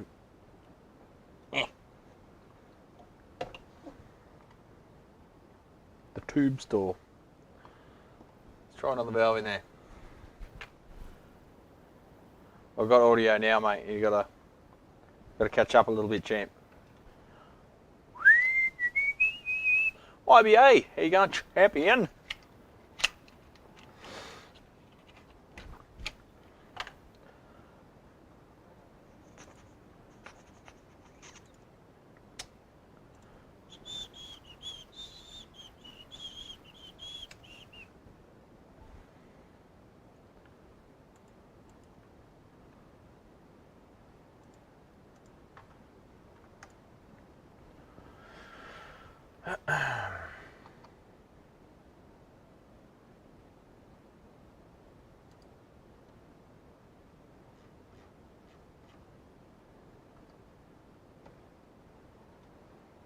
So I think we've got a failed V4, which would explain weak signal, because we were measuring only a couple of volts drop across R29. Should be looking for about 90 odd volts drop there. There's about 5. So not drawing enough current. Let's try that. Easiest thing first, swap a valve out. Probably still do a service anyway since it hasn't had one. See what it performs like first.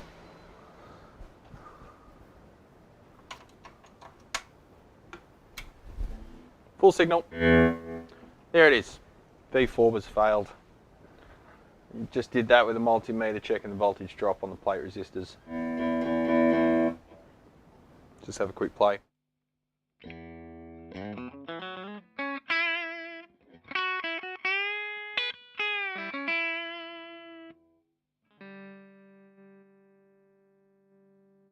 Whoa. Something wrong there.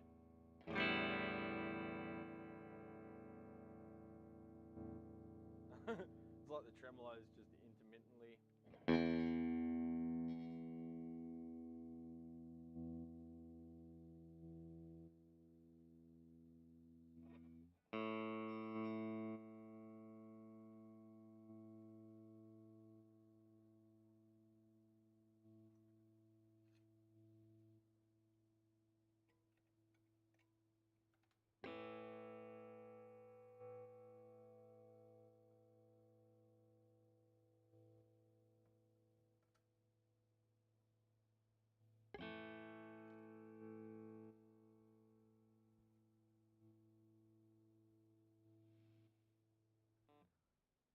Alright, so we've got a problem with the tremolo as well. This is what always happens. It comes in for one thing and then you find a bunch of other stuff that they didn't mention, whether or not they knew. Almost every time there's second, third, fourth problems. So we fixed V4 by replacing it. And now there's an issue where the tremolo is, it's working, but it's working intermittently. So it's not working in time with the LFO. The LFO was only triggering sporadically. That's the word I'm looking for. Again, we'll just check this valve is doing something.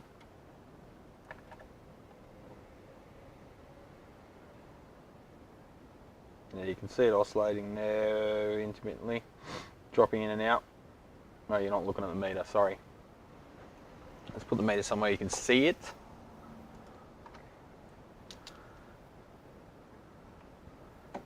There we go. Measuring across R43. See -4. And then it'll drop or go up. No, not when you're watching it. There it goes. So that's it trying to oscillate, but something's wrong there. So again, let's just try that valve. Let's get another one out, eh?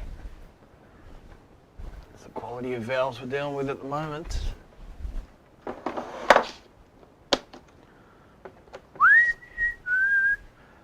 Polyester girl.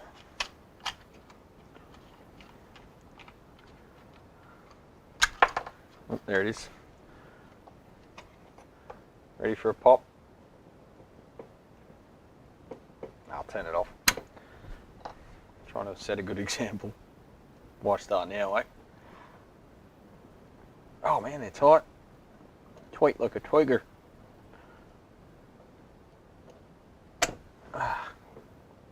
Oh, it's got bent pins. That might be what it is. So I've seen this on a lot of Chinese valves, where it's like the pins are coming out of the glass at the wrong spacing, so they just bend them. You can actually see at the base of the pin there that the spacing's irregular.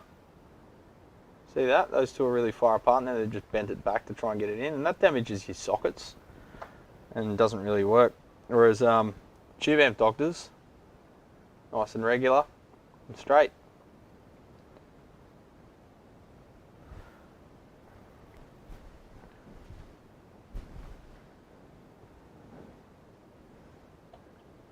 Polyester girl, so shiny. Right, see what it does now. I'll punish you with some sine wave.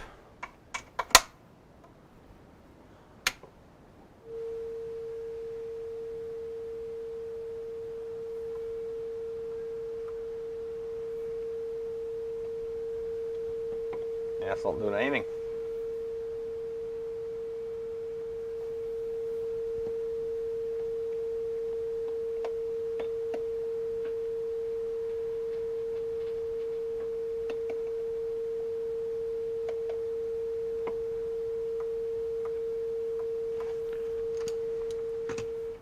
Sorry about that.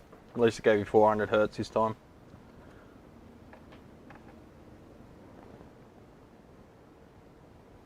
I think we've got a damaged valve socket there, so I might flip her over and have a look.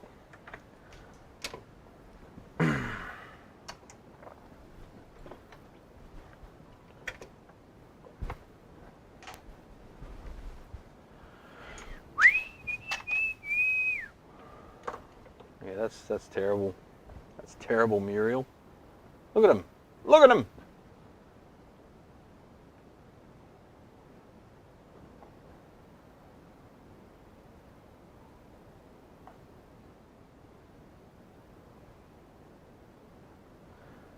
Not great. What's V4 look like? Yeah, again. These just came straight out, like I just took them straight out of the socket. Yeah, a bit mangled.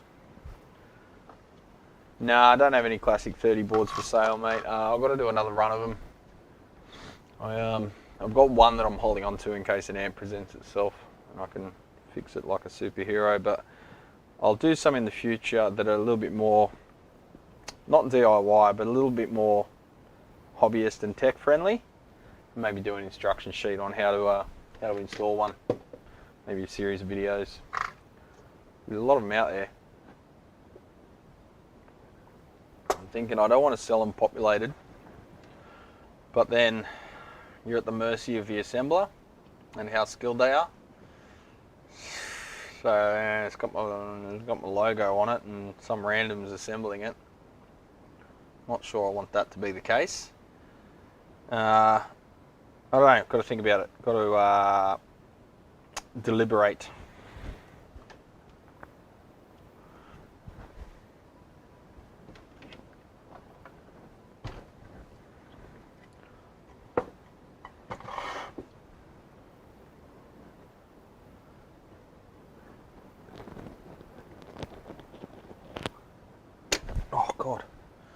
Things are so tight. Tight! Almost punched myself in the face then. Looking alright. I might just straighten these pins.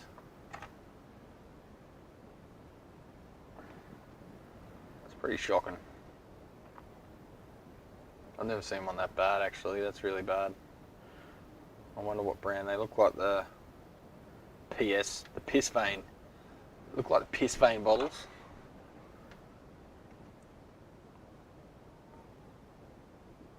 Yeah, look how close those two pins are.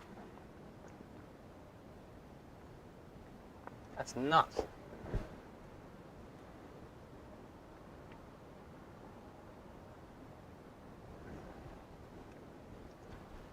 Panasonic, focus on my hands. Alright, so see how close together those two are? And then how far apart that is to the next one? It's like a millimetre different. And you just bend it to suit, shove it in, hope for the best. Your mum shoves it in and hopes for the best. I was on Big Clive, his Patreon stream yesterday. We started competing to see who could come up with the best mum's joke. That was fun. I'm a 12-year-old in the head.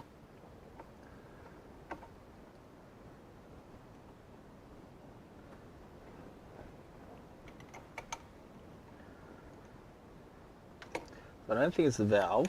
Something else is intermittent. Oh, excuse me. Hay fever.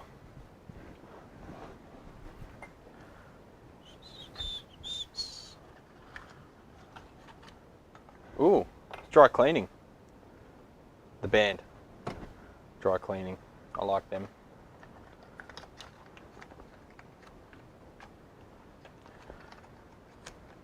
Put my testers up there.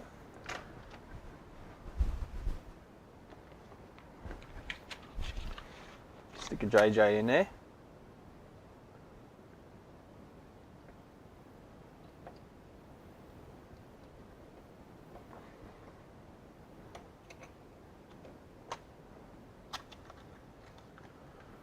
Ed's back. G'day, Ed.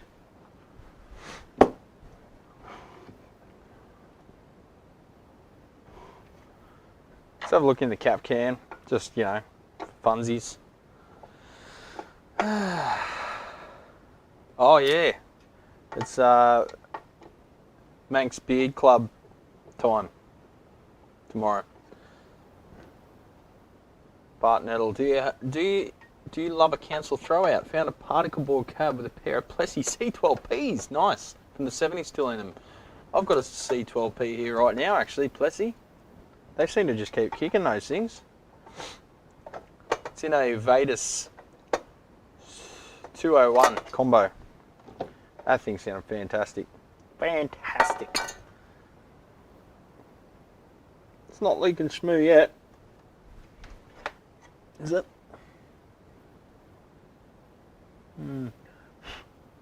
I think we're good. No schmoo leakage just yet. Look at the pissy little droppers.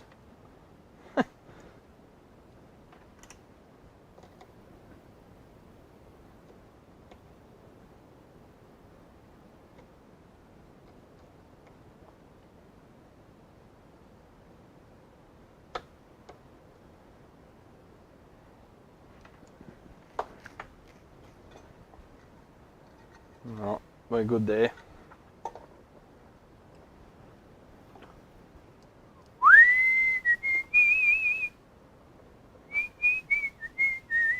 Why are transformers so expensive?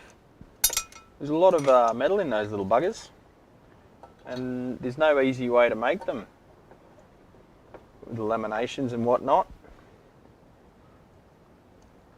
Pesky eddy currents making us so we can't use a solid chunk of iron. Oh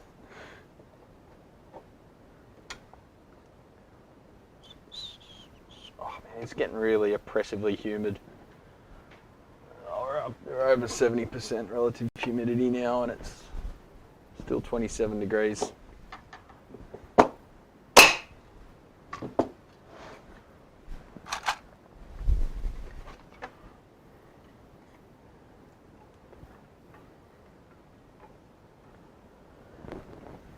Alright, so we might need a new opto on this.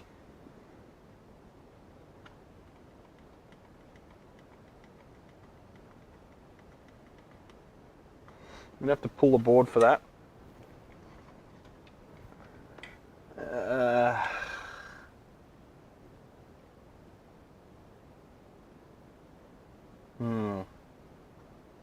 I think I might throw a figure at it before I spend too much more time on it. So V4 was gone, and we've got to diagnose something in the trem. It's not the foot switch jack either. But I'm going to throw it. I'm going to throw a dart because I want to move on to the next one. Because it's 1042, and I've still got 3 more amps.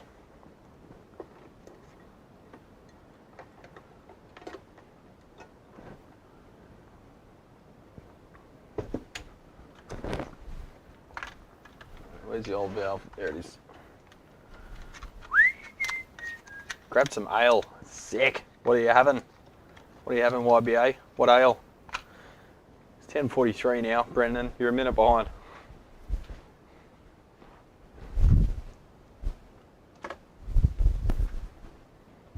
What we have here then? What's all this then?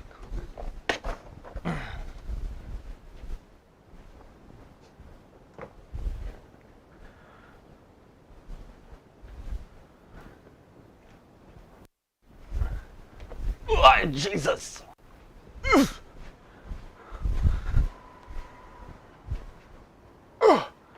Heavy.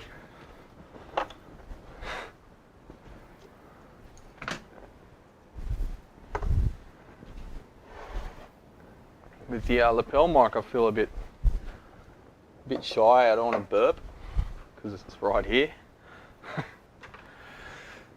It's 16:42. Brad, fix your clock. Not everything revolves around seppos, mate. Hate to tell you. Need some more Chinese food containers. I've got to go to the cupboard. Should just say food containers. Huh? Just every Chinese food shop has.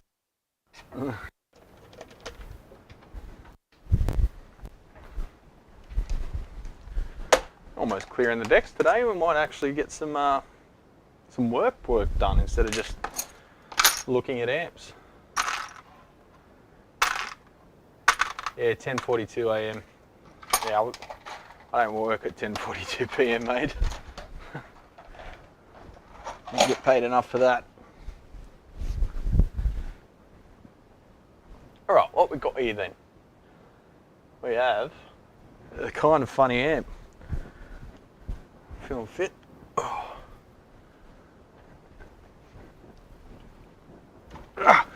So what is it? I think you know what it is. It's already got loose grill cloth. Of course you know what it is. We're off to Badella pub, Uncle Lee's birthday. Last week. Oh, I forgot to ring him. Damn it. It's a Vox, but it is a Vox. Oh, Brian May. I can't get the thing in. So it's got one knob. How do I show you that? Turn around this way, that'll help. It's got one knob and a big panel. It's good, isn't it? Limited edition. A big panel. Succulent Chinese meal. Yeah, Mark. This is democracy manifest. Yeah, volume. That's all you need. The voice that well, but all you need is a volume control. Chinese chooches.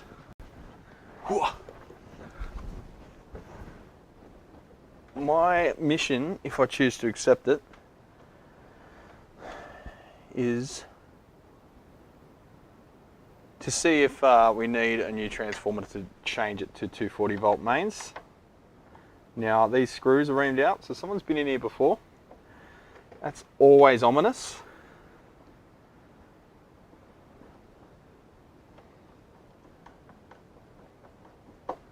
Man, these screws are so reamed out. Someone's just gone brrrr with a drill.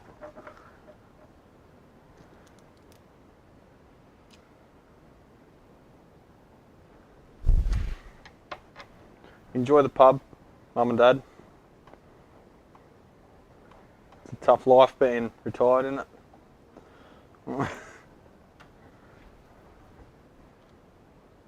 Nope.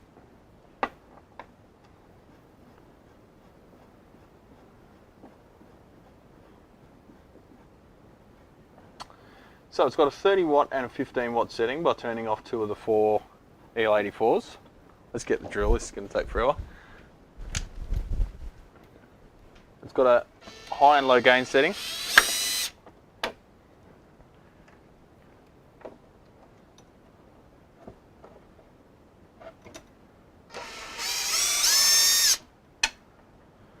It's got a guitar input on the back, not on the front, and not on the top like usual. And it's got a boost link output with a foot switchable boost. Weird amp, man.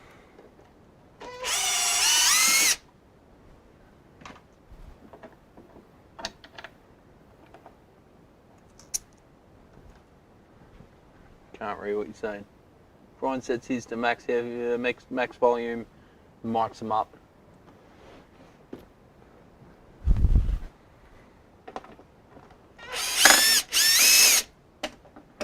Oh, I can see you know your judo well.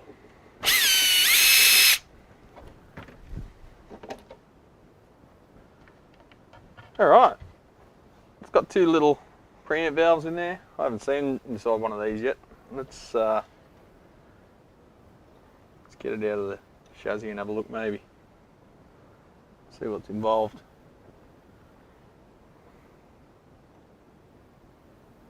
Couple of opto couplers down there. Wasn't expecting that. Got some turret construction.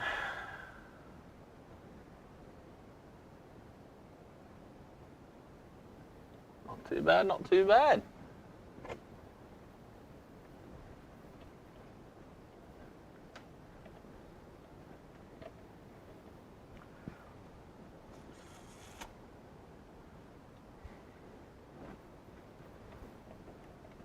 It's not looking promising for the customer though, because there appears to be only 1 set of windings going to the transformer. What's it say on the back panel? 120 volt. Ah, he's in for a new transformer. Poor bugger. Now, well, now I know. Let's have a look at the thing. Speakers. Screwdriver. Give him a stubby screwdriver, hang on.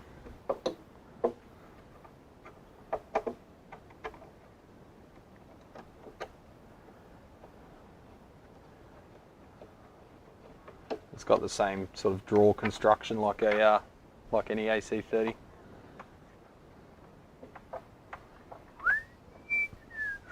Celestians. They look like pirate teeth. What? What are you talking about, Scotty? Sorry, YBA. Scotty was asking if it's an AC15. No, it's a 30. It's a 15 if you switch the switch to 15 volt watt mode. Got tongue soles in it. I guess that's a top boost built in. These 2 valves in here. I'll show you in a sec. Sorry, I'll get it out first.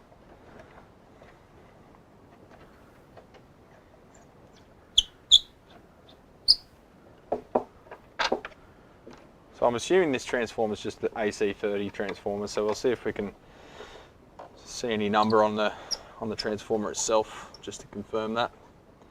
And then because, who does Vox now? I have to look up if I can get one directly from the distributor. And someone's here again. Uh-oh.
Legends.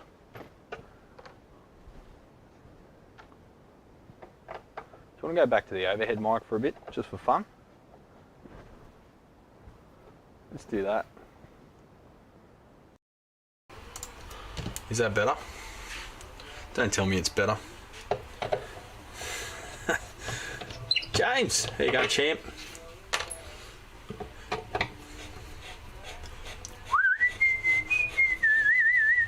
You got the ambient mic on now. I've muted the lapel.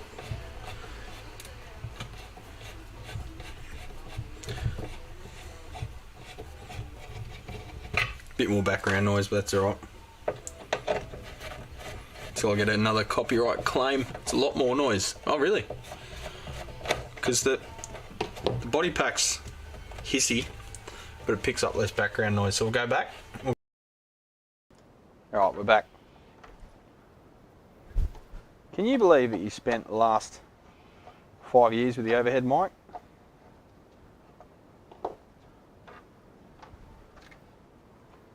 Geez, I treat you guys well. Just got another couple of amps come in this morning. Seems to be about 3 or 4 on average. Hi Brad, I was wondering if you were offering repairs on pedals. I got an electric Mistress V2 from 76 that is not sounding properly. Could I send it to you with an email with a video of the sound it makes? No, you cannot. I hate to break it to you, but it's probably not repairable because you can't get those chips anymore and they're all failing. So probably can't help you on that one. Sorry, mate.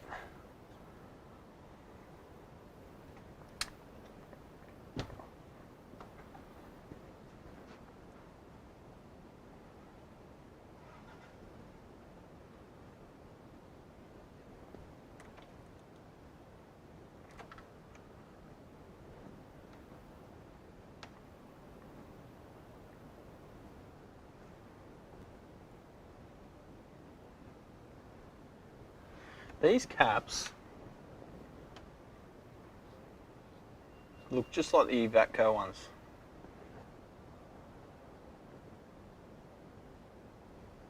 Interesting.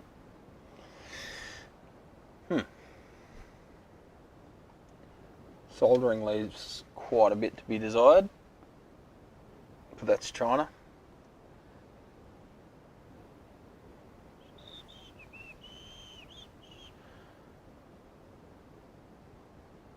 Two 20 ohm screen grid.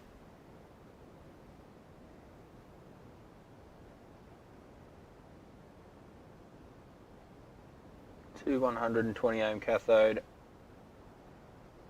resistors, switchable in 2 banks by a relay. What do you mean? I've seen some of those chips around. Yeah, SAD 1024. They're either fake or no good, and if they are good, they're only good for so long. I can't warranty them because they're all failing due to chemical things happening inside the chip. And if you do find one that's good for now, that works, from a buyer you can trust, if you find one, then it'll be like $300 for a chip. So, sorry to break the bad news, buddy. But by all means, if you do find one, you can ship it here and I can install it, and if it works, it works. If it doesn't work, you still got to pay, unfortunately. So that's where people get unhappy. And, you know, come on, get happy. So, come on, get happy.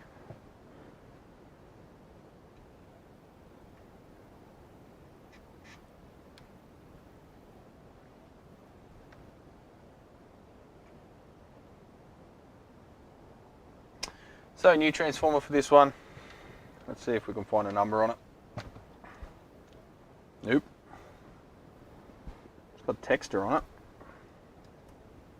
That's it. No markings except for the texture writing.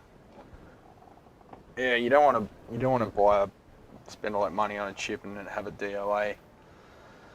Do you know how to troubleshoot these kinds of pedals? I'm 18 and have no experience in pedals and of stuff like this in general. I kind of know how to troubleshoot them, but yeah, they're not the easiest pedal to troubleshoot.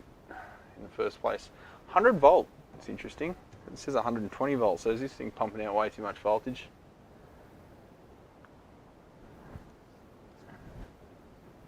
Sane core. Is that like the opposite to insane clown posse? Sane core? When they're insane core? There you go. I'm located in, well, you can look me up, Brad's Guitar Garage.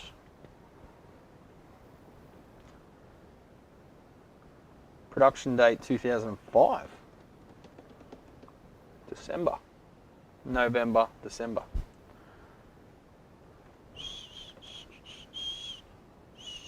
Valves don't look cooked. That's a positive sign.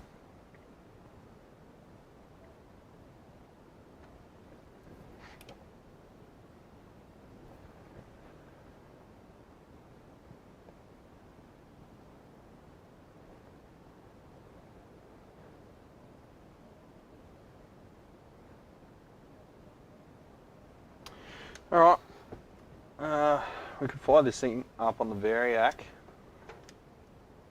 to see at what voltage input we're getting 6.3 on the heaters, and then we'll know what voltage the transformer primary is.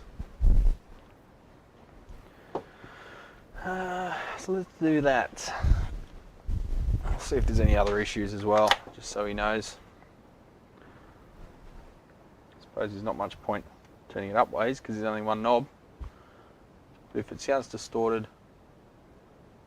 it's probably the delay chip. Yeah. So you've got to look, bummets. You've got to look at the way that the chips work. So start there, figure out what a bucket brigade device is, how it works, what it does, and then how to implement it by looking at the application notes for that chip.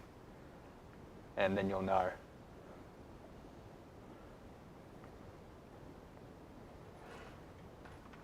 Essentially, if you just want it to be fixed, find a local tech.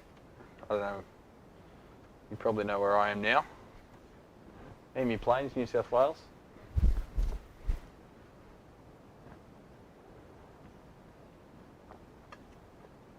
And the coffee is done, so I think it's time to go.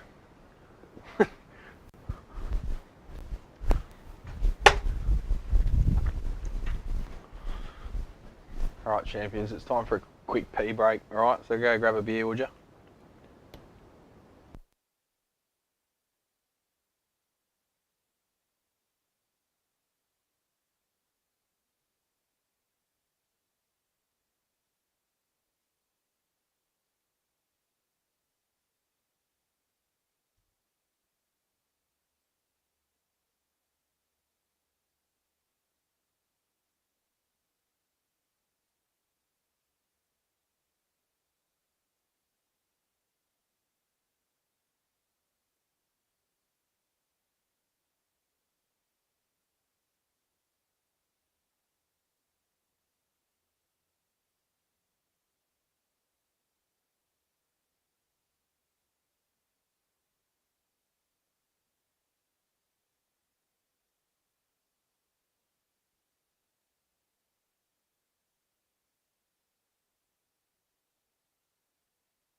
I'm back. It sounds like half your chip's dead there, bummets.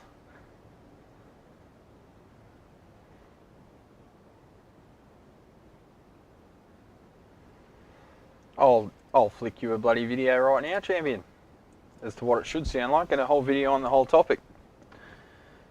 Since you asked so nicely. One moment.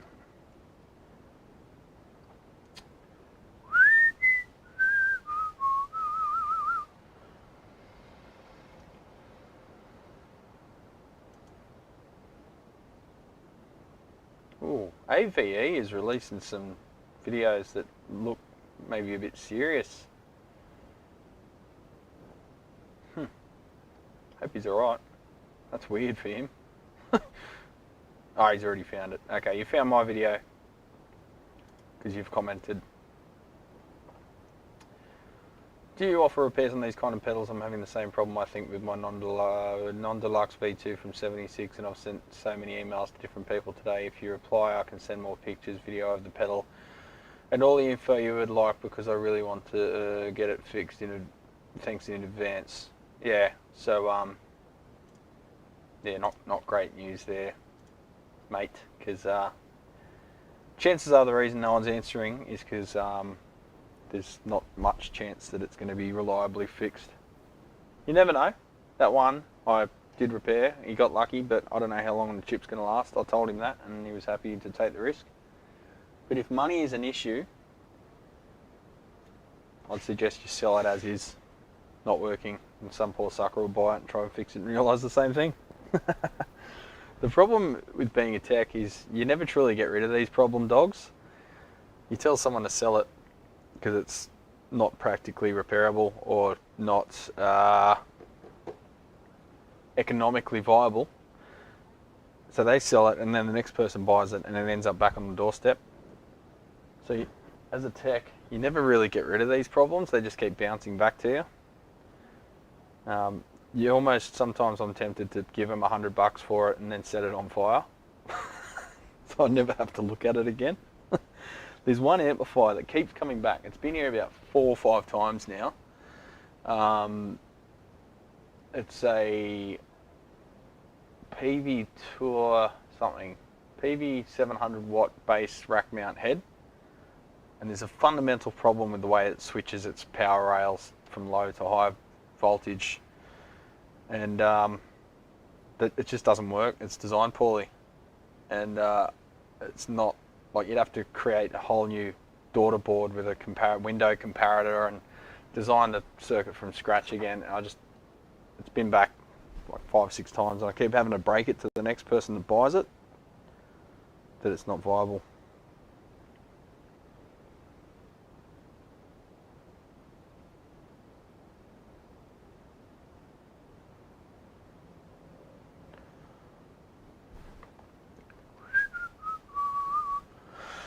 Yes, that was you, Scotty, making that board, adapter board.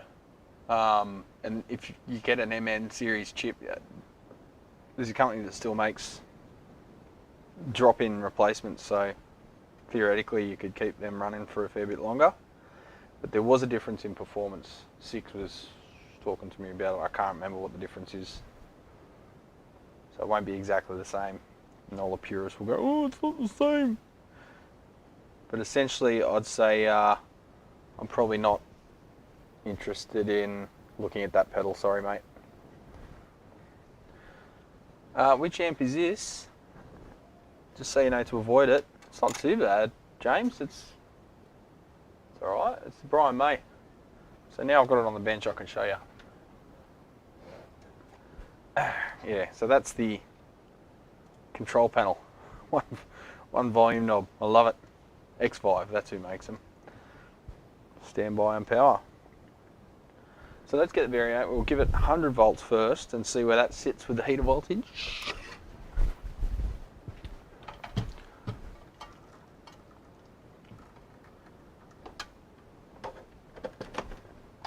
What kind of voltage does this thing pump out?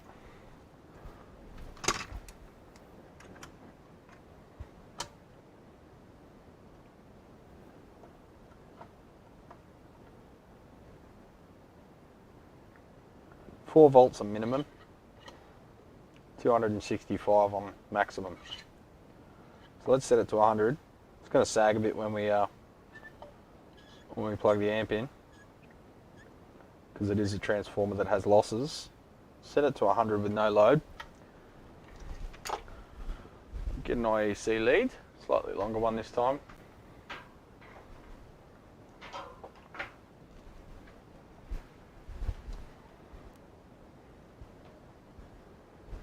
No, it's made in China. Kabuki man.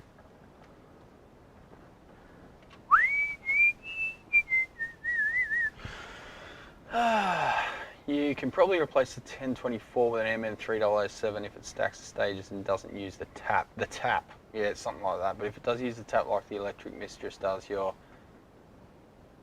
know what SOL means, I feel like an idiot. I used to repair sewing machines and some of the trade-ins just weren't worth repairing and reselling, so we would take them to the tip and then someone would scab them and then bring them in. Yeah, you can't get rid of them, can you, Mark? You need to destroy them. And that's why all these channels are like, oh look, Gibson's cutting their own guitars in half. That's because of that. And it's also the fakes.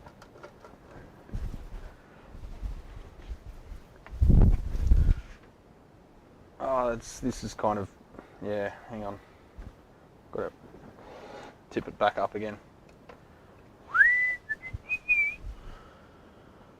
Well, that is a simple control layout. Yes, it is. There is no replacement for the SAD512 either. Yeah, it's tricky.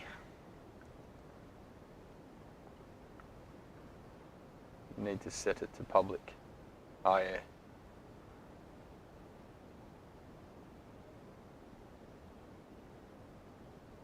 He then met with a hammer. Yeah, a big one.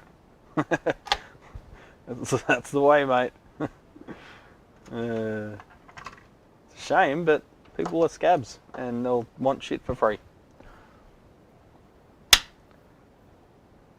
60 watts. What have we got on the heaters? What have we got on the heaters then? History never repeats. I tell myself before I go to sleep. 5.4 volts AC. So we're a bit low there, about a volt. It probably is 120 volt that it's looking for. So let's go the other way. We'll try not to short the heaters out, hey? Where are they coming from?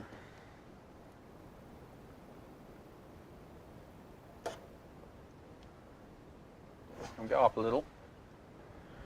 Where are we at now? 6.0.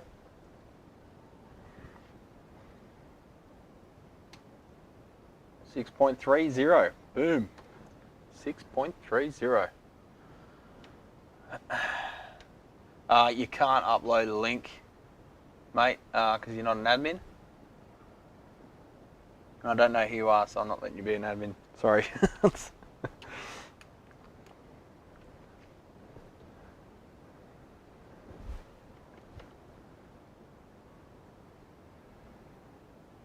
.28.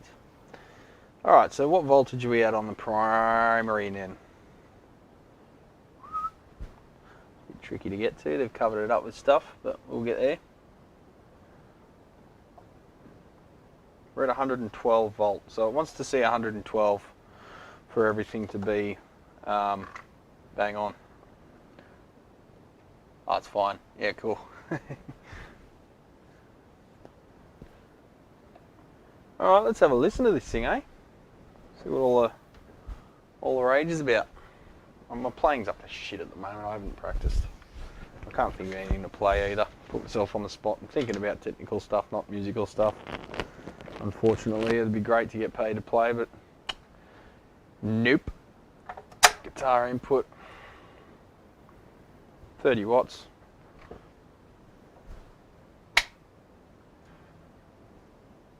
Fuck, Jesus, barely moved it. I think I need to turn the lapel mic right down.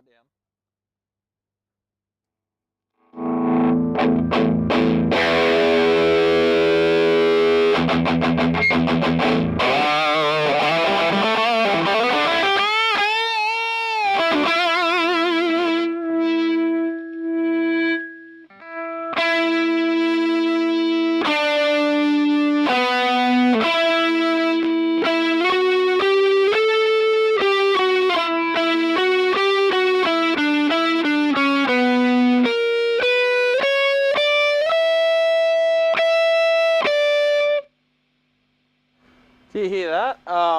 There's a unrelated note, ghost notes happening under the thing when you play up the neck. Let's try it at a lower gain level. Low gain.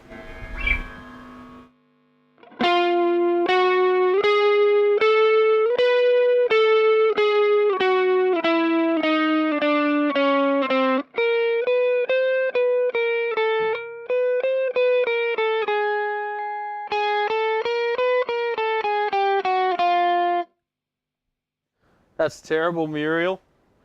So yeah, not just the mains conversion. Nothing is just what the customer thinks it will be, unfortunately. Let's go 15 watt. See if it eases up a bit. See if it's ripple. Let's check the ripple. Let's just listen to it for a sec first. Hang on.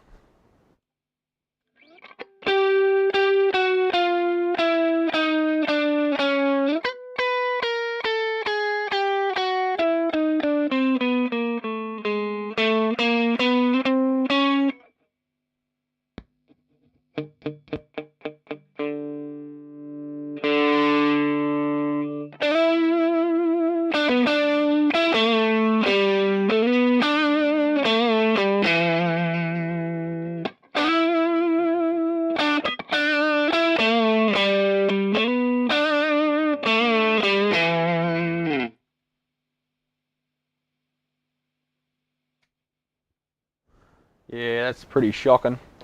Let's see how much ripples on the B+. So now you know what ghost notes sound like, everyone. If your amp's doing that, it's got issues, yo. Oh, where's my screwdriver? I just had it. There it is. Yeah, they really stand out, those ghost notes, when you're up in the higher registers. 16 ohm only. Do not use any other low loudspeaker impedance failure. Well, that's good that I used a 16 ohm. Alright, let's take it out of standby. We're back in 30 watt mode, so there's the full load on the output stage. Let's see what ripple we've got. Rip Van Winkle.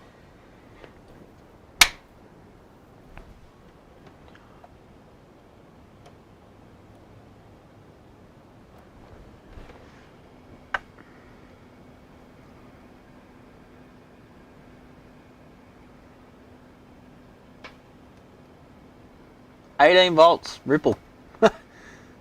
Yeah. Well, no wonder we've got ghost notes.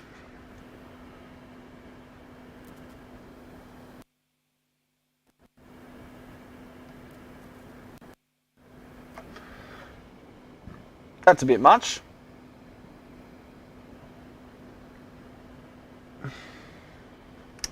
What are we dropping on the output stage? 11 volts, 11 volts.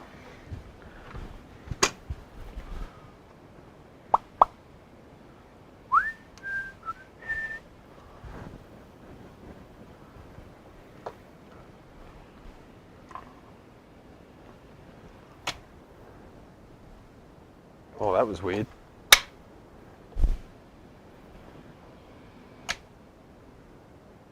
Huh. Listen to this. It's when you turn it off, it's like beep, beep, beep, beep, beep, beep. It sounds like it's got a tremolo there for a sec. Hang on, I'll just turn it up.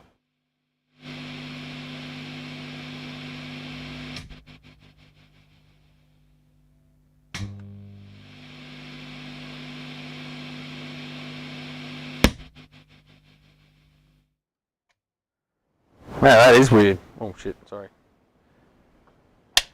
Alright, well, I think we'll do a recap on this because those caps are clearly dog shit. And we'll probably pull the bias back a little bit because that's probably contributing to the ripple as well, but not 20 volts worth. So yeah, there's no tremolo in this either. So that was some weird little oscillation that's happening as it turns off. Look, how about I just make you an admin for a sec, right? Here you go, Bummets. If that is your real name. Okay. Add as standard moderator. Alright, now post your link. Now.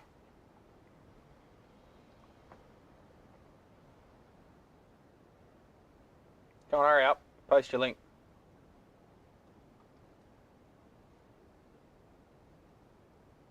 Name is Sander. I forgot I was on this account. Come on, post the link, hurry up. Yeah, this doesn't have a vibrato, unless they've created a vibrato circuit, because that's what was in the original or something dumb like that, but no, it doesn't look like it.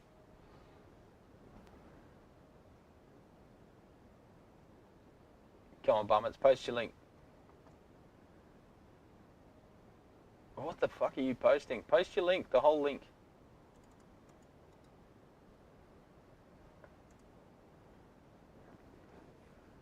Ah, there we go. He's got it. Alright, you got that, Scotty?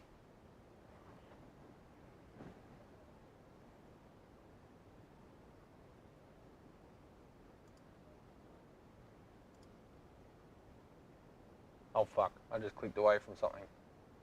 Stop, stop. Go back.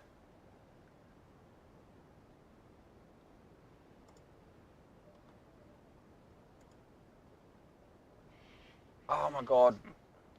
No, I don't want to browse in the chat window. Oh god, OBS. Are you that stupid? I guess the chat window in OBS is like a little web browser.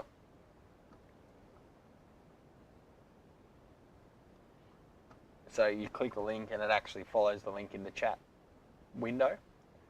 So anyway, you've established it's fine. Okay.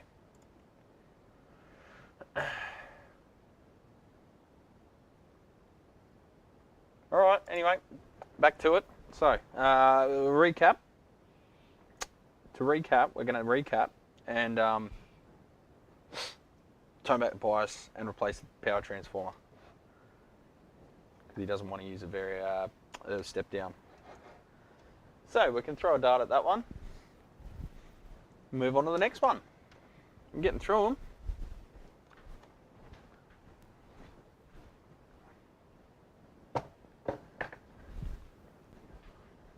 Problem is, they're coming in just as fast as I'm assessing them. I've already got 2 in today.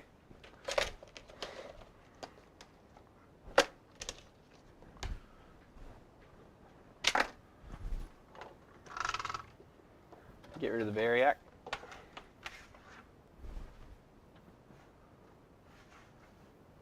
Oh wow, that's hot where it was. It must be running pretty warm.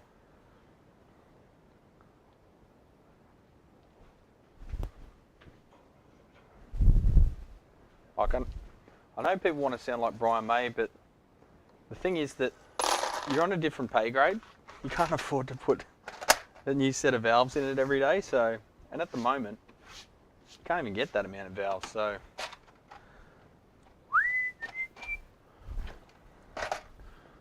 you talk to a collector and they said it sounded weird. Yeah, I checked the ripple. Didn't you catch me say that? Are you talking to me or are you talking to Bummets? Pete Cornish, and he said adding an ID1. What's an ID1? ID1? What's that mean?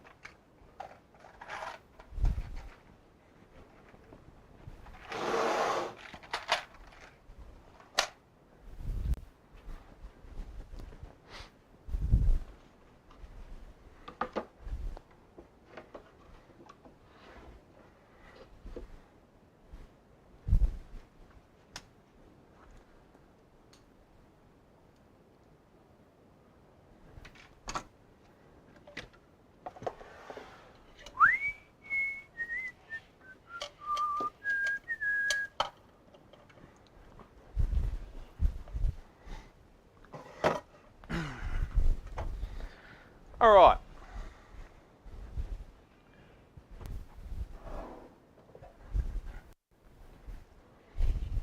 What we got here, legends?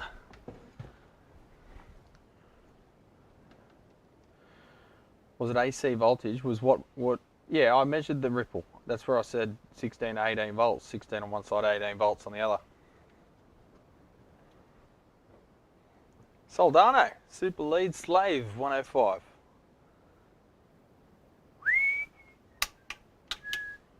Bit of a beast. Pot feels very stiff.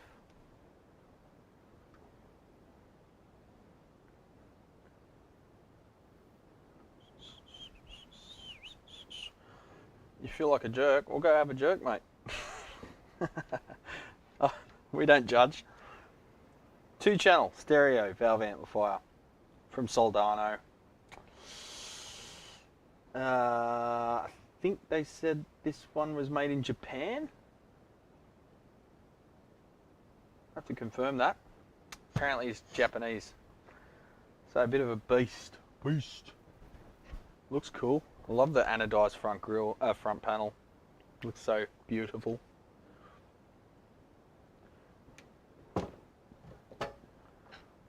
Flat blade screwdrivers.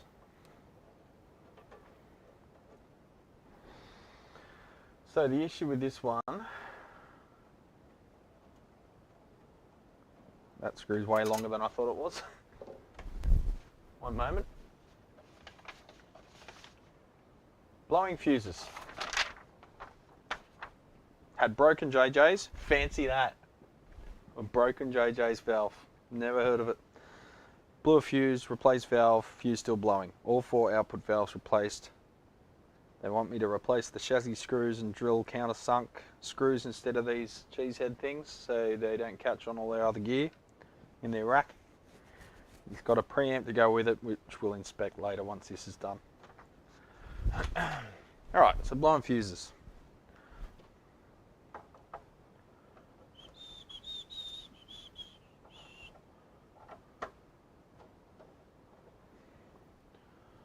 Sorry, I don't know what LS... hang on, LS2. What is it with the LS2?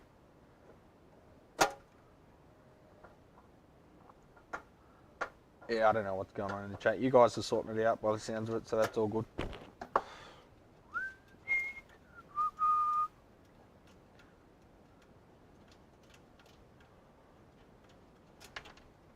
Pedals. Ain't got no time for pedals. Just use an amp, mate.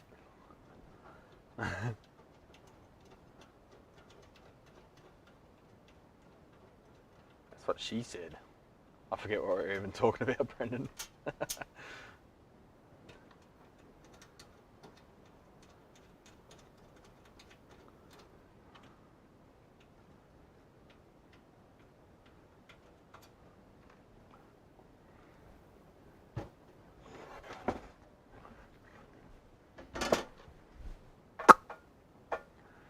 This was last looked at by Soundworks. Victoria, Unit 18, 42 New Street, Ringwood, 3134. Either sold or serviced by them. Ah, that screw was longer than I thought it was.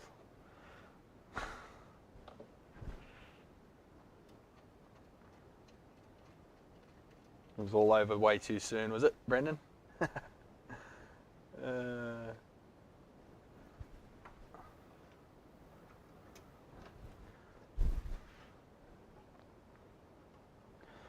Oh, I've got to go and spray paint something after this for the guy up 2 doors up. Looking forward to that, spray painting in this weather. Oh, fan was never plugged in. Well, that's not great. In an enclosed box. Was it just that loose?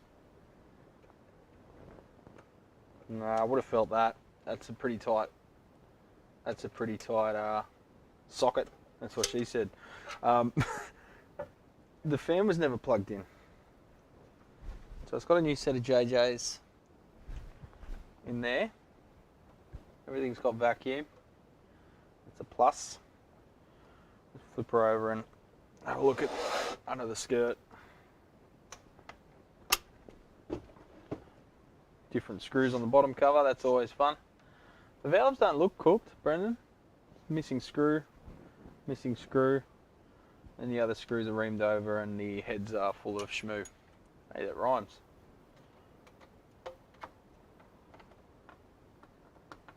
Got to get the crap out of the screws so you can actually get a screwdriver in there, or then you ream the heads out even more.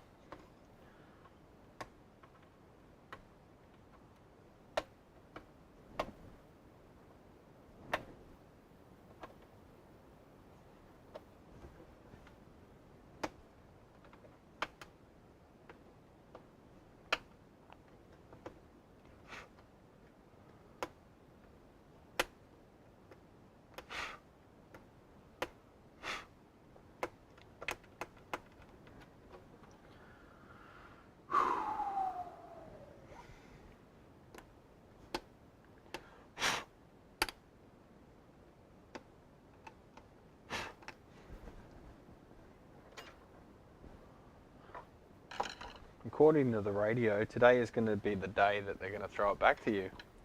And by now, you should have somehow realised what you got to do.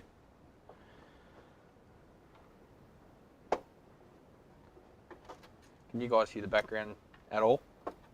Music? I'd like to try and avoid copyright claims in the future if possible.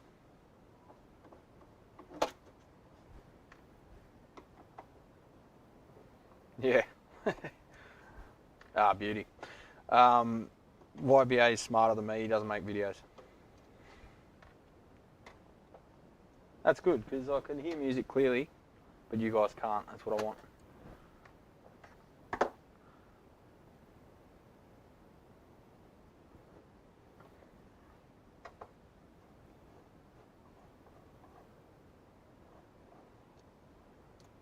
What is the number one for volume drop? What are you talking about? Are you talking about just attenuation? Just put 2 fucking resistors in an L pad.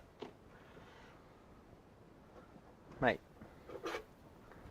Ooh, that's pretty. It's got Nishikons.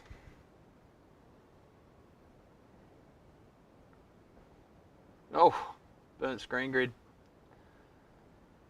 Nasty. So that's probably the valve that failed in the first place, with the broken glass. And it's cooked the screen grid resistor. It doesn't necessarily mean that's why there's no signal. But let's test the others. He wants to compensate for volume drop.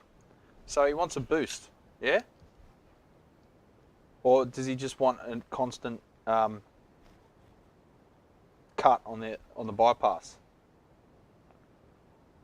So when you engage the pedal, the volume gets less, yeah? Can't you just boost it? Can't you just put a little op amp in there? Bring it up a bit so it's equal with a trim pot or a little FET booster. You can get the little circuit boards from Tater running 9 volts with a J201. They cost fuck all. They're like $3. Shipped from Thailand.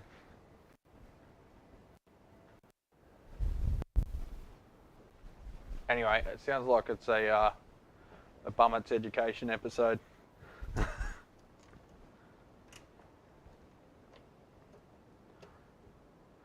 23 meg. That is not a suitable value for a screen grid resistor. 471,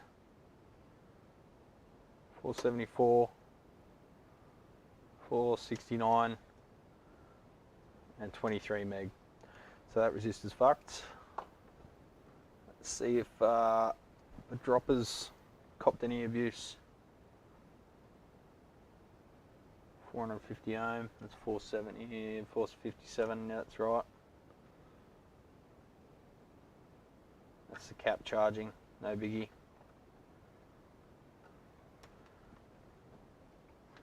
I think I've got a customer again. Exploded fuse, well, not exploded.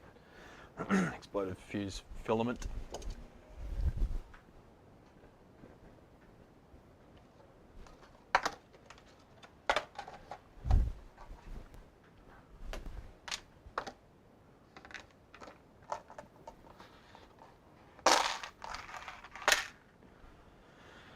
Alrighty then. What is the G3 same as LS2? So are we talking about boost pedals? God, I can't think of anything that bores me more than pedals. Sorry, it's just... Ugh, pedals.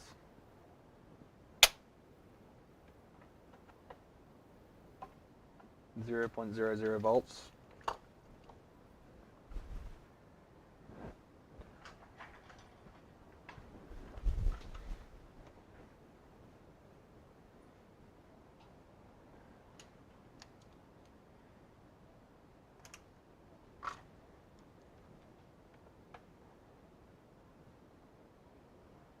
.450 ohm to ground? Really? 1.7 ohm to ground on the dropper. Okay.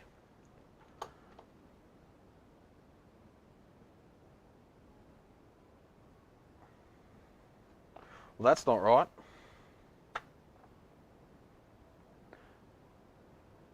I think 500 odd volts across 1.5 ohms will probably blow a fuse.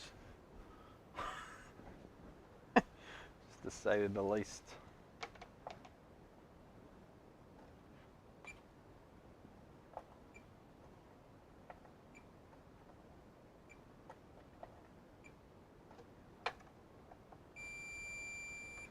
So where's our short? Let's take the valves out and have a look.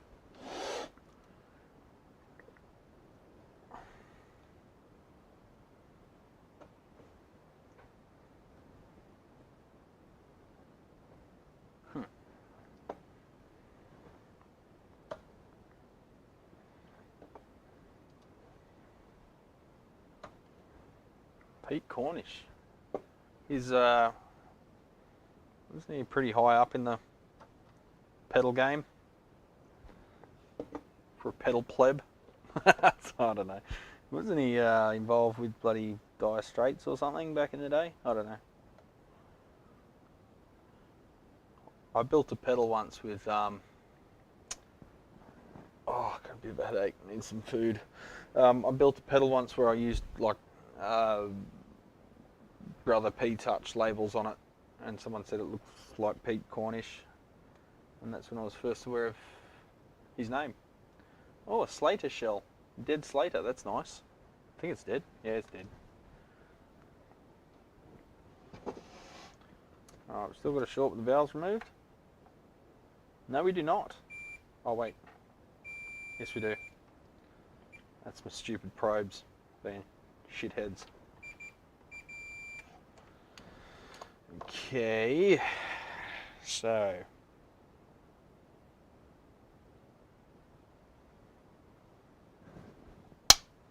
which side is it on?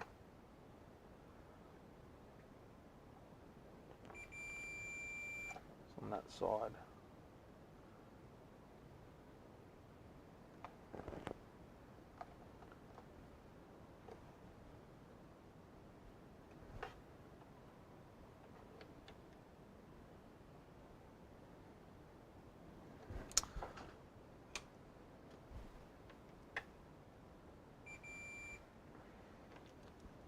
Alright, let's disconnect the center tap of the tranny.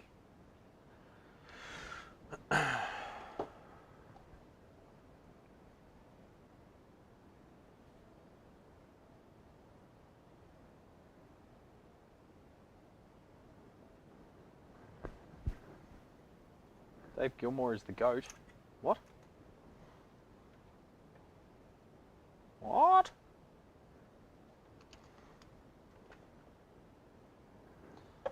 Go on, iron, heat up.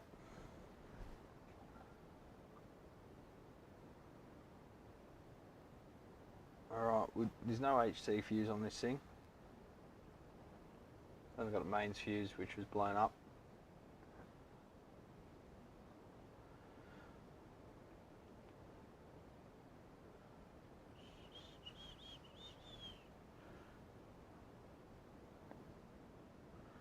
Alright, so I'm going to disconnect the two out because we've got two output transformers because it's a stereo amp.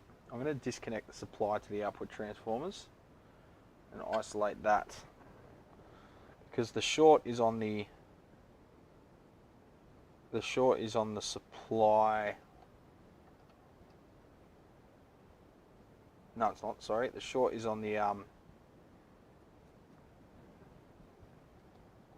what am I trying to say? The amp side of the standby switch, not the transformer. So it's not the transformer causing it, and it's not the diodes causing it, or the first two filter caps, which are before the standby switch. So it's either one of these caps or something, one of the output transformers. So, we're up to temp? Yes, we are.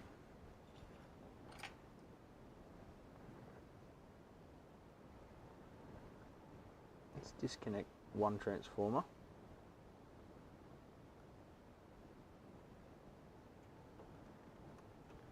Disconnect the other. They're just tack soldered, so it's nice and easy. Not great from a construction point of view, but good for us right now. See if any of them shorted.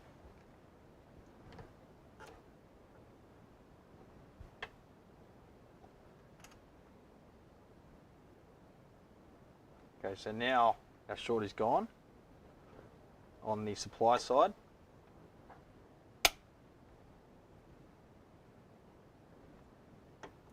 We can watch the caps charge up. So, which transformer is it on?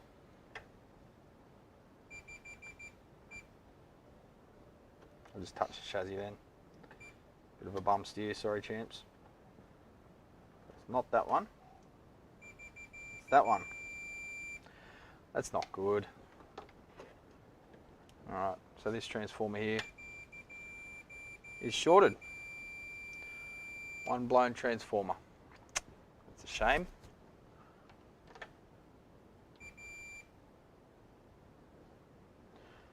So this side of the transformer is shorted, and this side is showing about 70 ohms to ground. So I've got a shorted transformer. That sucks.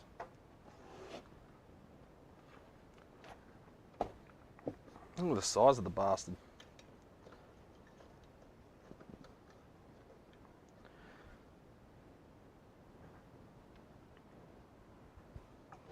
This might be a rewind situation because of the form factor of the thing. It's got to fit within this case. It's upright. It's pretty chunky, and it's an old amp.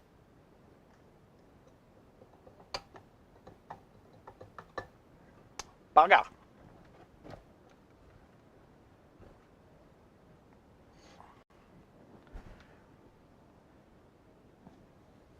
Alright, well, we know what we're dealing with now. That's not a friendly repair. It's going to be expensive and probably a very long lead time.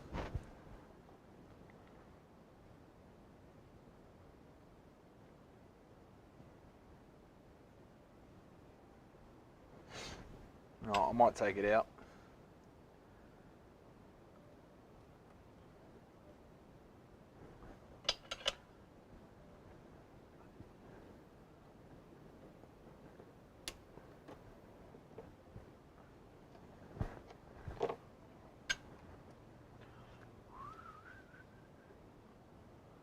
Is that My Chemical Romance? Ew.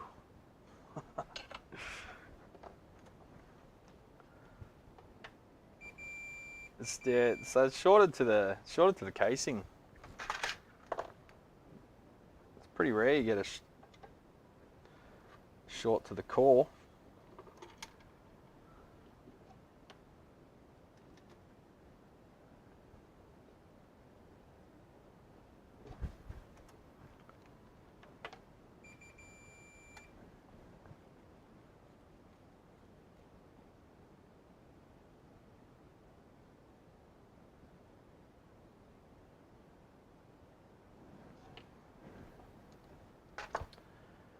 Ah, that's a shame.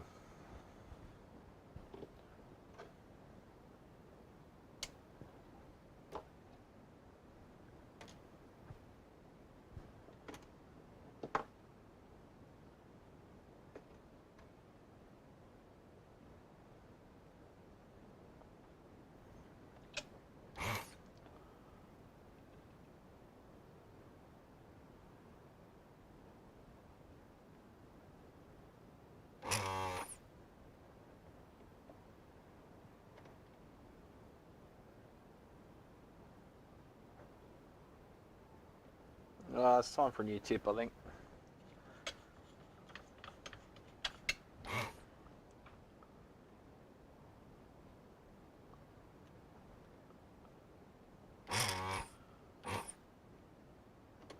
Poor little Soldano.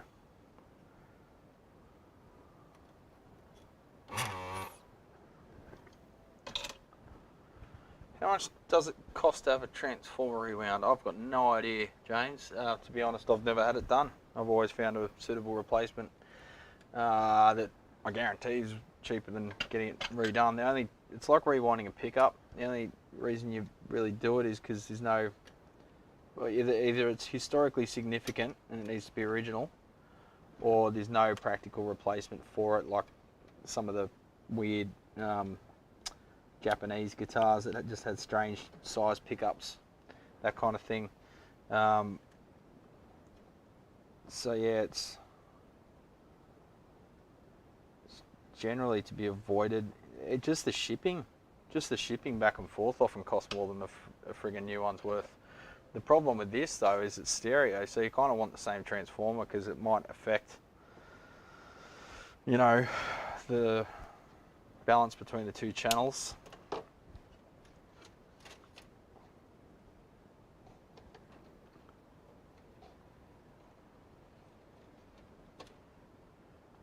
I mean, I'll ask, you know.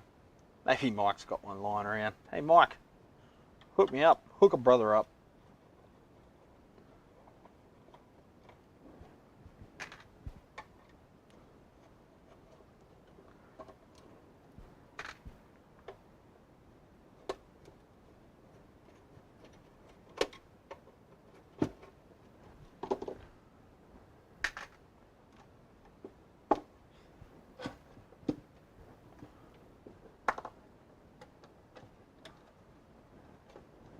I think we're still holding on to something.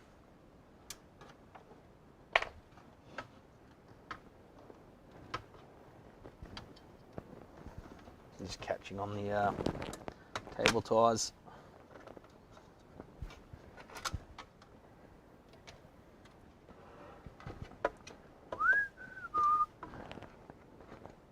Oh, I see.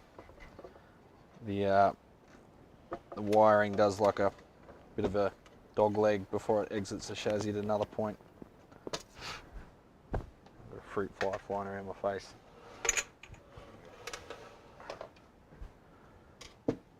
Alrighty then. So here's our output. Here's your input. 100 ohm. Should be full isolation between those two sides, but that one's cooked. Is it shorted to the chassis? No.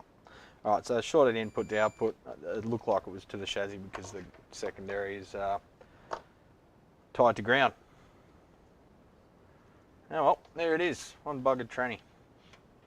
Spewing. It's got a number on it. I might look that up. Might be something floating around. It looks like a very high quality transformer.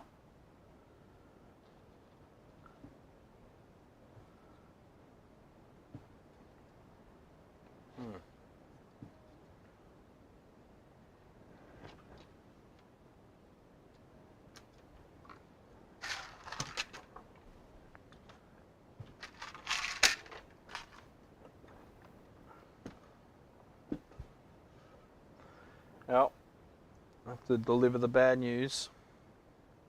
It's got one replacement valve socket, or just different type of valve socket, which is weird. 3 out of 4 are the sort of semicircle contacts, and then one of them's like the two-tooth contacts. So the different contacts there. I don't know if one's been replaced at some point or if they just had a bin with mixed parts.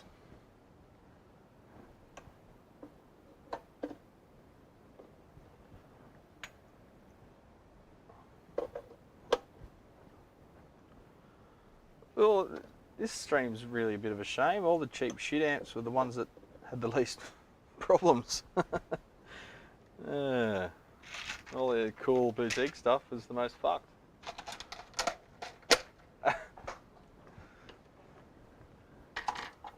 See, kids, go and buy a valve state. They never die. They sound shitty forever.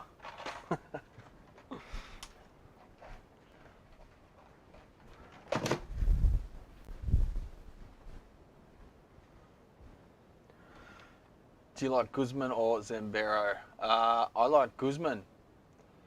So Michelle used to be a travel agent for the owner of Guzman y Gomez, and apparently he's a real cockhead.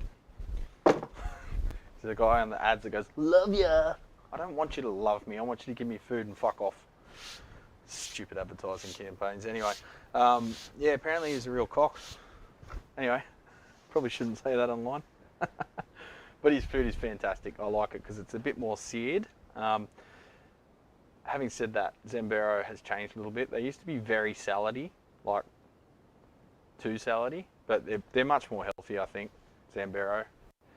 But I went to one recently. They opened one right near Mum and Dad's not long ago, and it was like the coolest thing in Bateman's Bay. Oh, this one smells tobacco-y. So next, I should go get Zambero instead. I always have Guzman, but I think Zambero you can't get a beer, whereas Guzman you can get a beer. So that's more often than not the deciding factor. My screaming tree wasn't mint. It depends how much you like pedal stuff still. Boring. Pedals are boring. Stop talking about pedals. They're shit. When you could have an amp. You don't need effects. No one cares about your delay or your flanger. Just makes people walk out on you. Just plug into an amp and rock. So, deluxe reverb amp. Reports of hum. Let's confirm. Let's do what I don't advise doing. Valves look okay. Check the fuse. It's alright, YBA, I'm just taking a piss. F1A, yep, that ain't gonna do no damage. Let's listen. Forever young.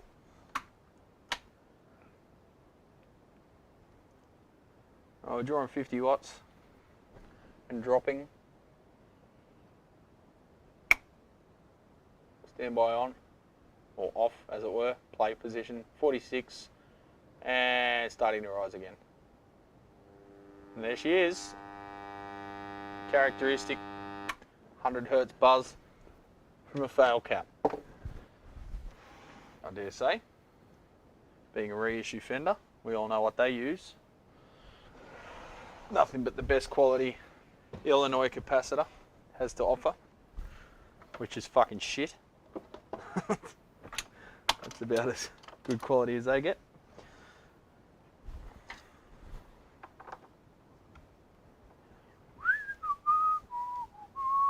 Tony's in your head.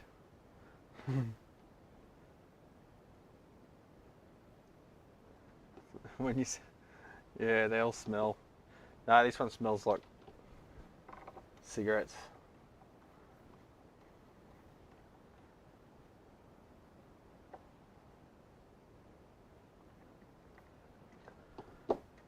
It's not, doesn't smell like weed, it smells like tobacco. And not good tobacco, like a nice Monte Cristo or Cohiba. But the good old Winnie Blues. That's alright. Amps should smell like gross stuff. That's what they're for. Kind of miss the days when pubs smelled like pubs.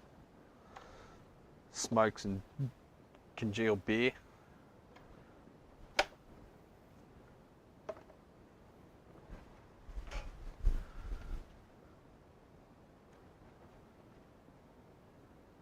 got the Jensen.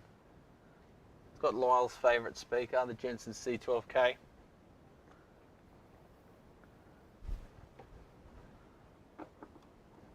Lyle's a big fan of that one.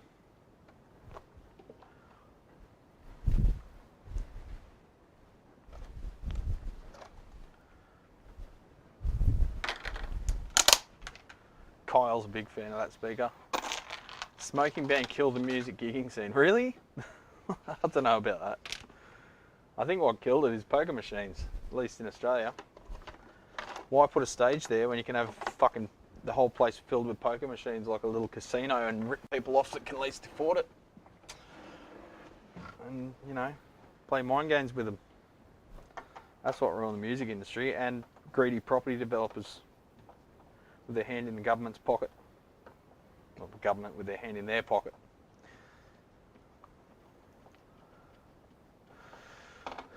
So the way that a bucket brigade device works in a flanger is it's basically like a series of capacitors that grab one value and then a clock cycle passes, it passes that value to the next capacitor. And that happens many times a second. And eventually that data is spat out at the end.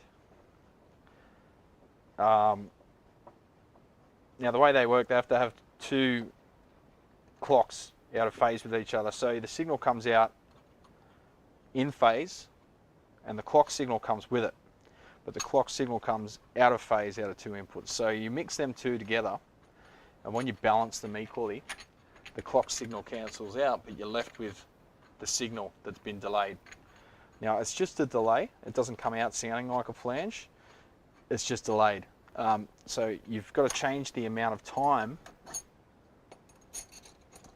with an LFO, and that changes the clock frequency and therefore how fast the signal is passed on to the next bucket. It's a bucket brigade, like back in the day before they invented fucking hoses, I guess.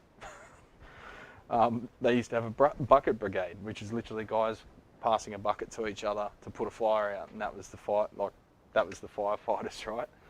So it comes from that term, bucket brigade device. You'll see them written down as a BBD, and they use that delay in a loop, or like in the case of a digital delay, you've got your regeneration, which feeds back to the input. That's your feedback, and that gives you multiple delays. Now that's your long delays. If you have a very short delay and you mix it back in with the original signal and modulate that delay, now you've got a flanger. So the reason it's called a flanger is because originally they used two tape machines and would send one slightly out of sync with the other one, and then it would pull back into sync with the time code. So they realised that if you push your finger on the flanger, if you push your finger on the flange of the tape, that tape would lag behind by, you know, a few milliseconds, and then it would catch up when you let go. So by varying your finger on there, you're changing the delay time, and you end up with flanging. It was named flanging because they pressed on the flange of the reel-to-reel tapes. There you go. Since you won't stop talking about fucking flanges. So anyway, the reason those chips went obsolete is because now pretty much all ways of flanging are more efficient to do digitally with DSPs or delay chips like the PT2399 or whatever it is, which is a digital chip, but the analog to digital and digital to analog converters are within the chip, so they often get referred to as an analog delay chip. However, they are not. But they are cheap, so they got that going for them. Oh look, there's a spider in there, and he's wobbling around to try and act like he's in the wind. Just like stick insects do.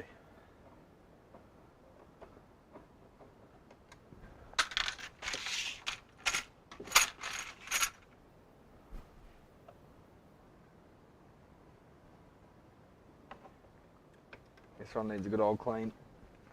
Oh, it's got an egg sac. The spider's got an egg sac. Isn't that lovely?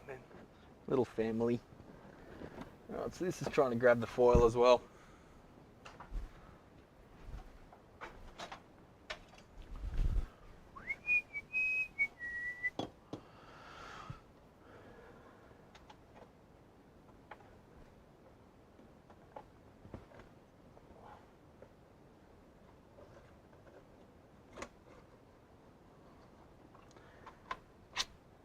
Come on, fender, 1 more millimetre, mate.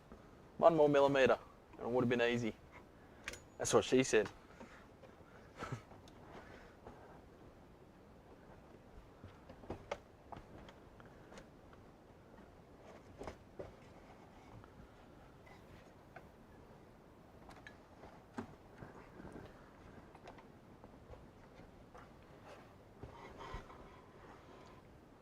Nah, it's a daddy long legs. Boring little spiders.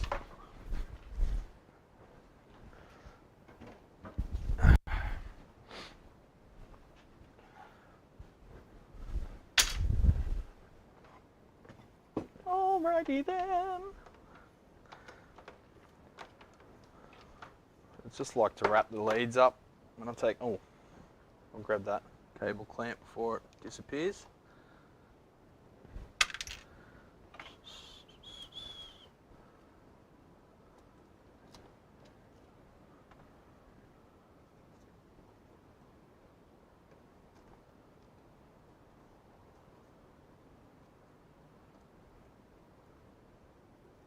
Yeah, so the collector's right in his characterisation of that chip.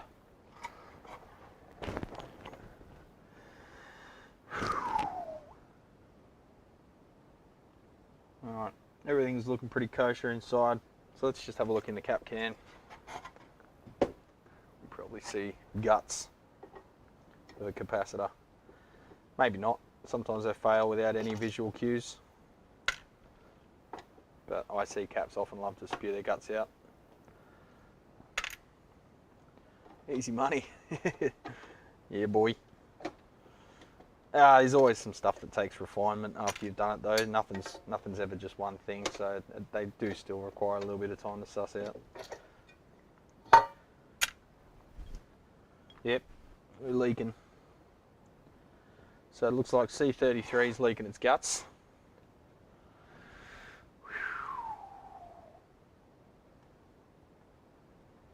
How far is too far?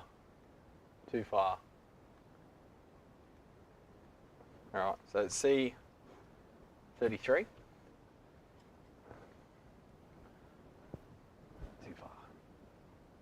You can see the brown stuff oozing out the end of the cap lead there, right there. So we'll do a full recap on these, because yeah, you get these guys, oh, I only fix what's broke. So they fix one cap, pay a bench fee, or labour fee. And then another one fails and you bring it, you pay a labour fee, and then another one fails and you bring it and you pay a labour fee. These guys are calling people like me a rip-off that do it all in one go. And your amp's reliable for 20 more years. How is me being a rip-off when they do that? They charge you for every single cap. So I just give them a quote for the whole lot.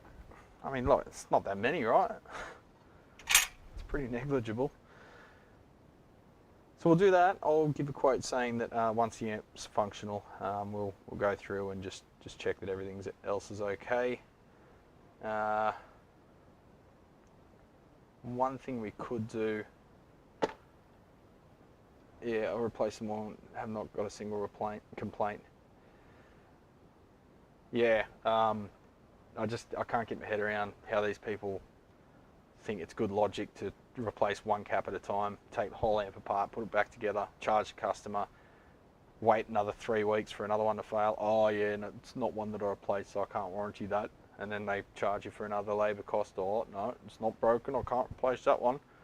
It's just like $6 to $7 cap, man. Just change them out. Give the customer what they want.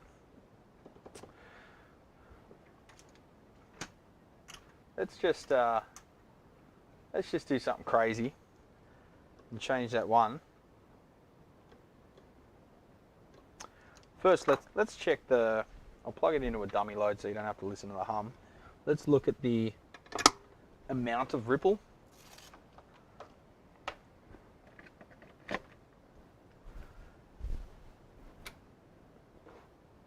on each node.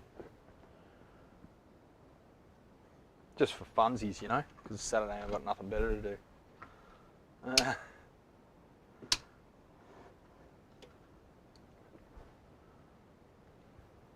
There we go, so we're live now. Right, AC. Let's get over here where you can see. Alright, so we've got 126 volts of ripple. That's AC volts across that cap. So that's the cap that's failed. This one we've only got 1.6, so it's trying to pull up the slack. This is the one that's failed. The black one, the main reservoir cap's failed because it's got 160 volts on it. 127 volts, sorry. And then you got 1.6, then the poor little filter caps down the line are trying to filter it out. It's down to 20 millivolts by the second last node. And it's down to almost nothing at the first node. But here, that's just way too much for the output stage or the next stages to try and cancel out. But there is a natural hum cancelling sort of differential nature of the output stage.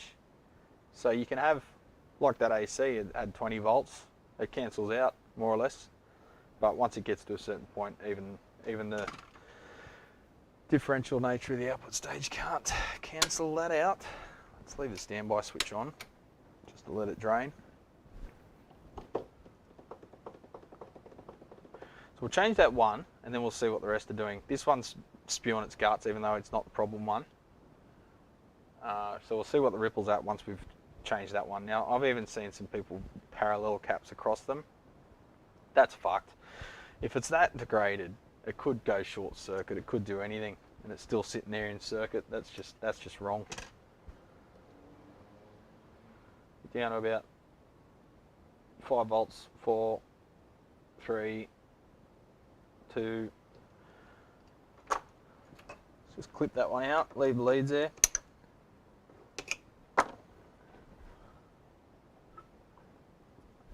It's got silicon. Just destroyed in the process. It's good, that's all you deserve, cap. We'll put a new one in, just temporarily, just to see what the rest of the amp's doing, see if there's any secondary issues that we should pay attention to. I'll save my tube amp Dr. ones for the main event. We'll just do some real hacky tack soldering, eh? This is not the repair for anyone coming in halfway through. This is diagnosis. See, to some people that would be the repair. There we go, job done. It's only standing about 2 inches up in the air. All right, let's check the ripple now with that still gooey cap in circuit.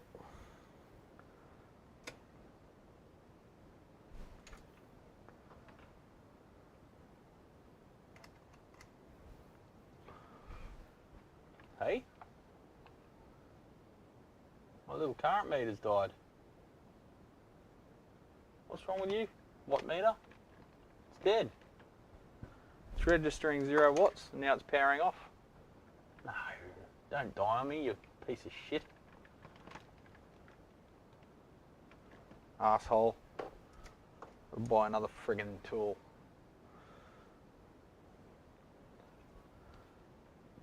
Alright, what have we got now? Across that cap. Now we've got 3.2 volts ripple. Now on this buggered one,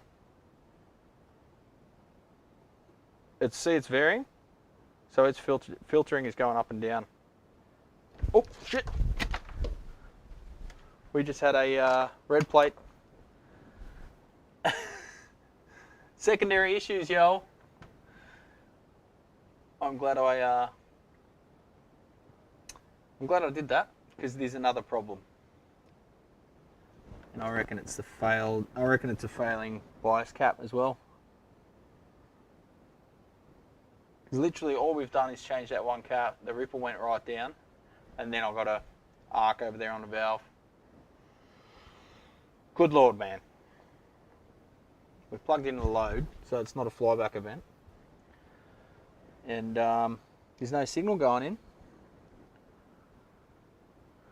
So it's not the repair, James. It's diagnosis. So I reckon the bias cap's failed. That's that 100 volt 220 microfarad there. So we're just watching them fail in front of our eyes. Wow. Alright, do we battle on? No, I'll throw a quote at him before we get in too deep.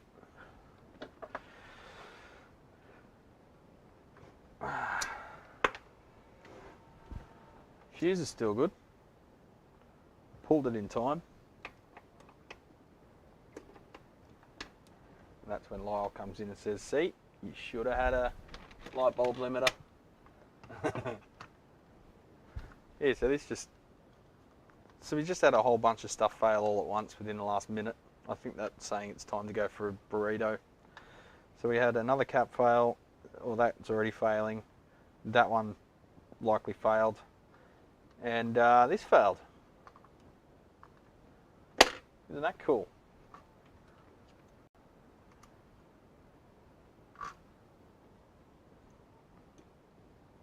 Down to 2 volts. Just check the DC resistance.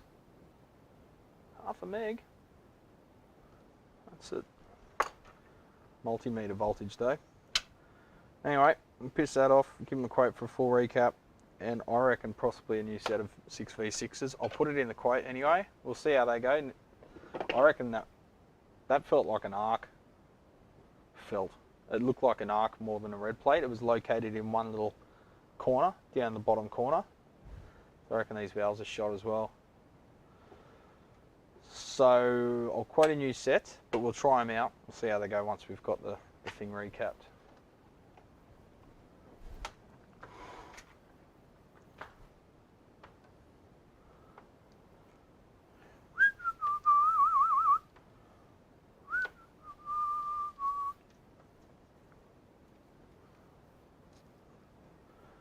Alright, one more amp, and then I'm calling it.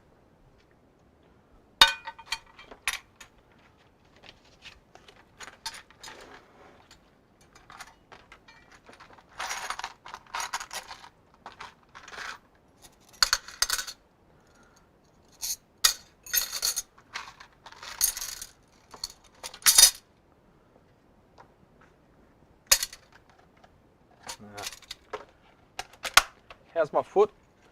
Back to normal, mate. That was years ago. You were viewers for that long, James. That was Christmas 2020. I put a knife through my foot. I'm bloody running marathons now. All good. Might go for a ride this Savo actually. I need some exercise before the rain kicks in.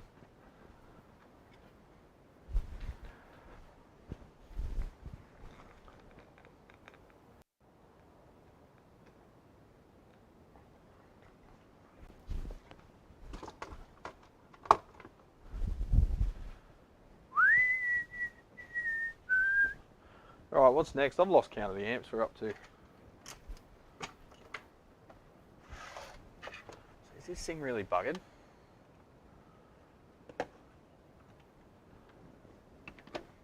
Oh, did I tell a story, did I?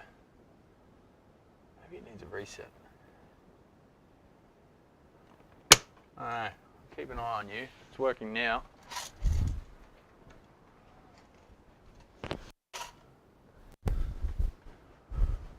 Yeah, I've got a habit of repeating myself on stream. Sorry about that. I sort of concentrating on 3 things at once. You forget what you said and what you haven't. Oh, fuck, that's heavy.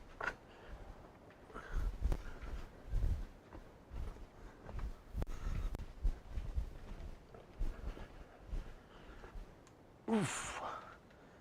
Telltale green. Trace Elliott.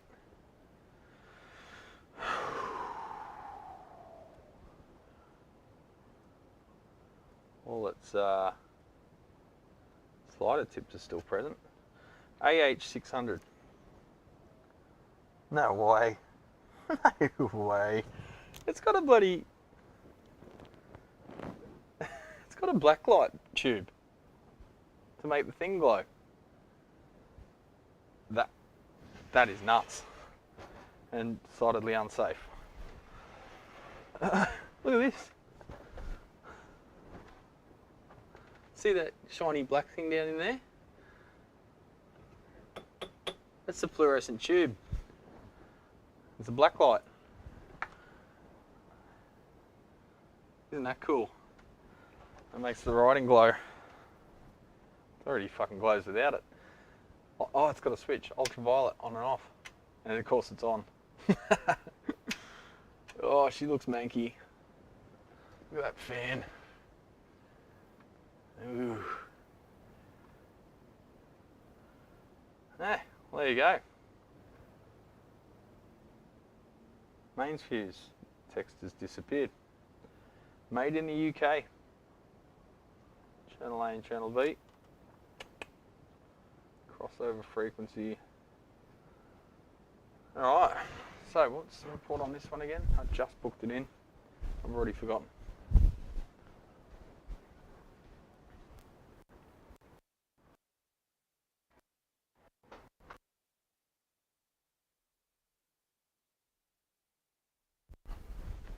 Oh, I didn't write anything down. God, that's what happens when customers get talking to you. You get carried away with the conversation, you don't write anything.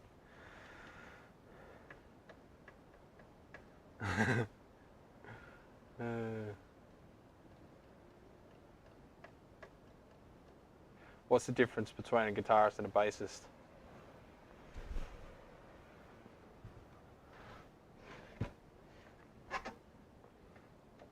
Bassist actually gets gigs. Someone's been messaging me. Don't they know it's Saturday?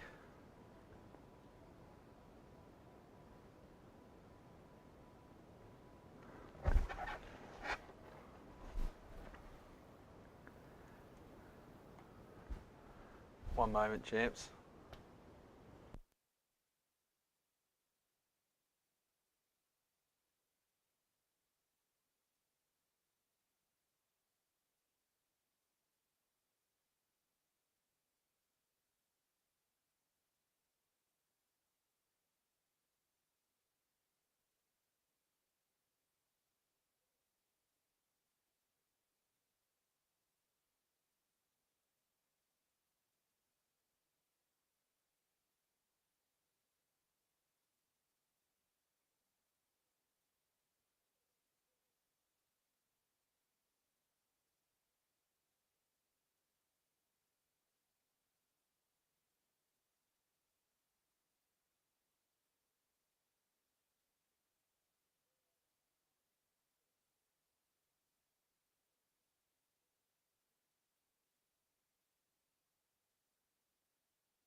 Yeah, bass player jokes.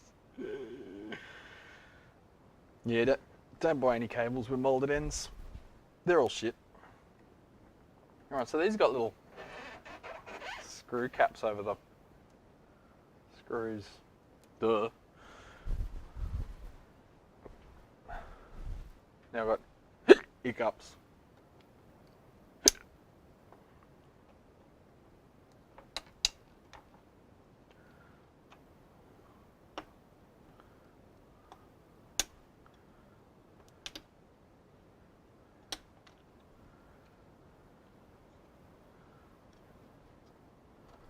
If I had to buy some, patch cables?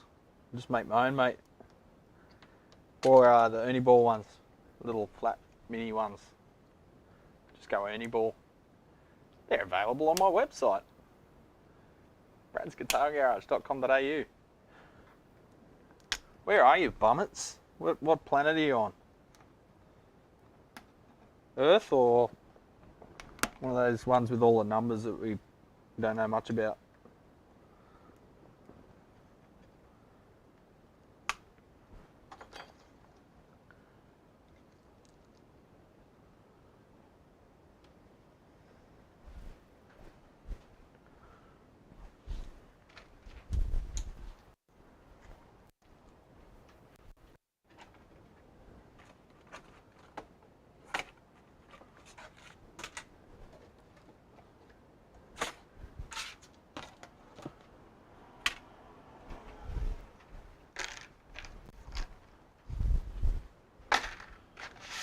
How have I ended up with like 500 lids and like 3 containers? How does that work?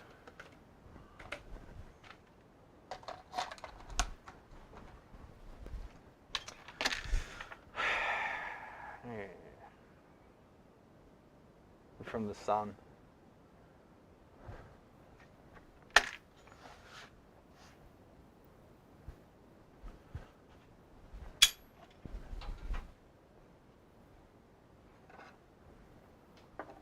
You probably want some kind of Teflon cable in, even that might melt.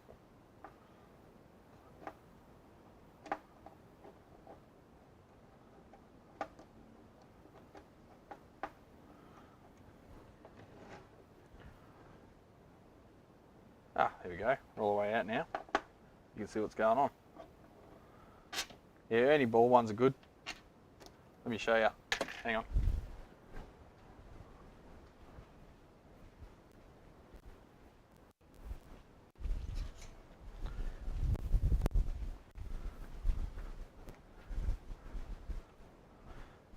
These are their best ones, but they're bullshit expensive. $52.95, and that's the old bucks now. That's what's happening every time. Every time I start selling something en masse, I'm like, hang on, what's going on here? And I look online and I realise the price has doubled overnight, and now I'm the cheapest.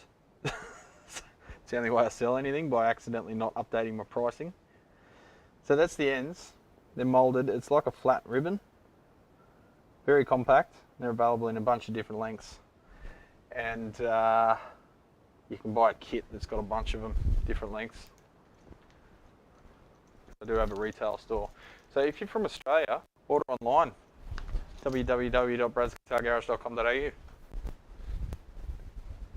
I'll post them out to you, champ.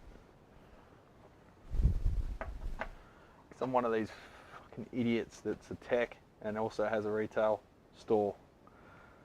Because I'm an idiot.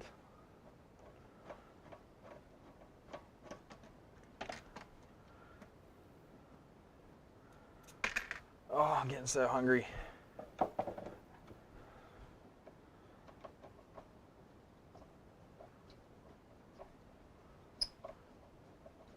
Really should start eating breakfast.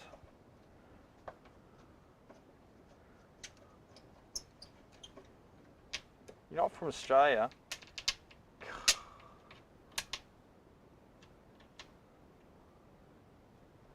You were going to send me a pedal? Really? For repair? You feel bad using them for my vintage pedals. Why? What, you should have a vintage cable.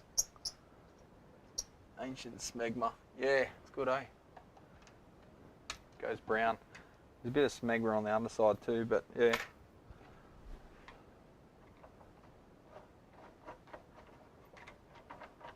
Uh-oh. That screw, whatever it was tied to, has let go. Oh, there it goes. No, all good.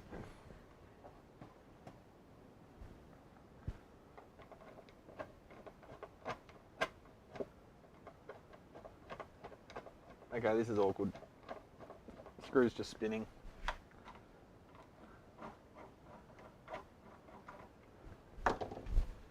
This could be a problem.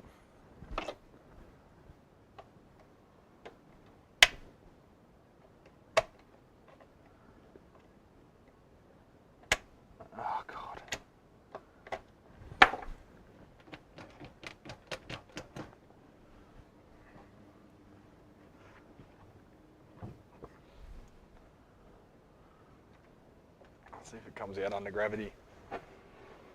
Screws, that is.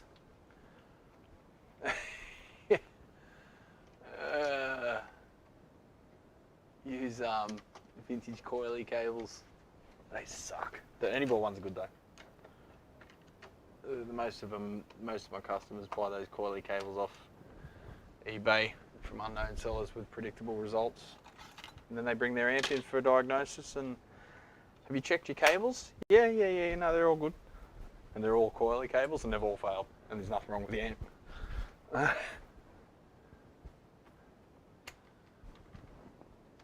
Okay, I can't even get the screws out because they're spinning free. And whatever they're tied to is let go inside the chassis. And now it's holding on enough that they spin, but won't let the chassis out. Of course, it's the last two screws. All the others were fine.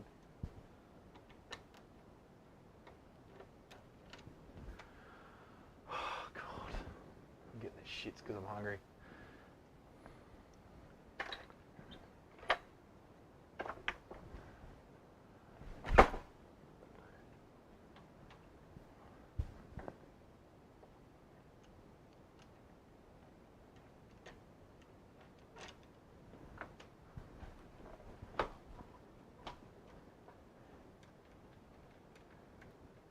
Can't get the chassis out. Oh well, return it to the customer. Not interested. Fuck.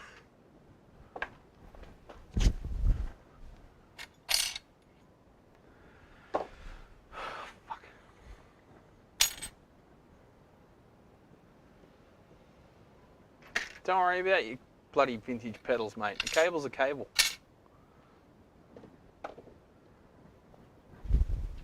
You're a pedal pleb. Just use bloody tinfoil rolled in a roughly cylindrical shape. You pedal pleb. Am I going to get this chassis out? Yes, I said chassis.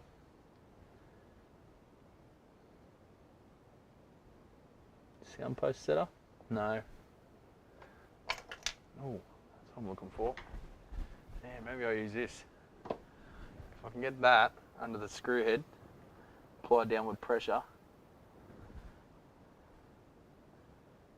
that might be our ticket to freedom. See how we go. Coffee break.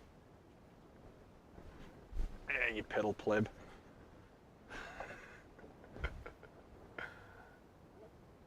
That's for fuse replacement, yeah. That and 22 bullets.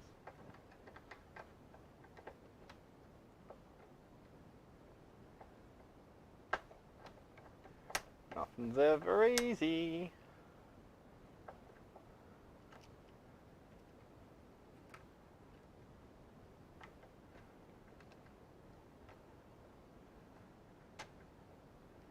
Oh, for fuck's sake. I can't believe this. I can't even get a fucking screw out of the chassis.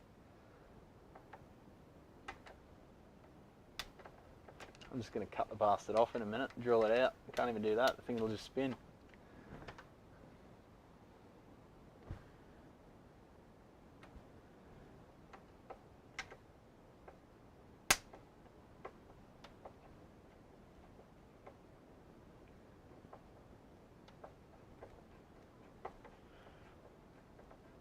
Oh my God. I'm not even interested in working on this thing after this. Such a dumb design. I'll snap the tip off the screwdriver. That's nice. It's in a recessed counterboard hole, and the screw's just bouncing up and down. The nut's loose on the screw, and it's inside the chassis. Somehow, whoever put it in last has probably knocked the insert out of its housing or whatever, and you can't get anything on it to access the screw. The screw's just spinning in the hole because whatever it's threaded into is spinning as well inside, because whoever worked on it last time is... Let's just get a lot of downward pressure on it, see if that works. Nope.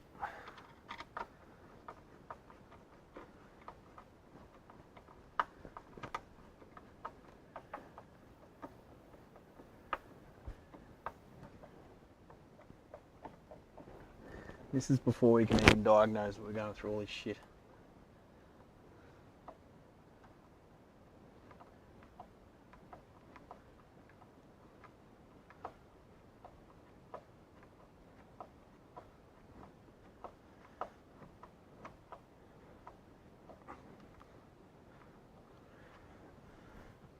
So I'm levering the head up with a flat blade screwdriver for pressure on whatever's fixing it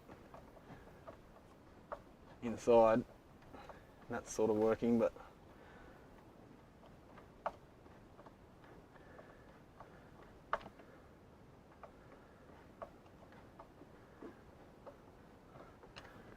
now we've reached the end. We've got to get something under it.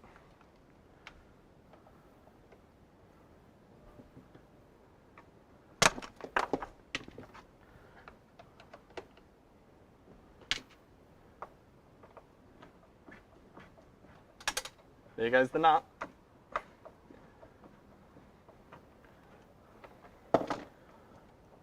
No, I can't get my pliers under it because it's not a flush screw hole. It's recessed in about 10 mil.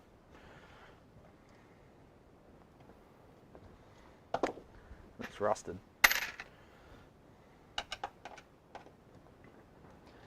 And the screw head's reamed out by whoever did it last time.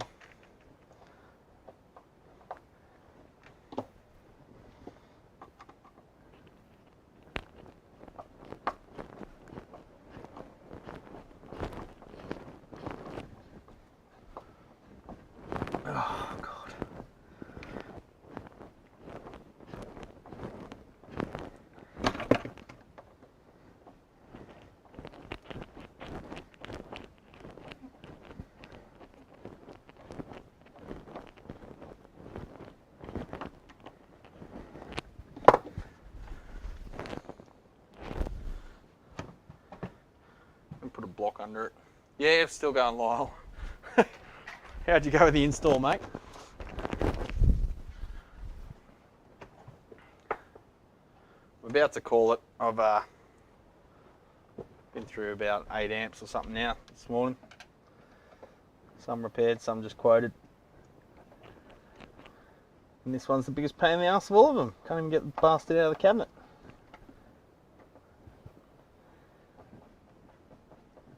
Come on, you fucker. Get into repair, they said. It'll be fun, they said. Be your own boss, they said. I'm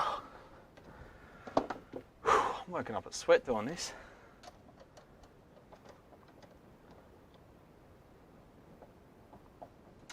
There goes the nut. And there goes the chassis. Alright.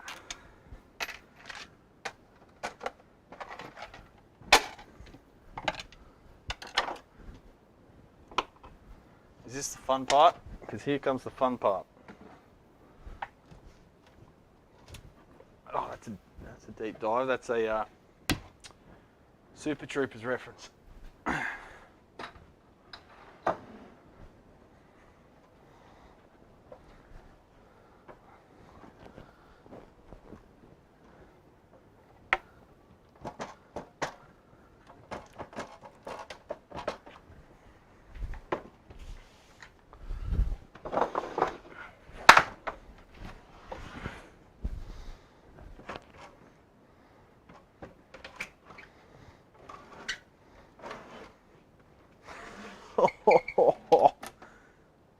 Jesus!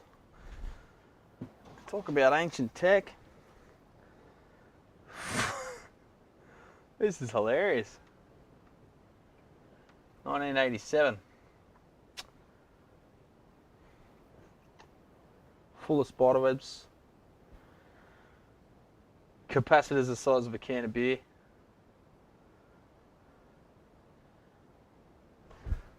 Got to make stain shims. Oh yeah, cab opening width is on standard, of course. So sleep in tomorrow. Can't do live streams. I'll be doing joinery. Do a live stream your joinery. Just be careful with that planer, mate.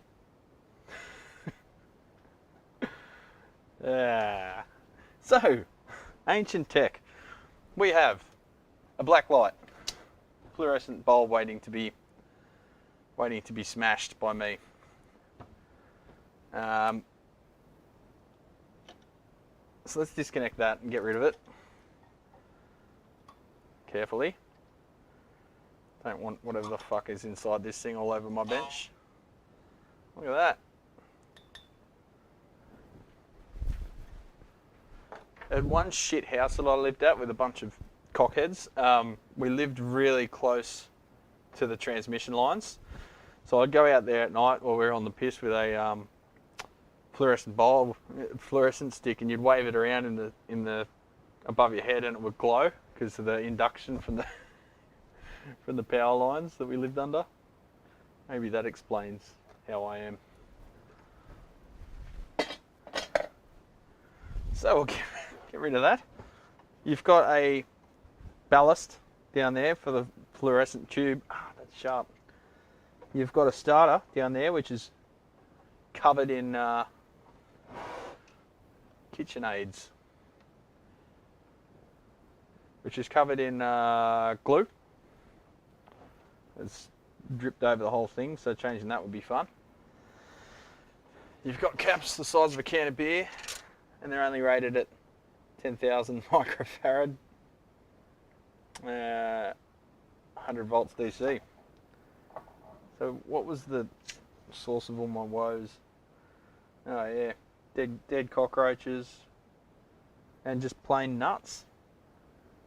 Like nuts that were supposed to be welded to the chassis that are no longer.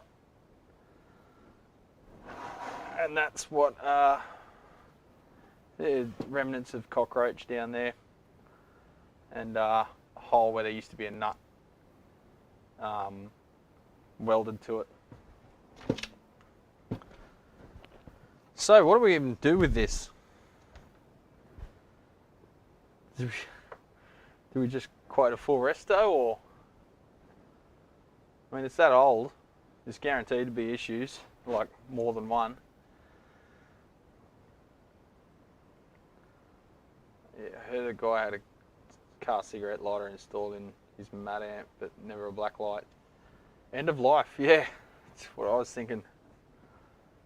It's you know, some of these things, they sort of can't live forever.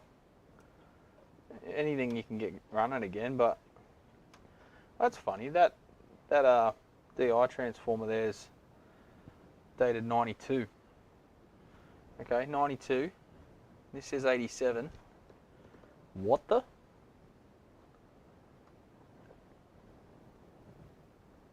There's been some trace repairs on one of the power amp boards. It's 2-channel. Fucking stinks. It just smells like musty garage. It's a fair bit of rust. He was very concerned when he dropped it off, like, oh, do you reckon that could be fixed? I'm like, I don't know. I could sell you one that's 4 times as powerful and 1/10 of the weight. No one wants to buy anything. They just want my time, not my products, unfortunately. And time, obviously, there's only so much of it. I don't know. I'll have to come up with a figure for this. Like, those caps, like, you get one 1/10 of that size now, so the screws are overkill. I don't know that you could even get high probability transistors are shot and you can't get them anymore. Yeah, I don't even know what they are. Although, there's one thing you're overlooking there, Lila, and that is that we've got Wes Components who have this massive stockpile of new old stock semiconductors. That's sort of how we can repair a lot of this old shit, and you guys are like, what the? Well, yeah, Wes Components is how we do it. It's got metal straps. Metal straps over the cables with no sort of, you know, secondary insulation, so that can cut through. It's already starting to wear through a bit there. This one over here where they go off at an angle, starting to bite through the insulation a bit. You've got spider webs everywhere. Nice healthy coating of dust on everything. Reform them into the trash bin. Yeah, caps can't be reformed. They're like don't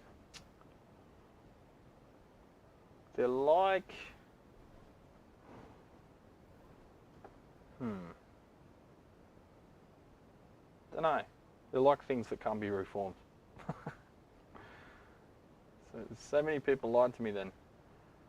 Yeah, sorry. Reforming's a load of horse shit. Just replace the fucking things, right? They think we're ripping you off by selling you caps at like 20% margin. Ooh, like we're going to make rich doing that. Meanwhile, they're charging you through the nose to supply you nothing and give you caps that are reformed. They might last for another 3 weeks.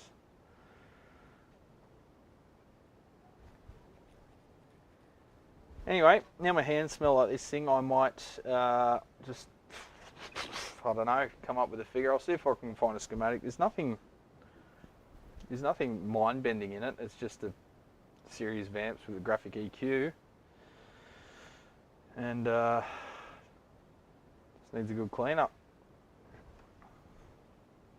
I have to ring him again and just confirm what the fault was, because we got chatting and I didn't write it down. What's the mains fuse doing?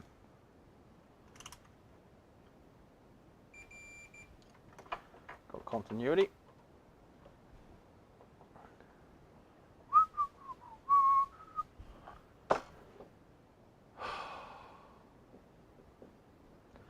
Alright, I'm going to put this one aside and just throw a dart at it later. I've got one more to go and then I'll call it quits, alright?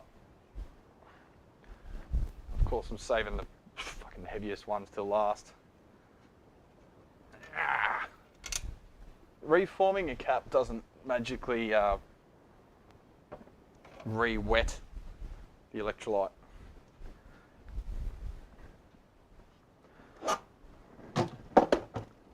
There's a lot of guys that really take offense to that, and they get really personal and they just start insulting you and just calling you names like a little fucking baby. And they're really butthurt is a word that I don't use, but they really they get really personal and offensive when you challenge their reforming habits. They're allowed to shit all over us for actually providing a product and a service, but we're not allowed to say anything about their reforming practices. We have to praise them at all times, otherwise they start threatening us with physical harm and things like that. That's the kind of audiophile idiots that you want to stay away from, because they're psychos. They're dead set psychos. And they're on the Facebook forums and everything. They are crazy people. They're a little bit scary, to be honest, but having said that, if you met them in person, I don't think they'd be as tough as they act online.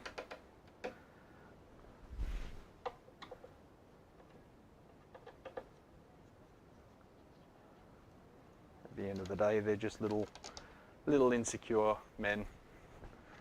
Nothing we haven't dealt with before.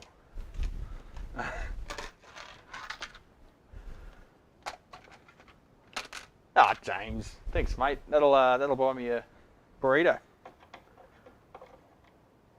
Actually, at Guzman y Gomez, they'll probably buy me some guacamole. That's about it. No, that's $10. That's good. Thanks, mate.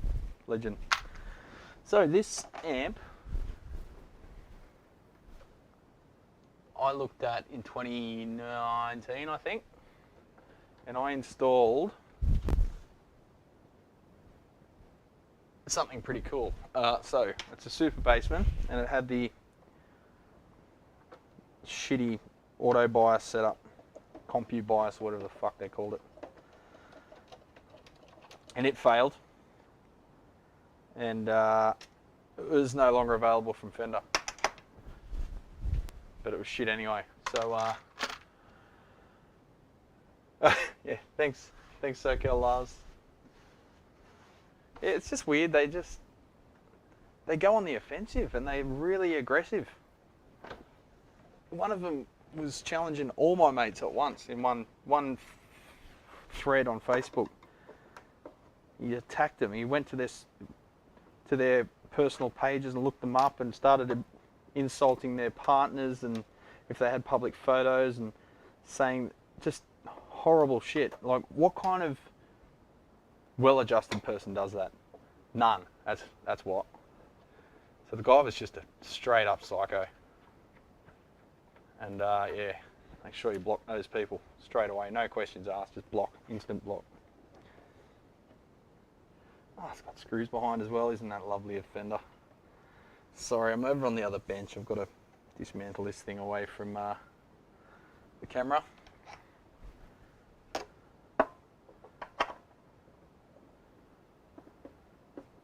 At least you can hear my heavy breathing still. Alright, so super basement. It's got a sextet of 6550s. So I said to him, you know, like, what was the issue? And he said, blowing fuses. He said, but before I blew a fuse, I looked back and one of the valves was glowing bright red. I said, just one? Or like a row of three? Like with any of the other ones doing? He goes, no, just one. So I said, oh, that's not good. Because that's probably a blown valve. And in a sextet of 6550s, that's not cheap to replace. Especially at the moment. The electro harmonics are in there at the moment. At the time they were performing okay.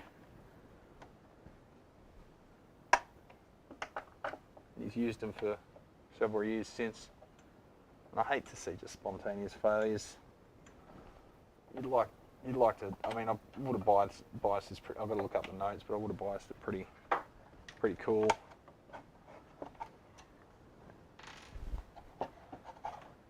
What are we holding on by now? Something's hanging on. The good old Tolex trick. Alright, here's a preamp board. Preamp module.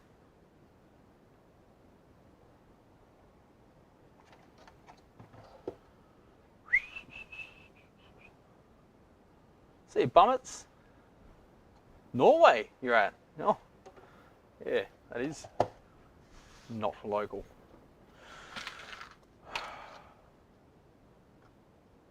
Nacho time. Oh, you're getting nachos. Yes.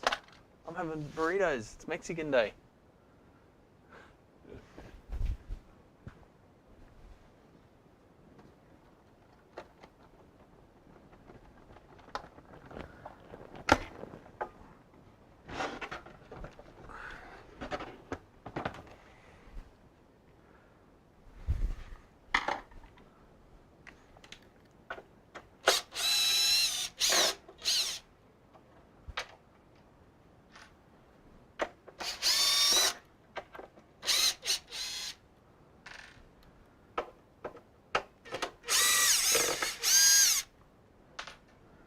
So, just FYI, if you're trying to be a bit sort of careful with your money, I'd advise against buying 300 watt all valve bass amps. Just FYI.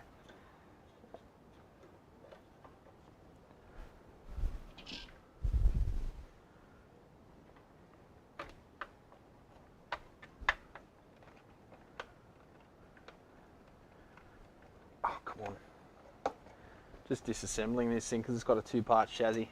Okay, I can see one valve's discoloured. In particular, got to see what configuration they're paired up in.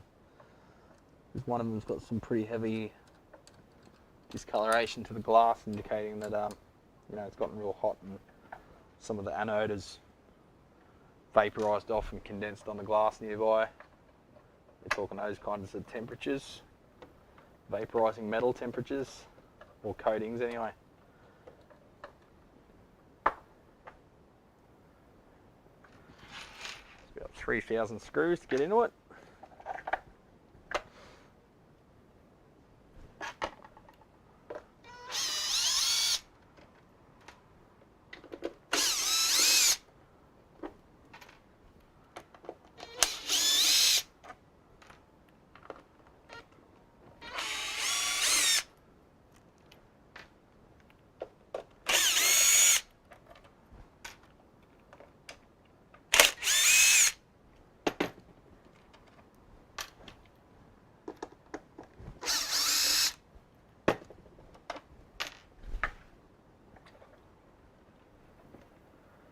Come on.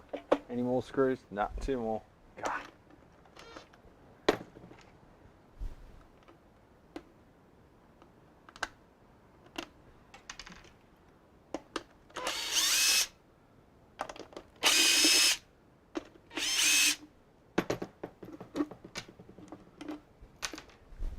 And now we come.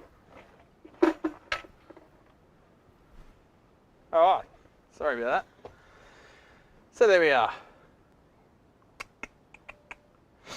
Ooh, minus 12C with wind chill, one hell of a snowstorm.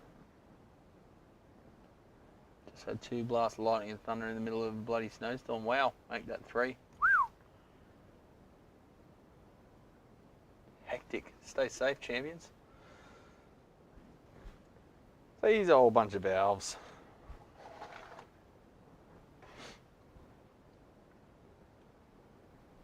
$65.50. So see this one?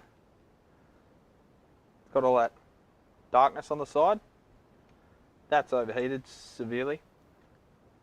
So I'd say that's the problem one. All the others look right. So we've just got one short of valve, spontaneous valve failure. I'll check the socket and everything, but it sucks, man, because these things aren't cheap.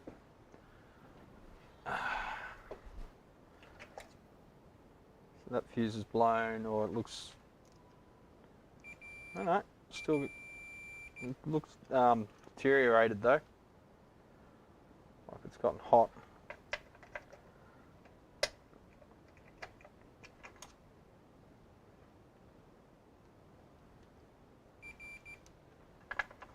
So if it drew that much current, one would ask why it's not blown. Okay, so that one's blown. V5 and 6. So, which one's that one? That is V5. Excuse me. So V5 has gone short and it's blown its fuse. So you can see here the work I did previous. The axial caps, sorry, how do we sit this so I don't break the valves? The axial caps were leaking, so I replaced them with niches at the time. Back then they were still in production.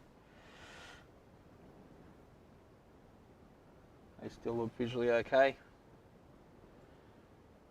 There's not a lot to it in this box.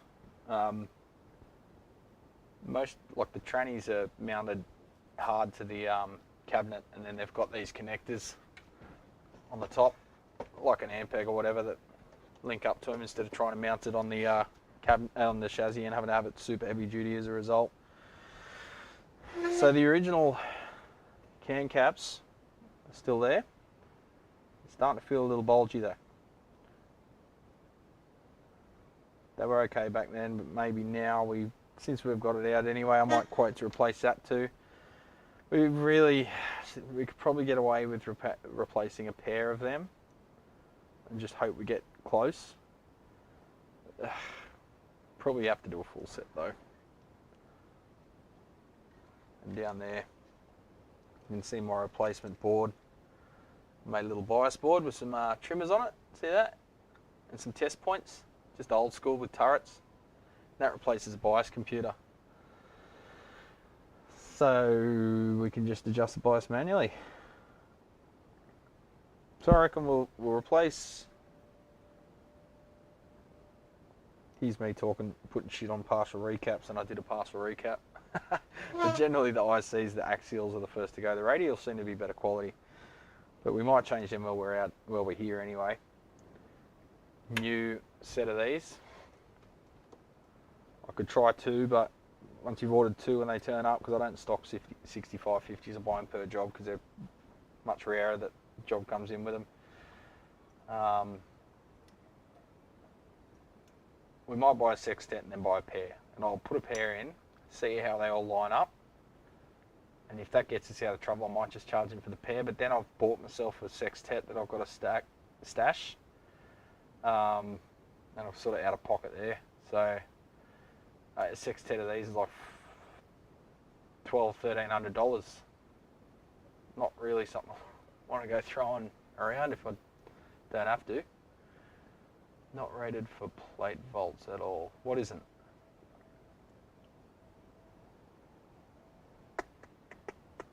What's not rated for plate volts? What are you talking about? What are you talking about?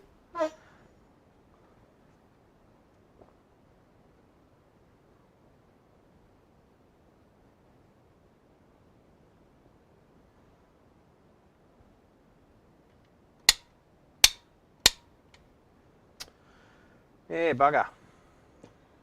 Molex connectors. Yeah, probably not. Don't let that stop them, Scotty. Socket still looks good. Yeah, you can see there that one's got a whole lot of deposition on that side there where the plate's gotten really hot. Actually, either side, because it's a beam tetrode. If you want